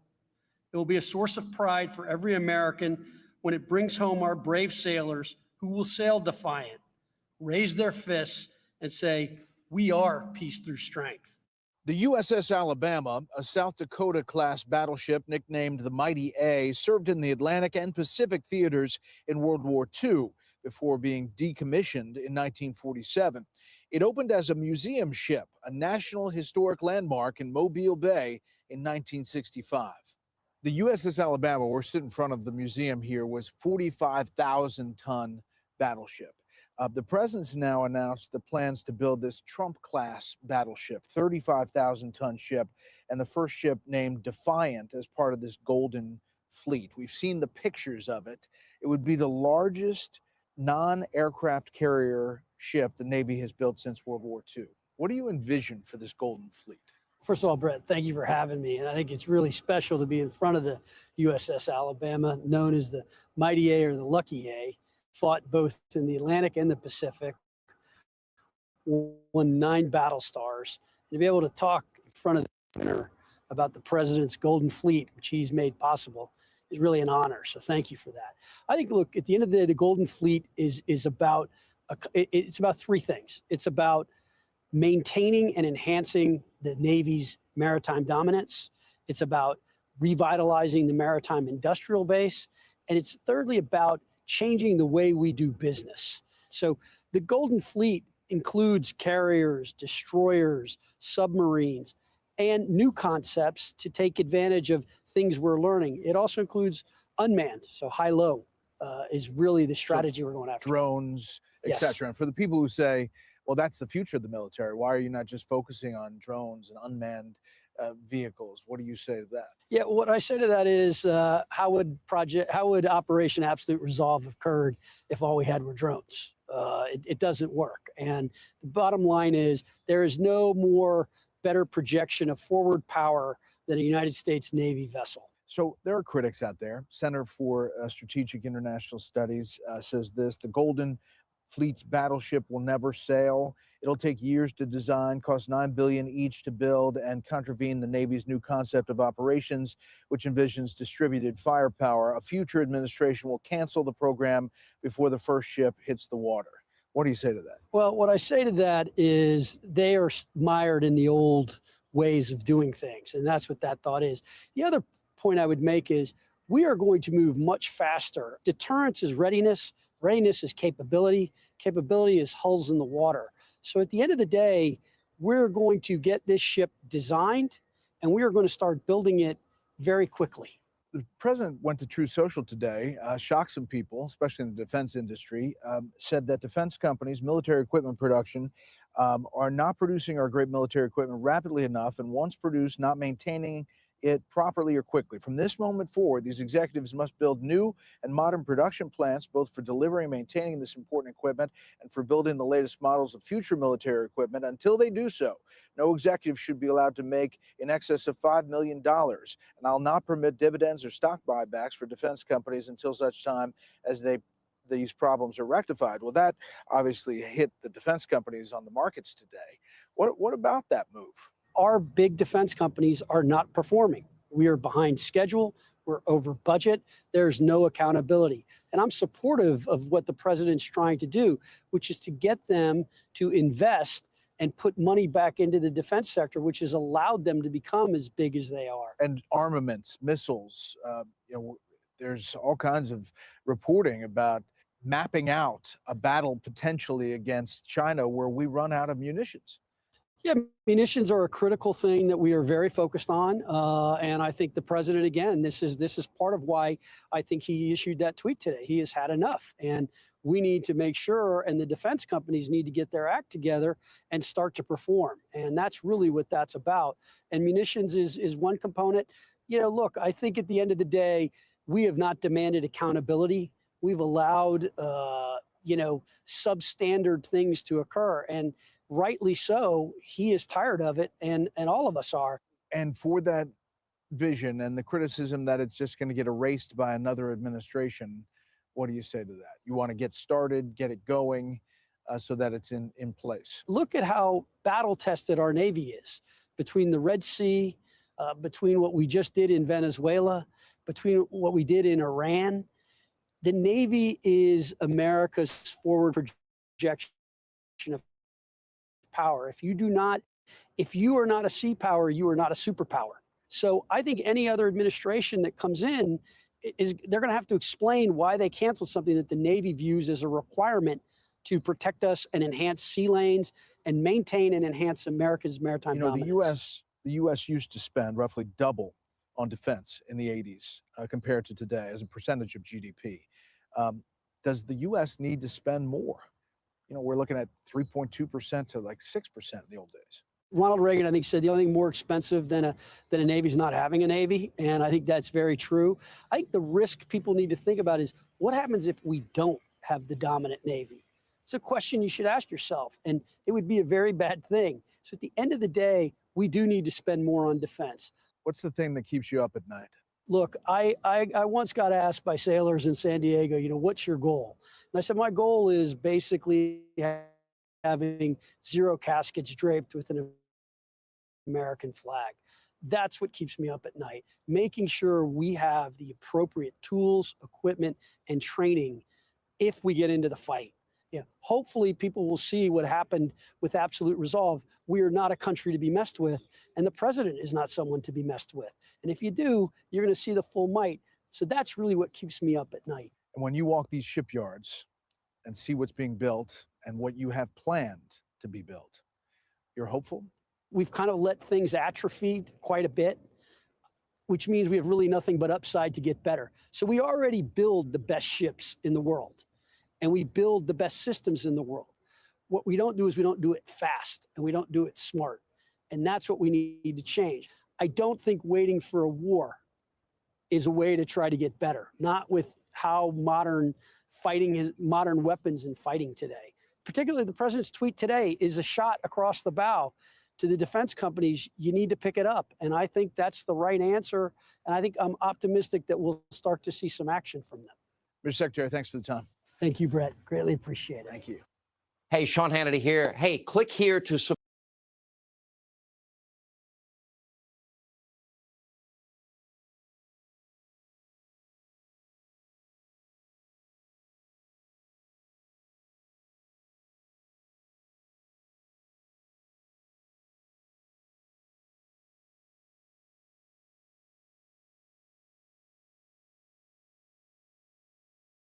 Borders in our country. That's Trendy Aragua. That's cartel members. Some of the worst criminals in the world were let into our country. Known terror ties. Biden's open border policy.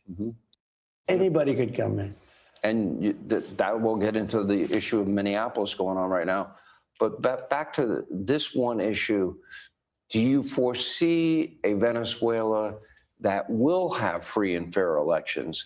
And I would have little doubt that the opposition would probably win handily if they were free and if they were fair. Yeah, I do see that. I think that's happening. But before we do that, it's going to take a while to do. We have to rebuild the country. They couldn't have an election. They wouldn't even know how to have an election right now. The country's become third world, and they wouldn't know how to have an election right now. We're going to rebuild the oil and the oil infrastructure. We'll be in charge of it. It's going to do great and make a lot of money. And we're going to take it from there, but we're going to rebuild the country, and ultimately you're going to have elections. When you talk about increasing defense spending, I go back to the campaign, and I go back to your first term.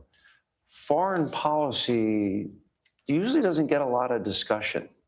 And in many ways, you have dedicated a lot of time, energy, and resources. Very important for our country.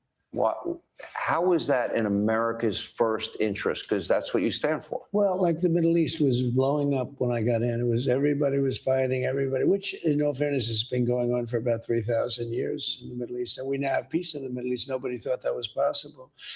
But you have some great countries, Saudi Arabia, Qatar, UAE, and many other countries that have been around a long time. They're very wealthy.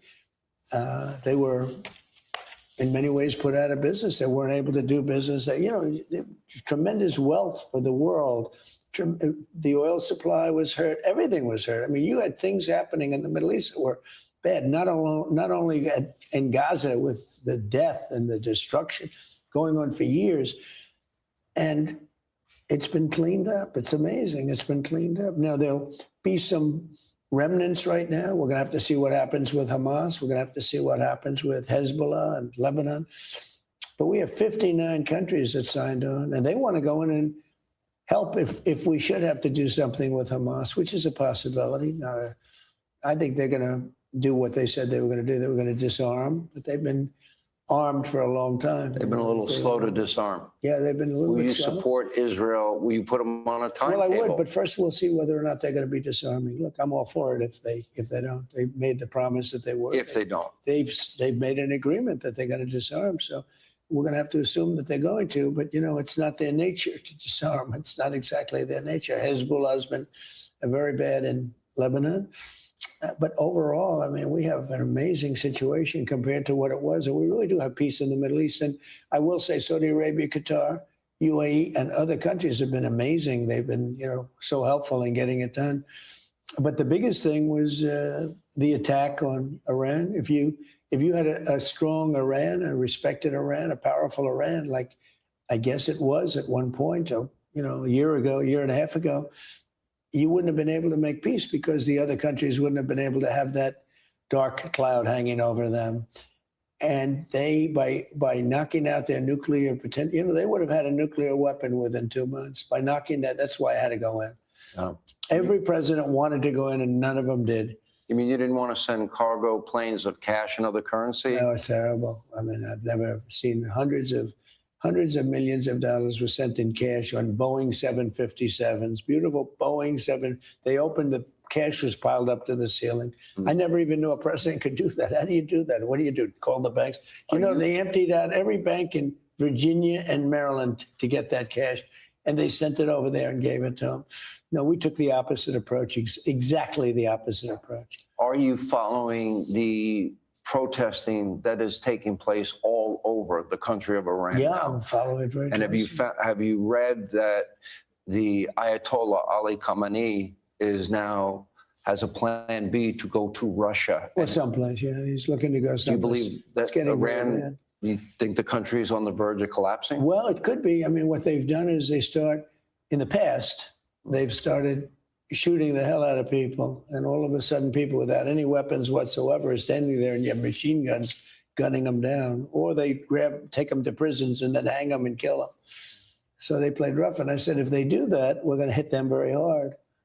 Well, we're going to hit them hard. We're ready to do it. If they do that, we're going to hit them hard. And so far, for the most part, there's been some of it, but for the most part, they haven't. There have been people killed. Some of them, the crowds are so big that some of them have had really were stomped on. Literally, it was terrible. The crowds are just they're massive. The enthusiasm to overturn that regime is incredible. But there's been people killed, but it's more from death it's literally stomping. It's people running in a certain direction. So we'll see what happens. We'll see what happens over there. They know, though, that it's a stampede is, I guess, the best word. They have like a stampede. You talk about stampede for cattle, but the people are stampeding, and you're losing a lot of people with the stampedes. There's so many people protesting. Nobody's ever seen anything like what's happening right now. But I have put Iran on notice that if they start shooting at them, these people are totally unarmed people, and they love their country. They want something to happen. Look at their country. They've gone back 150 years. But I've told them that if they do anything bad to these people, we're going to hit them very hard. So if there is mass murder by the Iranian Ayatollahs and those leadership, you're pledging to the people of Iran that you will come to their aid. I've said it very loud and very clear. Yeah, that's what we're going to do. I have this hat. I guess you were playing golf with Lindsey Graham. Yeah, I did that for Lindsey Graham. It says "Make Iran Great Again." And what he means by that, because I said, this is a little tricky hat. Yeah. Why do you want me to sign this hat? I don't know. He's Can really I auction talking this about off on the eBay? riots. Can I sell this? Yeah, It's probably worth a lot of money. Got my signature. Yeah. No, but he asked me to sign that. I said, there's a lot of definitions for that. And what he's talking about is the people that are, protesting, I guess is the only word you can use. It's really the biggest protest I've ever seen. The people that are protesting, if they take over the country, he wants to see if Iran can be great again. Years ago, a friend of mine was a developer from New York, and I was a young developer, and he went to Iran and he built buildings in Iran, and he made a lot of money and he did very well. And It was like condos and rentals, and he loved Iran. He thought it was great. And he did a lot of work there. He did a tremendous amount of work. He loved the people. He thought they were so incredible. And then it all stopped when this stuff started happening. 1979. Yeah, it then stopped like magic. 444 days, Americans held hostage. Yeah, that was right. It was not a good time for Jimmy Carter. It wasn't a good time for America. His politics. No, didn't work out very well for anybody. If, in fact... Well, I think about that, though, if I could interrupt, because, when we were going into the middle of Venezuela with helicopters landing in an army fort where you have thousands of soldiers and you have people with guns all over the place, I thought so much about that Jimmy Carter catastrophe. We had so many hostages taken, American hostages. We had the helicopters crashing. You had the sandstorms. If you had sandstorms, you should come back. Yeah. But they tried to blast through the sandstorm. Nature always wins. Remember? Not with a helicopter. Nature always wins. Mm-hmm. And helicopters don't have that kind of an engine. There are a lot of moving parts. They don't like sand blowing into their gears. But anyway, they decided to go forward. I should have come back. But I was thinking about that because, here we are going into actually a much more dangerous situation. If you think about it, on Venezuela, we're in a fort, a military army fort, and the house was built there for protection. And we're going in with helicopters, with jets, with helicopters. I mean, the jets preceded the helicopters and did an unbelievable. These are unbelievably talented pilots and people, and very brave people. So I was thinking a lot about the Jimmy Carter thing. I don't know what he would have done or how he would have done if that didn't happen, but there are those that say that destroyed his chances of winning election, and lost that election pretty big. He might have lost it anyway, perhaps, but there was no question after that mess. And I was saying, boy, I hope that doesn't happen with me. But we have Raising Cane and all of these great people, and they did an unbelievable job. You started in your first term the Abraham Accords. Right. And I would argue beyond Israel, it's other countries in the region, Egypt, Jordan, the Saudis, and pretty much every country, right, that they probably were breathing a sigh of relief, as well as the Israelis, because they didn't want Iranian hegemony in the region and a nuclear-armed Iran. Well, you had to stop that. You had no choice. And it should have been done long before I got there. It should have been done earlier. They just, you look back and Obama should have done it.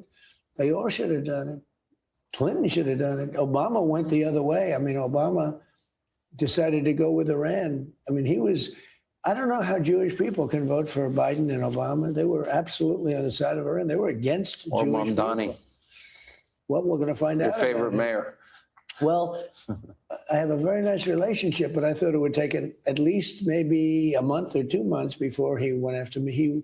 He hit me on the attack on Venezuela, which is pretty unusual because not too many people have hit us. That was a perfect attack.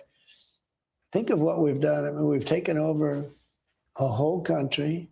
We're going to make the country strong and good, and they'll ultimately be able to vote and put somebody in that they like. The oil that we've taken $4 billion worth of oil in one day, and that'll increase. We're going to have it rebuilt. All the big oil companies are coming in. They're going to make a lot of money, and Venezuela's going to get some of that money, and we're going to get some of that money. And we brought stability to the region. We brought stability and much lower oil prices. We have gasoline now down to, in many cases, $1.99 a gallon. And with Biden, it was $4.50, $5. We have it we brought it way down. We've done a great job. On the word affordability, prices are way down. They're going to go lower. Prices, everything follows oil. Oil is so big. Everything follows oil. If oil prices are down, everything's down. I mean, you can look at everything goes lower. It affects everything. It affects the truck that delivers donuts. It affects the stove that makes the donut. It affects everything. Two more issues on foreign policy and national security. Then I do want to do a deep dive into the economy.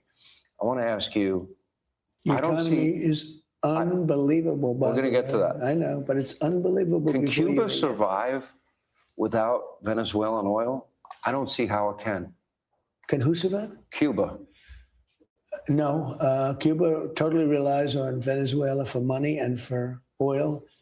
and they give Venezuela protection. That was always the deal. They're very tough. They're good soldiers. They got wiped out, as you know. Yeah. 3 days ago, wiped out. I don't want to even say how many, but they got wiped out. But Cuba gives protection to Venezuela, and Venezuela gives Cuba money through oil. Yeah. And it's worked that way for a long time. You talked But about. it doesn't work that way anymore. So I don't know what Cuba's going to do. I think Cuba's going to fail. I don't think there are any alternatives for Cuba. I don't know how they survive without Venezuelan We have energy. great people from Cuba. Marco Rubio is great. He knows Cuba very well. Some people said, somebody told me today it was Marco's revenge.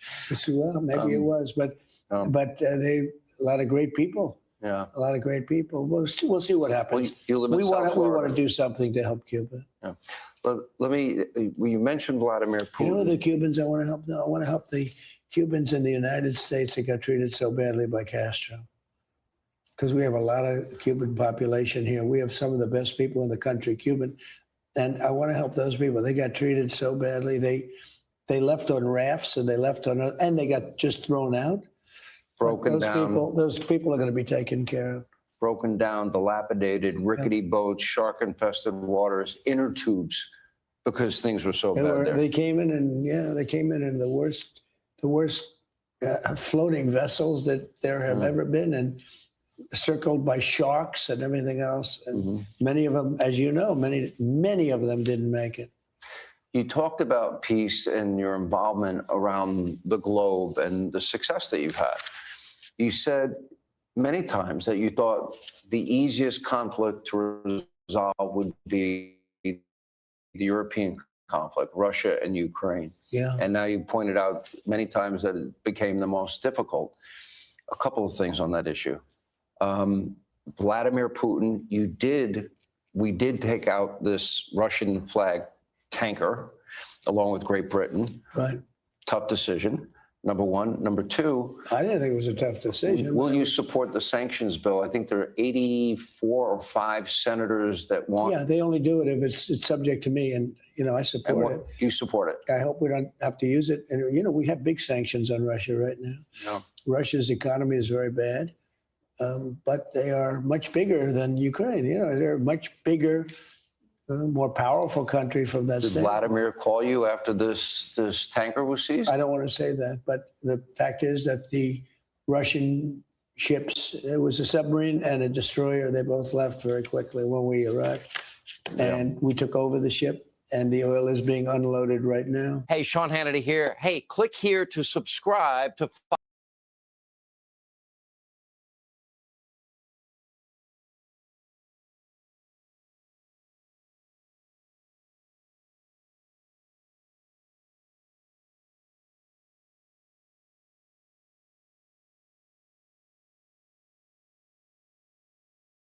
market traders, businesses protesting, the currency collapse, hyperinflation that's morphed into nationwide unrest against the theocratic regime in power since the toppling of the Shah in the late 70s. Now, demonstrations with increasing numbers over the crippling state of the economy and the difficulty to get by over government corruption that's blamed, along with US and UN sanctions, on the country for the state of the decline. Well, there have been protests, waves of them in decades gone by, brutality suppressed by the government. This time, we've been seeing images of statues linked to the government and the military topple, calls for the Ayatollah to go, increasing calls from crowds for the exiled son of the ousted Shah to replace him. Then in the past 24 hours, a place that's already difficult to get access to quick and credible information, little to none. An internet blackout calling Iranian contacts in the country not going through. And a speech today by the Supreme Leader, the first since the start of the protest, warning of a clampdown to come. Last night in Tehran and some other places,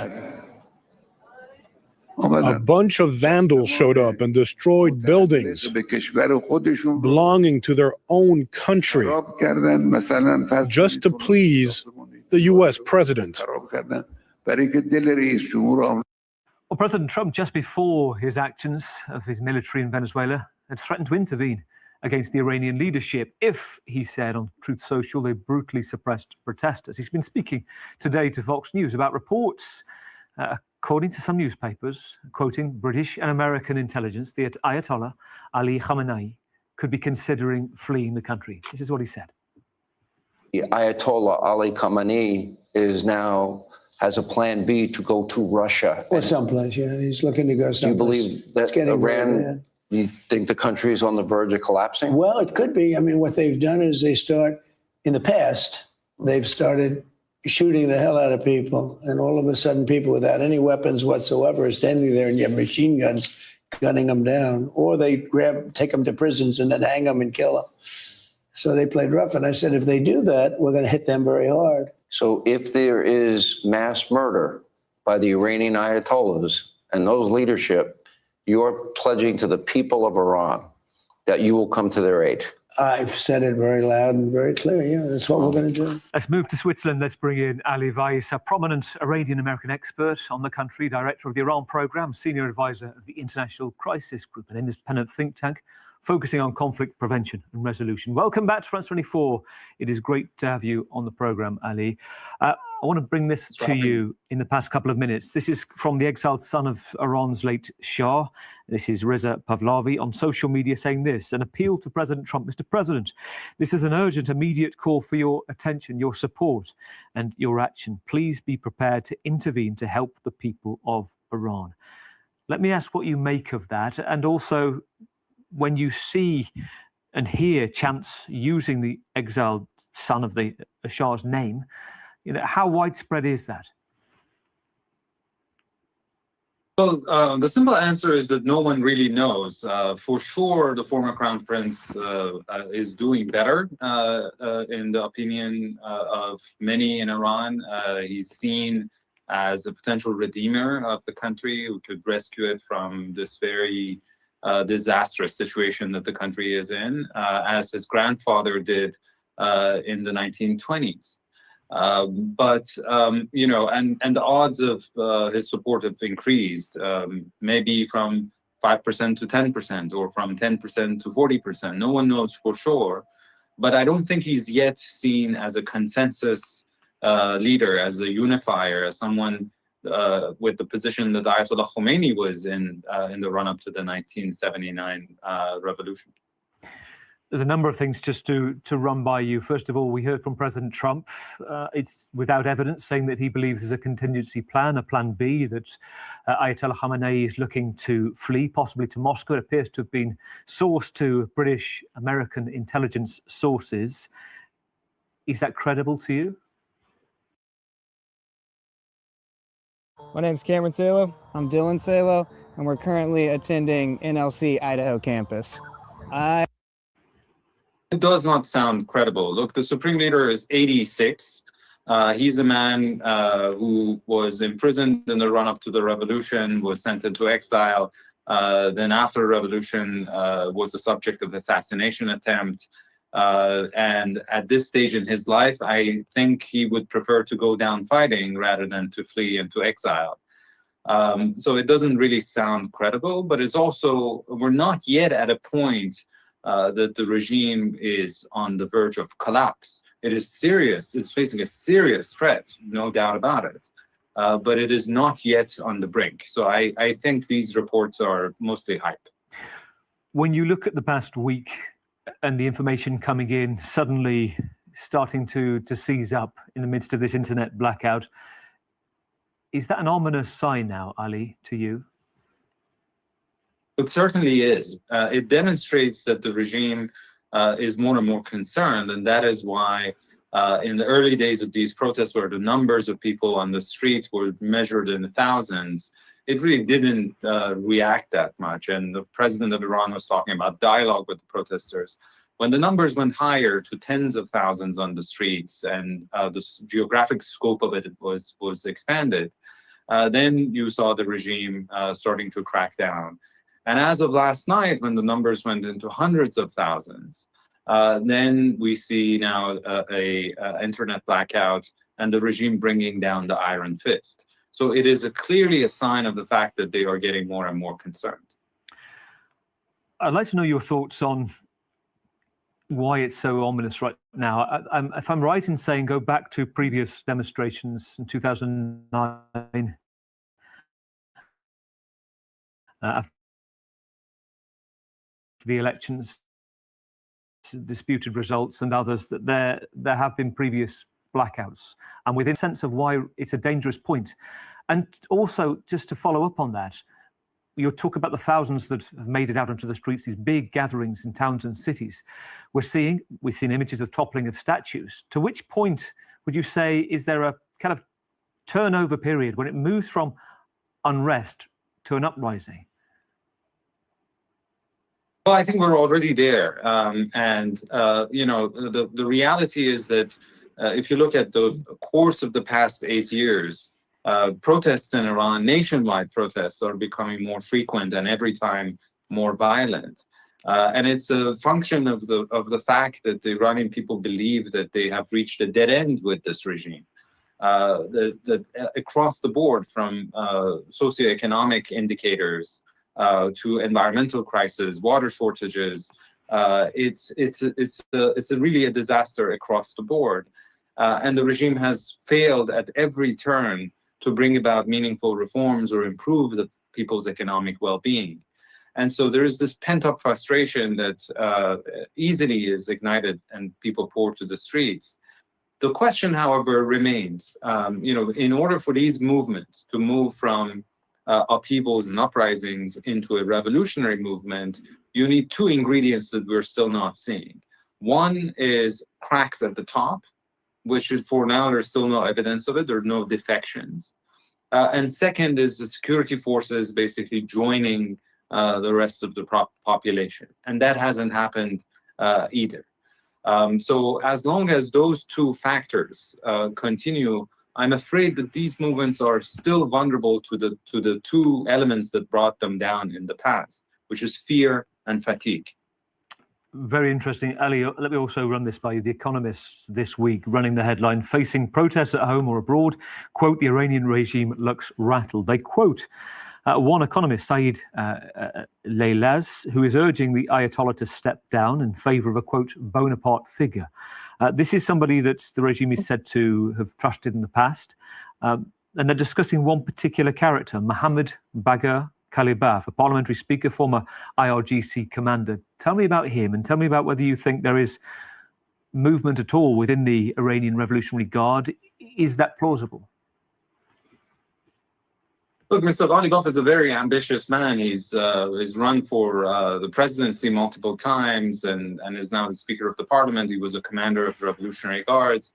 No doubt that he wants to ascend to even higher office.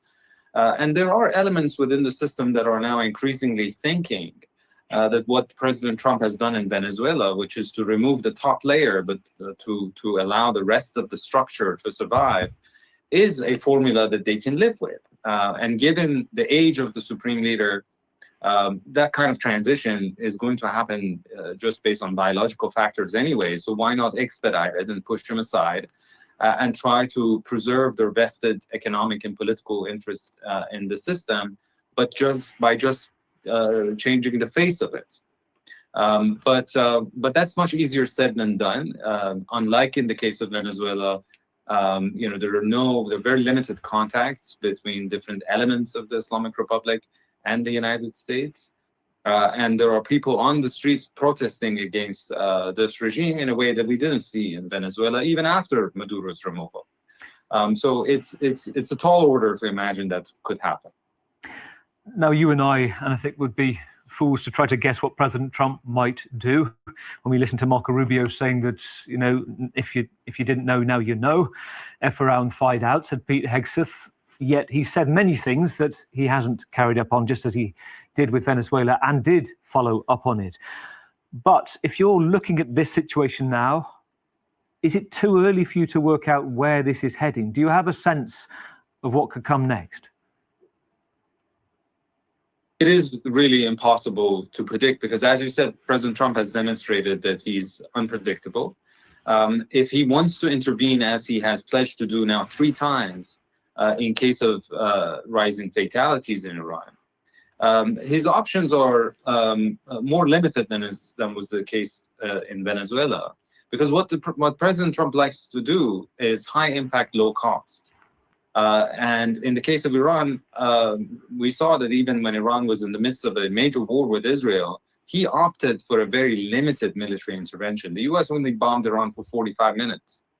And so if he is to intervene, especially in the Middle East, where the U.S. public and his base have lots of bad memories of mission creep, it will be a difficult thing to do for a regime that is now not just paranoid, but prepared also for scenarios similar to what Israel did to Nasrallah, political decapitation in Lebanon, or Maduro's kidnapping in Venezuela. Final thought, just to round up where we started actually, on Reza Pahlavi, his quote, he'd already called for people to come out onto the streets this week. Now he's calling for President Trump to intervene. Can you set out, to those watching, trying to understand who the rallying figures are, and this is somebody many demonstrators appear to be rallying around, why his name isn't black and white, and why isn't there a unified position on him? There are critics, I think, of Mr. Pahlavi saying he's simply too close to Israel, but that could also work in his advantage. What's your take? Look, again, it's hard to come up with a very accurate answer to that question, because we don't have reliable surveys of what the Iranian people think about these things. I'm sure there are some people who see an advantage in the fact that Mr. Pahlavi is supported by Israel, which sees no limit in pursuing its goals in the region these days and wants to get rid of the Iranian regime, is less risk averse than the United States. But there are also some people who remember the high civilian death toll during Israel's 12-day conflict with Iran and blame Mr. Pahlavi for siding with the aggressor. So there are really mixed views about him, about the history of his family. Remember that there was a popular revolution 46 years ago that toppled his father. But there are also, again, some nostalgia about the monarchy and about his grandfather who rescued Iran from a very similar dilemma that it faced about 100 years ago. So it's really a mixed image and hard to say whether he would be able to come up on the top. But even if he does, in terms of being opposition abroad, he still needs a network inside the country. The reason Khomeini succeeded in the 1970s was that in addition to it being a charismatic leader and being very smart about what he was doing, he also had a network of mosques and charitable organizations in Iran who were doing his bidding on the ground. And that seems to be lacking for the opposition abroad. Really good to talk to you, as always, Ali. Thank you for your time. Ali Weiss in Switzerland. Thank you. Director of the Iran Project and the Senior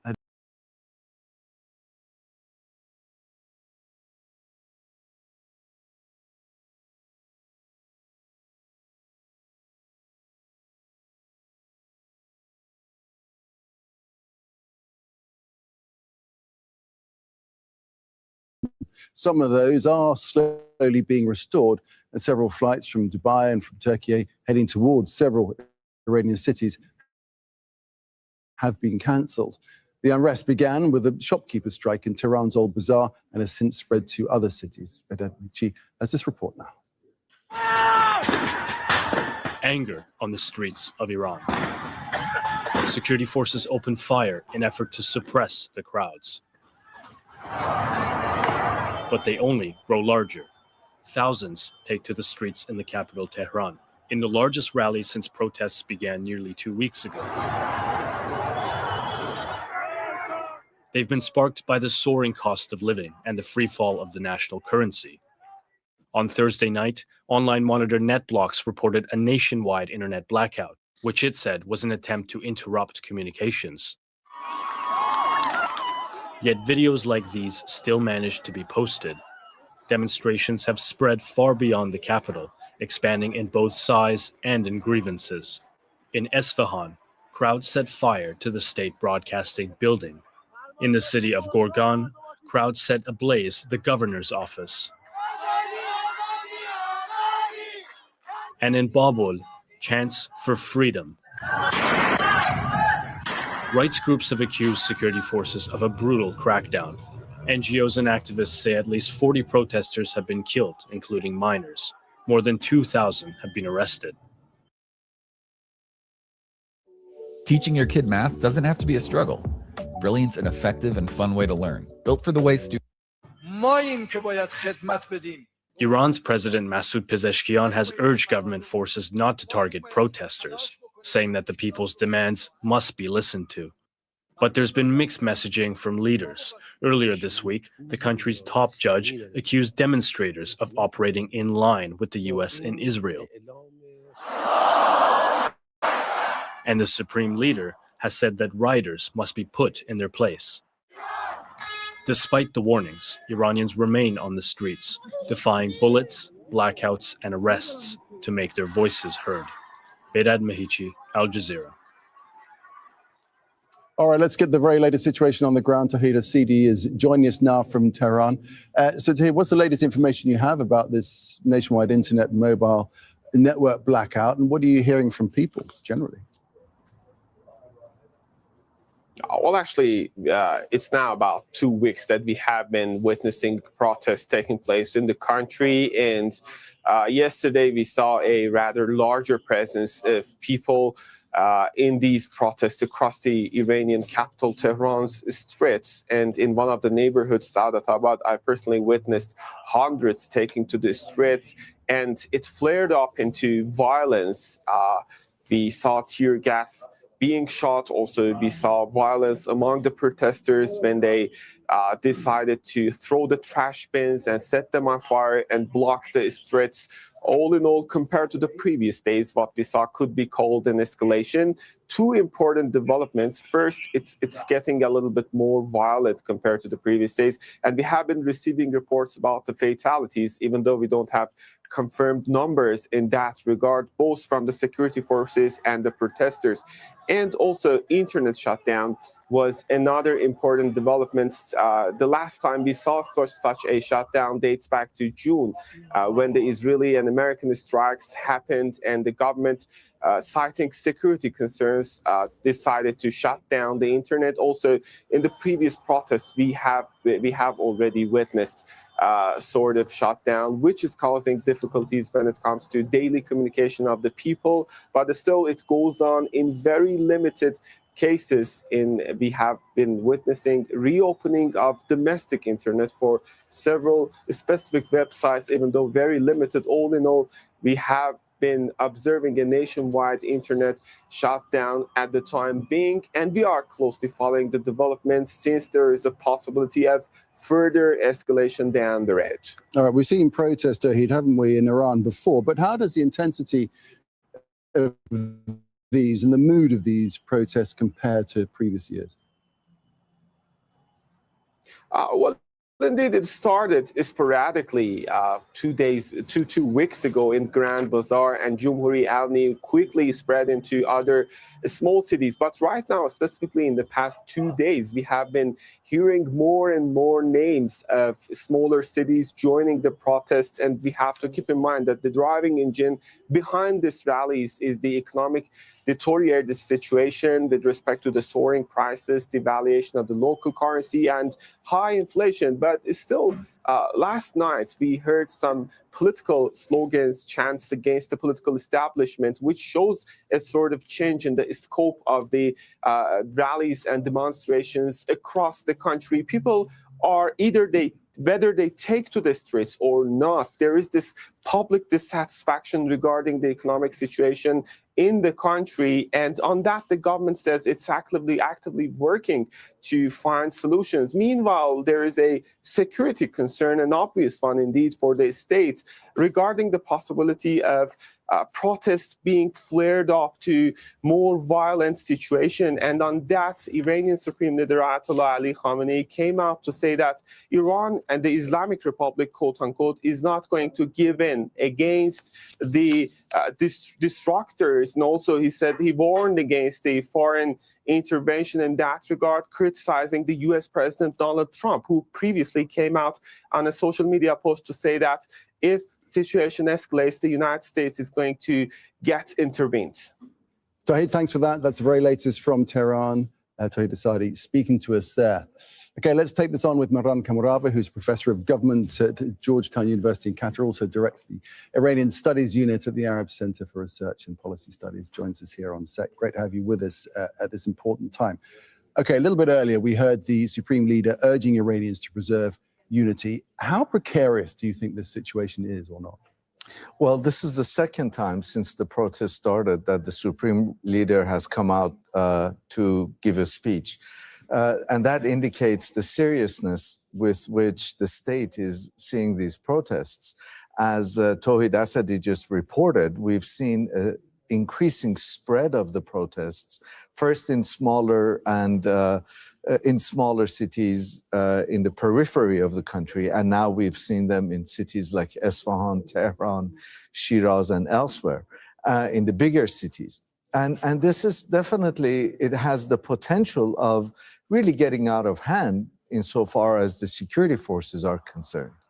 So that is the key point, isn't it? How they would then respond, right? Absolutely. So far, the president, who's a reformist, has succeeded in many ways preventing the Revolutionary Guards from clamping down on the protests and kind of going out and engaging in what might turn out to be mass killing. But how long he can hold them out is a question which we don't know at this point. Of course, the US position on all of this is very important. Donald Trump threatening that violence against the Iranian people would be responded to, and that's key, isn't it? It is, although it's not clear exactly how the US would do that. Tehran is a massive city of 13, 14 million people. It is densely populated. It isn't as if the US can go and bomb a couple of isolated nuclear facilities as it did back in June. And so, it's very difficult to tell how the US would carry out that threat. A big unknown is the position of the Revolutionary Guard here. Absolutely. We don't necessarily know what they're thinking.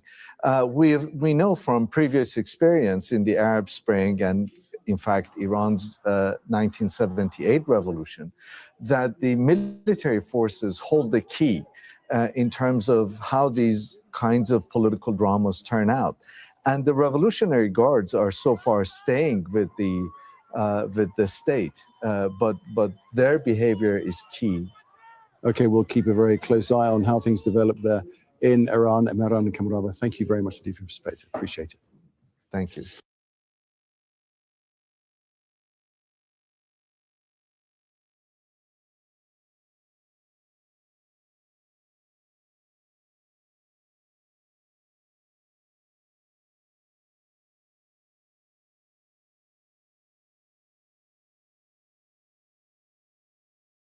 Official responding to a threat issued by President Trump amid days of widening protests. At least 7 people now confirmed dead as a result of demonstrations, which spread from the capital city of Tehran out to other areas of the country, including rural provinces.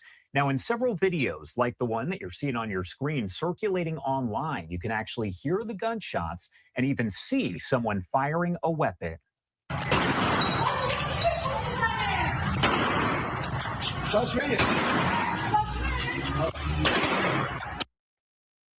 Again, you could hear the gunshots there. Now, President Trump taking to Truth Social early this morning, writing, "If Iran shoots and violently kills peaceful protesters, which is their custom, the United States of America will come to their rescue. We are locked and loaded and ready to go. Thank you for your attention to this matter."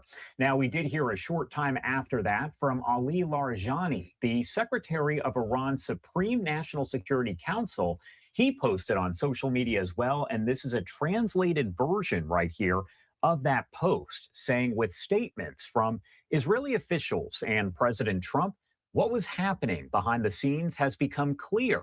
We distinguish between the position of the protesting merchants and the actions of the sabotage elements, and Trump must realize that U.S. intervention in this internal matter will lead to destabilizing the entire region and destroying American interests. The American people must know that Trump is the one who started this adventure, and they should pay attention to the safety of their soldiers. Again, taking a look at some of the video coming into our newsroom here from inside of Iran as these protests do continue. Right now, I actually do want to bring in Ben Talablu, a great friend of the show, senior fellow at the Foundation for Defense of Democracies and senior director of the Foundation's Iran program, to discuss all of this and what it means. My name is Carter. I'm 13. I'm from Alpine, New Jersey, and I'm here to play baseball. I'm CC Sabathia, retired baseball player, and I'm Carter's dad. I've been camping here for... Thank you so much for taking the time, as always, to be here with us. Great to be with you, Josh. Happy New Year to you and your viewers. Happy New Year. And first off, I wanted to start by talking about those statements from President Trump and, of course, the Iranian official. What do you make of that kind of back and forth? What does that say to you? Well, let's start backwards, if you don't mind, with the quote you read from Ali Larijani, the Secretary of the Supreme National Security Council. In the end there, you may see that he threatened U.S. troops in the region. And if you look at what date we're approaching, which is January 3rd, that would be the 5th anniversary of when President Trump, in his first term, used military force to target Iran's chief terrorist in the region, Qasem Soleimani. And the cycle of violence that led up to the president's decision to be willing to authorize that historic strike, which, make no mistake, crippled the Islamic Republic's transnational terrorist apparatus by going after its mastermind. The decision to go after that was brought to you by a cycle of violence in Iraq that led to the death of U.S. soldiers, service persons, and contractors in 2019.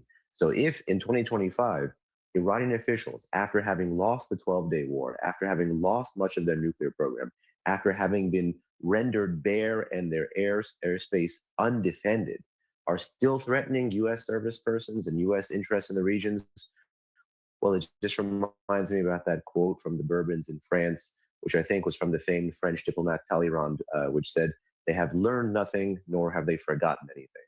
And that reminds me exactly of the mistakes and the enmity that the leadership of the Islamic Republic have been making for the past 46 years. But pivoting now from that to the president's comment, history in the making, even if rhetoric alone, even if this is just a drop in the bucket, even if this is just a Truth Social post that is ignored the moment after send is hit, this statement alone is more rhetorical and political support than what any other liberal Western democratic leader has offered the Iranian people in the past 6 days of their multi-city, multi-day nationwide uprising against their government. And that in and of itself speaks volumes. On that same note, I do want to talk about Iran's president, who posted just several days ago in some comments that were actually posted on the website of Iran's supreme leader, essentially saying that Iran is in a quote unquote full-scale war with the U.S. and allies, including Europe and Israel. What do you make of that overall? Because essentially he's saying full-scale war, and he also compared it to Iran and Iraq several decades ago. You know, there's no doubt that the American citizenry is tired of endless wars, but there's one thing and one group that is not tired of endless war, and that's the governing elite of the Islamic Republic, no matter their faction and no matter their political orientation. This is someone who was, quote unquote, supposed to be a alleged reformist here, and he's talking about full-scale war with the United States of America, again, after his country and his regime just lost the 12-day war against Israel, had their nuclear program taken out by the United States of America. Oh, and by the way, couldn't prevent snapback at the United Nations Security Council from America's transatlantic partners, the French, the Germans, and the British. So in one sense, that official, the president, Mr. Pezeshkian, is right to realize that quite literally the whole world diplomatically is against the Islamic Republic, which we take out Russia and China. But on the flip side, this just goes to show you how deep-seated the enmity is. And again, just like his other colleague, Mr. Larijani, he has neither forgotten anything nor has he learned it. And I do want to talk a little bit more about the protests in general that are ongoing. Days and days of protests. And at last check here, officials there confirming that at least 7 people have died as we saw the protests kind of expanding from the capital there in Tehran elsewhere into some of the rural province areas. And as I pop up this video that does show just some of the video captured there, what exactly are the factors that are driving these protests and why are they happening right now? Well, let's just get into the historicity of this because right now you have upwards of 30 cities, towns, and even villages protesting against the Islamic Republic of Iran in its entirety. And this is a distinctly political protest that had an economic trigger or an economic spark just 5.5 or 6 days ago when bazaris, merchants, more conservative economic pillars of society actually began to protest the hyperinflation that was present in the Iranian rial. If you remember just a few days ago, it was 1.43 million rials, historic depreciation relative to the dollar on the free market rate. But just like every other pattern of past nationwide anti-regime protests in the past 8 years, you have distinct non-political triggers, be they economic issues like now, social issues like the hijab with the Women Life Freedom Movement in 2022, 2023, that was touched off by the killing of a 22-year-old young Iranian Kurdish woman named Mahsa Amini, or again, environmental issues or economic issues, as you saw in 2017, 2018, and 2019. All of these protests are sparked by non-political issues, but sustained by larger-than-life political grievances that the street has with the state. And the inability of the state to have reformed years and years ago is why essentially now the street has now pushed past reform and is seeking wholesale revolution. And again, Josh, don't take it from me, take it from the slogans being chanted now 6 days on the streets and even at funeral processions of some of the protesters who were shot and killed by security forces. They are chanting the name of the exiled crown prince, the former crown prince of Iran. They are chanting against the regime in its entirety. They're chanting death to the supreme leader. They're chanting in favor of freedom and liberty. These are not chants that are limited to the issue of inflation or hyperinflation. These are wholesale political chants that deserve the support from the liberal democratic West. Because if you can flip the script on the Ayatollahs in the Middle East, you would have taken the arsonists out of much of the fires in the region and actually be able to accomplish that role and that title of peacemaker that President Trump so rightly seeks. Masonry has its roots in Satanism. The are always needed to. Also wanted to ask you, as we see kind of all of this unfold, you talked about 2022 and the situation that unfolded there in Iran during that time. Are we seeing the same types of people who are protesting, or are these different groups of people than what we did see in 2022? Well, in 2022, it ultimately crescendoed up to 150 different cities, towns, and villages. But one major overlap here is that the youth, particularly the best and the brightest, if you look at demography, are at the forefront or at the front of these, again, nationwide anti-regime uprisings, whether that is 2018, 2019, or much more recently, 2022, 2023, and certainly now. We certainly have a youth-led movement, but it isn't exclusive or it isn't entirely limited to the youth. Right now, we don't have the numbers of 2022, 2023 in terms of the nationwide scale, but you do have a contagion effect for the past 6 days, which has rippled even again into small townships and even some villages across Iran. Is there anything that the U.S. can do, aside from the comments that we're seeing from President Trump here on Truth Social? Is there anything the U.S. can do without causing any kind of escalation there between the U.S. and Iran, potentially, of course, Iran and Israel, and maybe Iran and Europe? Well, Josh, if we're worried about escalation, it's the government of the Islamic Republic of Iran that has put us on this course and opted in to be at war with everyone and everybody all at the same time, whether that's Israel, whether that's America, whether that's the Europeans, and whether that's the longest suffering victims of the regime itself, which is the Iranian people. So those are conflicts of choice that, again, the Islamic Republic has opted into. So I wouldn't be particularly too concerned if the region's military superpower, the Israelis, or the global military superpower, the Americans, get just a bit more involved. There's things covertly in terms of the cyber domain that can be done to disable and go after the regime's repression apparatus.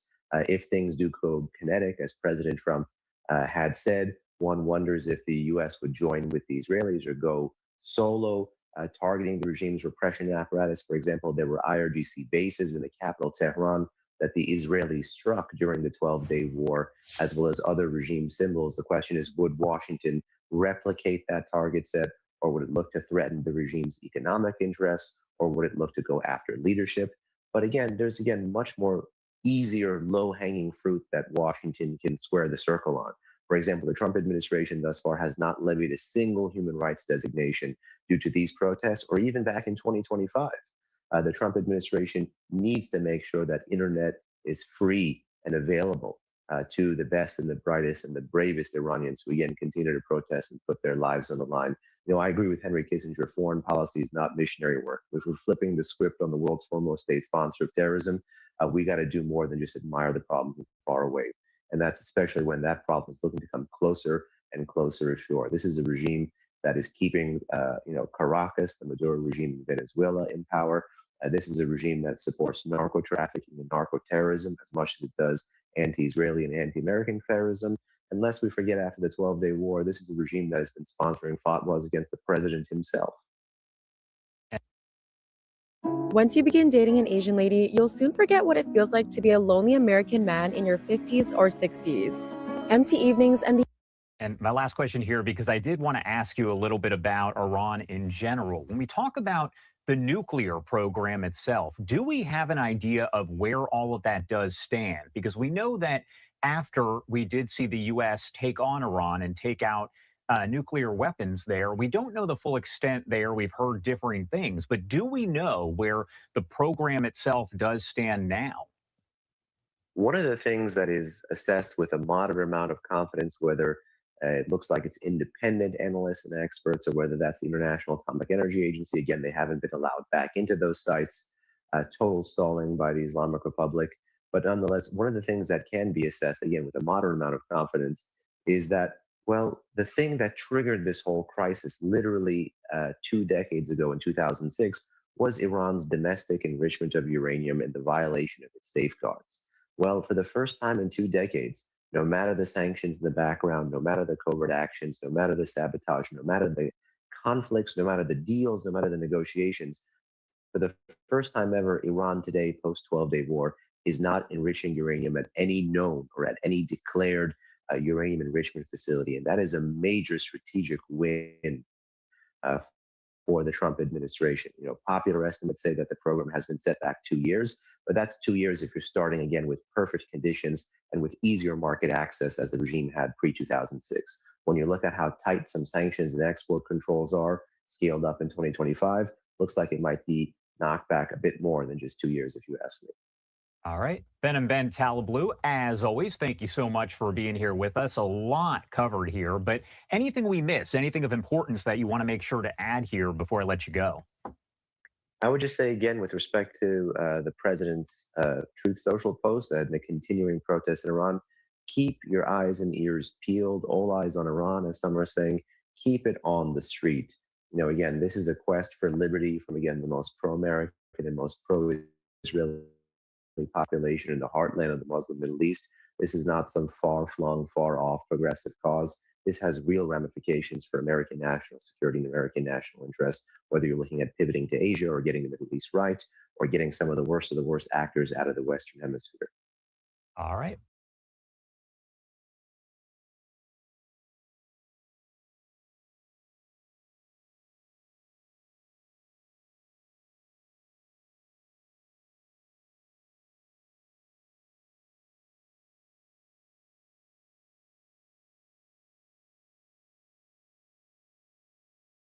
Tehran's Grand Bazaar, where they started, to remote villages throughout the 31 provinces.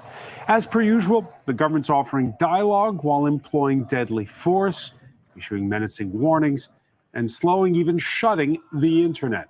Every time social movements arise in the under-sanctions, inflation-hit Islamic Republic, the regime outlasts its opponents. Why should this time be any different?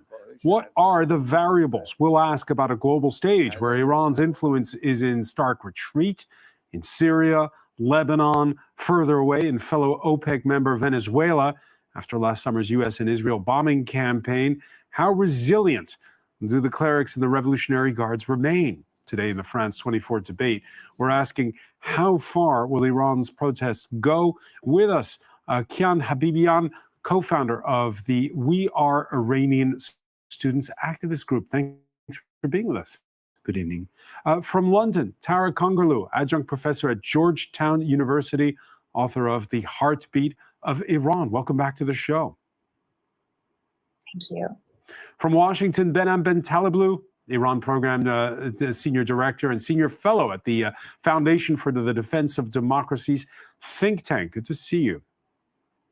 Thank you. Happy New Year. Happy New Year as well to Ershad Alijani. He is journalist at the France 24's fact-checking and citizen journalist website, The Observers. How are you? Thank you for having me. Thank you. Good. On the go, you can listen to the show wherever podcasts are streamed. Yeah, from rural towns to major cities, protests in their 12th day, mass demonstrations in places such as the western city of Hamadan. We can perhaps show you images from there. These are images from earlier in the day.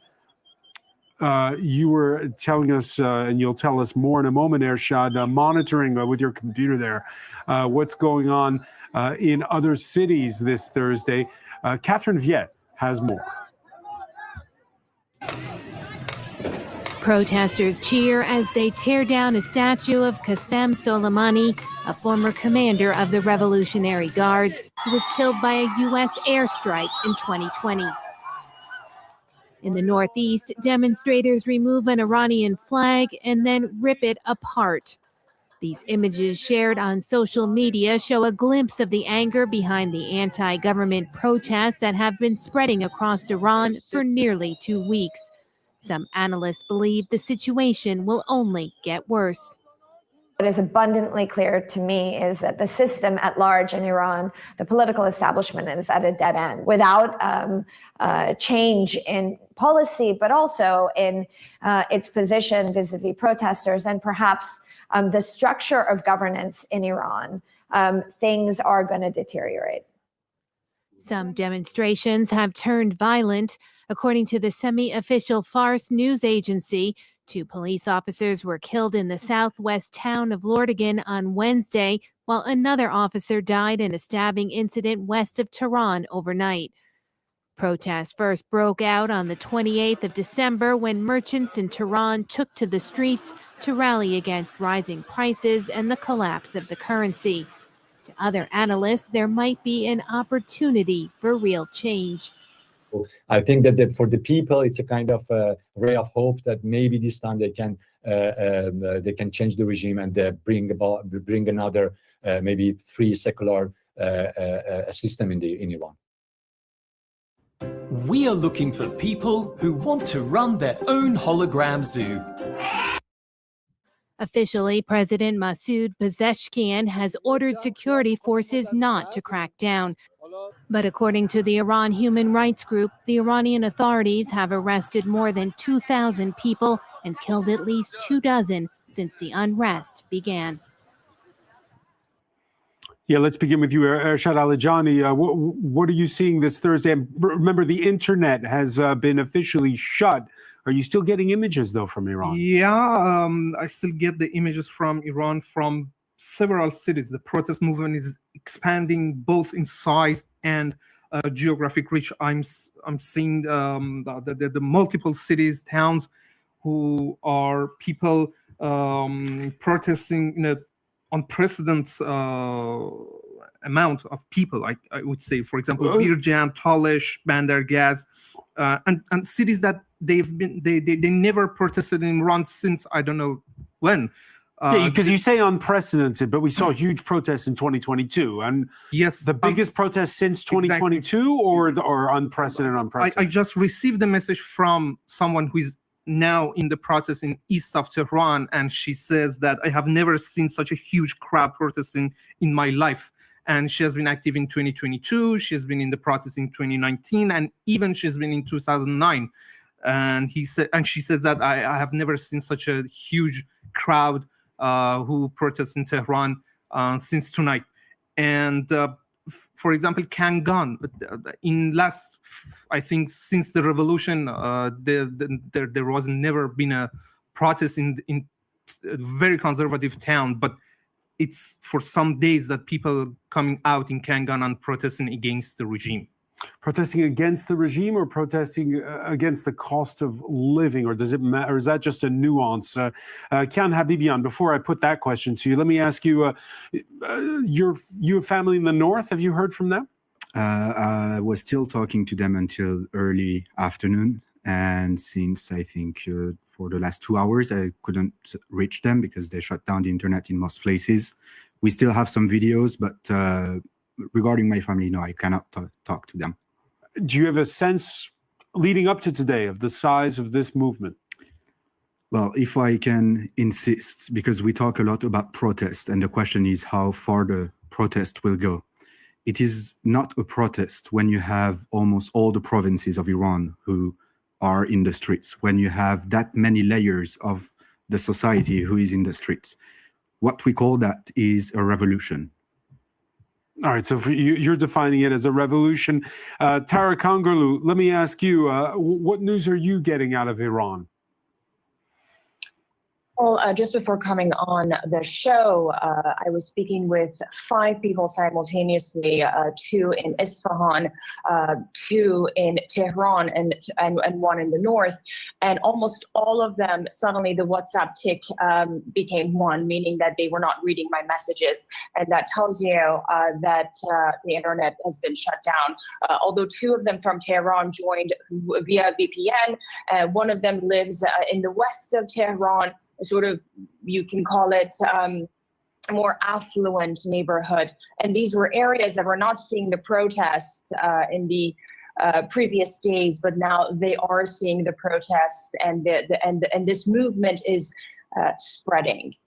Now, whether we want to call it a revolution or protest, it's important to note that categorically the Iranian people have come together to once again tell the Islamic regime that we want change. What you have right now and what you've been offering the people has not been working, and we don't want that now. And once again, we're seeing that in full force. Tara, before quickly spreading, the protests beginning at Tehran's Grand Bazaar, we can show images from Tuesday of crowds there chanting shameless right near the bazaar. Absolutely. You talk about the more affluent western part of the Iranian capital. The bazaar, it's got a reputation for merchants who are relatively conservative. They're business people. They're not revolutionaries. Why did it start there? Absolutely. The bazaar in Tehran, and I've reported from the bazaar in Tehran during the 2015 nuclear talks that led to JCPOA, which then, failed. So I've spent a lot of time there, and also while growing in Iran, it is the hub, it is the heart of the city's economy, the capital's economy, in some ways the country's economy, right? And it's the bazaris, as you call, that have the pulse of commerce and economy in their hand, and oftentimes throughout Iran's history, change and uprising and protests started from the bazaar. They are the ones affected by the economy, but also in some ways they have some control over it. And so we saw the protests start from the bazaar, and that reflected the free fall that the Iranian economy is facing, that is affecting, again, every layer of the society, Francois. This is a country of 90 million who has an inflation rate of nearly 50%, and close to that 50% of the population also live below the poverty line. This is a country that is full of natural resources, human resources, oil, gas, but the majority of the Iranian population is suffering. And they very well are aware that their suffering is a result of severe corruption, the failed governance of the regime, but also external pressure by way of sanctions. You asked the question about the economy and whether or not that was the underlying reason behind this round of protests. I will say Iran's failed economy is a direct result of its failed domestic policies and its incompetent political system that has become and evolved into a mafia state. So Iran's economy and its failure is directly the result of the country's political failure. Yeah, we can talk about the mismanagement of the economy, and we will in a second with you, Behnam Bentaleblu. One thing the regime knows is survival. That is what it's been very good at. It's been written off before and proved its resilience. Just picking up on that point about that Tara just made, official figures released on Monday showed inflation had reached more than 52% in December. That's the official rate. On the open market, the fall of the real, spectacular, as published here by the Bloomberg news agency. And this is just in the past 2 years. So, Behnam Bentaleblu, your thoughts on can this all be resolved if the regime sits down with those business leaders and cuts some kind of a deal? Well, great to be with you, Francois, and greetings to you and your viewers and panelists. All right, look, I don't know who need to hear this, but my man just tried that new 100 milligram generic Viagra for only 87. Listen, I think even trying to sit down, let alone successfully managing some kind of economic transition is way too little, way too late when you're looking at the relationship between the state and the street in Iran. I want to go back to and perhaps connect a few threads that some of the distinguished guests mentioned earlier today. One, of course, is that we've seen protests in Iran before. You mentioned something about the regime's resilience. I would say it was the regime's brutality that has allowed it to limp along in the face of wave after wave after wave of sustained anti-regime protest over the past few years. In particular, the pattern we've seen in Iran over the past 8 years is as the street pushed away from the ballot box and sought, wholesale political change, namely revolution rather than reform, you've seen the crackdown against them get harder. And as they use every available opportunity to come out into the street again and voice their discontent against the state, these protests have had multiple different triggers, economic triggers, like most recently, you mentioned the inflation rate. One reason why it spiraled from the bazaar to families and small businesses, and then, of course, obviously universities as well, was because the inflation rate for foodstuffs on average throughout 2025, throughout the fiscal year 2025, was 60 to 73% for foodstuffs alone. So that, again, is a major trigger. But despite the trigger, kind of like what Tara was saying, the incentive to stay on the street and the widening scale and scope and the different demography and geography of these protests over the past 8 years, this being the most recent and perhaps the most damning, because it shows that just 6 months after the 12-day war, not only is there no rally around the flag, we've seen countless social media videos sent to me where Iranians are coming out burning the regime's flag, knocking over flagpoles, actually in areas that I think Irshad mentioned just a little bit earlier in the east, in Tehran, Pars, in Narmak, in Haft-Hoz, like knocking over flagpoles, saying areas that have been cleared altogether of regime's flag. I think someone else was talking about the knocking over a statue. So there is wide-scale discontent. That wide-scale discontent has manifested itself into political resolve to stay on the street. And I think you really, because you and yourself, Francois, the Women Life Freedom Movement, we saw again the desire for not cosmetic change when it came to the hijab, but wholesale political change that would allow a fundamentally different economic policy, domestic policy, social policy, and even foreign policy. Because if you go back to 2009, you remember that Iranians have been chanting since then, not Gaza, not Lebanon, my life only for Iran. And they continue to chant that today. And these protests have only gotten more widespread and actually more nationalist in their tone, tenor, and orientation as they contest the state, from the street. But at the same time, we've seen this movie before, like all the panels have been saying, ever since 2009. And each time, there's been a measure. Did you just hear? He was like, like he couldn't get his point out. He literally was like, I don't know how much longer I can listen to this. The topic is, all right, I just wanted to see what was going on. To everybody that's still watching, man, I will be going back around and doing the ice thing. I'm gonna have to set up the stream or whatever. Did you guys want to finish hearing this, or did you guys good? I'll talk to the chat for a hot second, but you guys good on this one? He said, I'm just wondering. Y'all come back through to the other one. Yeah, I've heard enough, Keeks. I'm with you. Hold on, I gotta find my thing to screen save on. I gotta get what did we watch? What was the starting of this? Yeah, the Trump thing. That's got to be what I want to do it through the White House. Here we go. Hold on, guys. I'm putting it through the White House. Oh, wrong one again. Damn. I hate YouTube sometimes. They always make everything so hard for a bro. For real. All I'm trying to do is just get a good screensaver so I can get into this damn ice stuff. There's so much. I don't even know where I'm gonna start with this. I mean, there's a live protest right now. I'm ready to go rock straight to it, bro. Straight up. I'm ready to go right to the protest. Hold on. The White House. That's it. I've been real picky on how I've made my thumbnails lately. I don't know how to really make them, so I always make sure I end the video with the right video.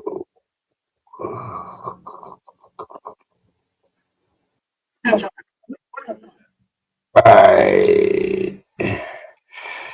All right, y'all. Hold on. I'm gonna pull this up and then I'm outy like cloudy.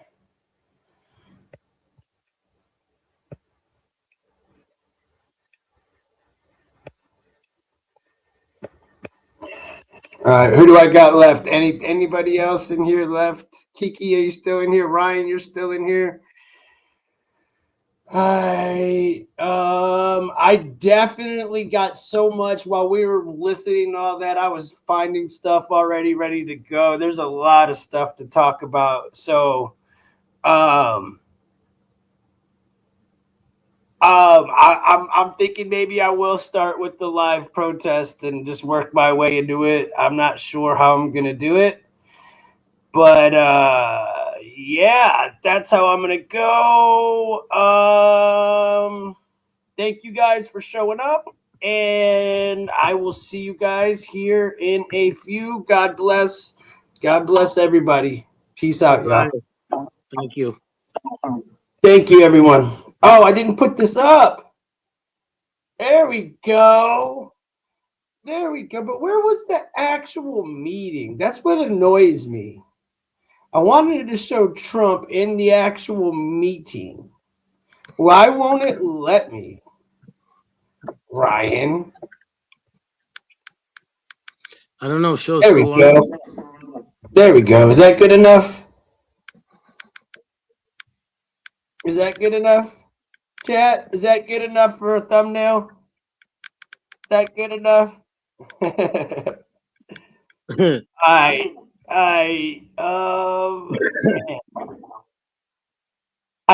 they're the hardest to come up with. Is the freaking nails, dude. He looks extra orange. Oh, thanks, Keeks. Oh, thank you. I love reading that every time. You know the president looks orange. I almost said something. I have too much coffee. I almost said something. At least he isn't something. But yeah, that was crazy. I knew stuff was going on in Iran, but I didn't know they were really in the streets like that. I feel a little more caught up. I mean, I knew there was stuff going on, but there's so much going on here that it was really, really, really hard to keep up with Iran too. But all right, y'all, I'm for real out. I'll see you guys in a little bit. Peace out, y'all. Peace. Let's look.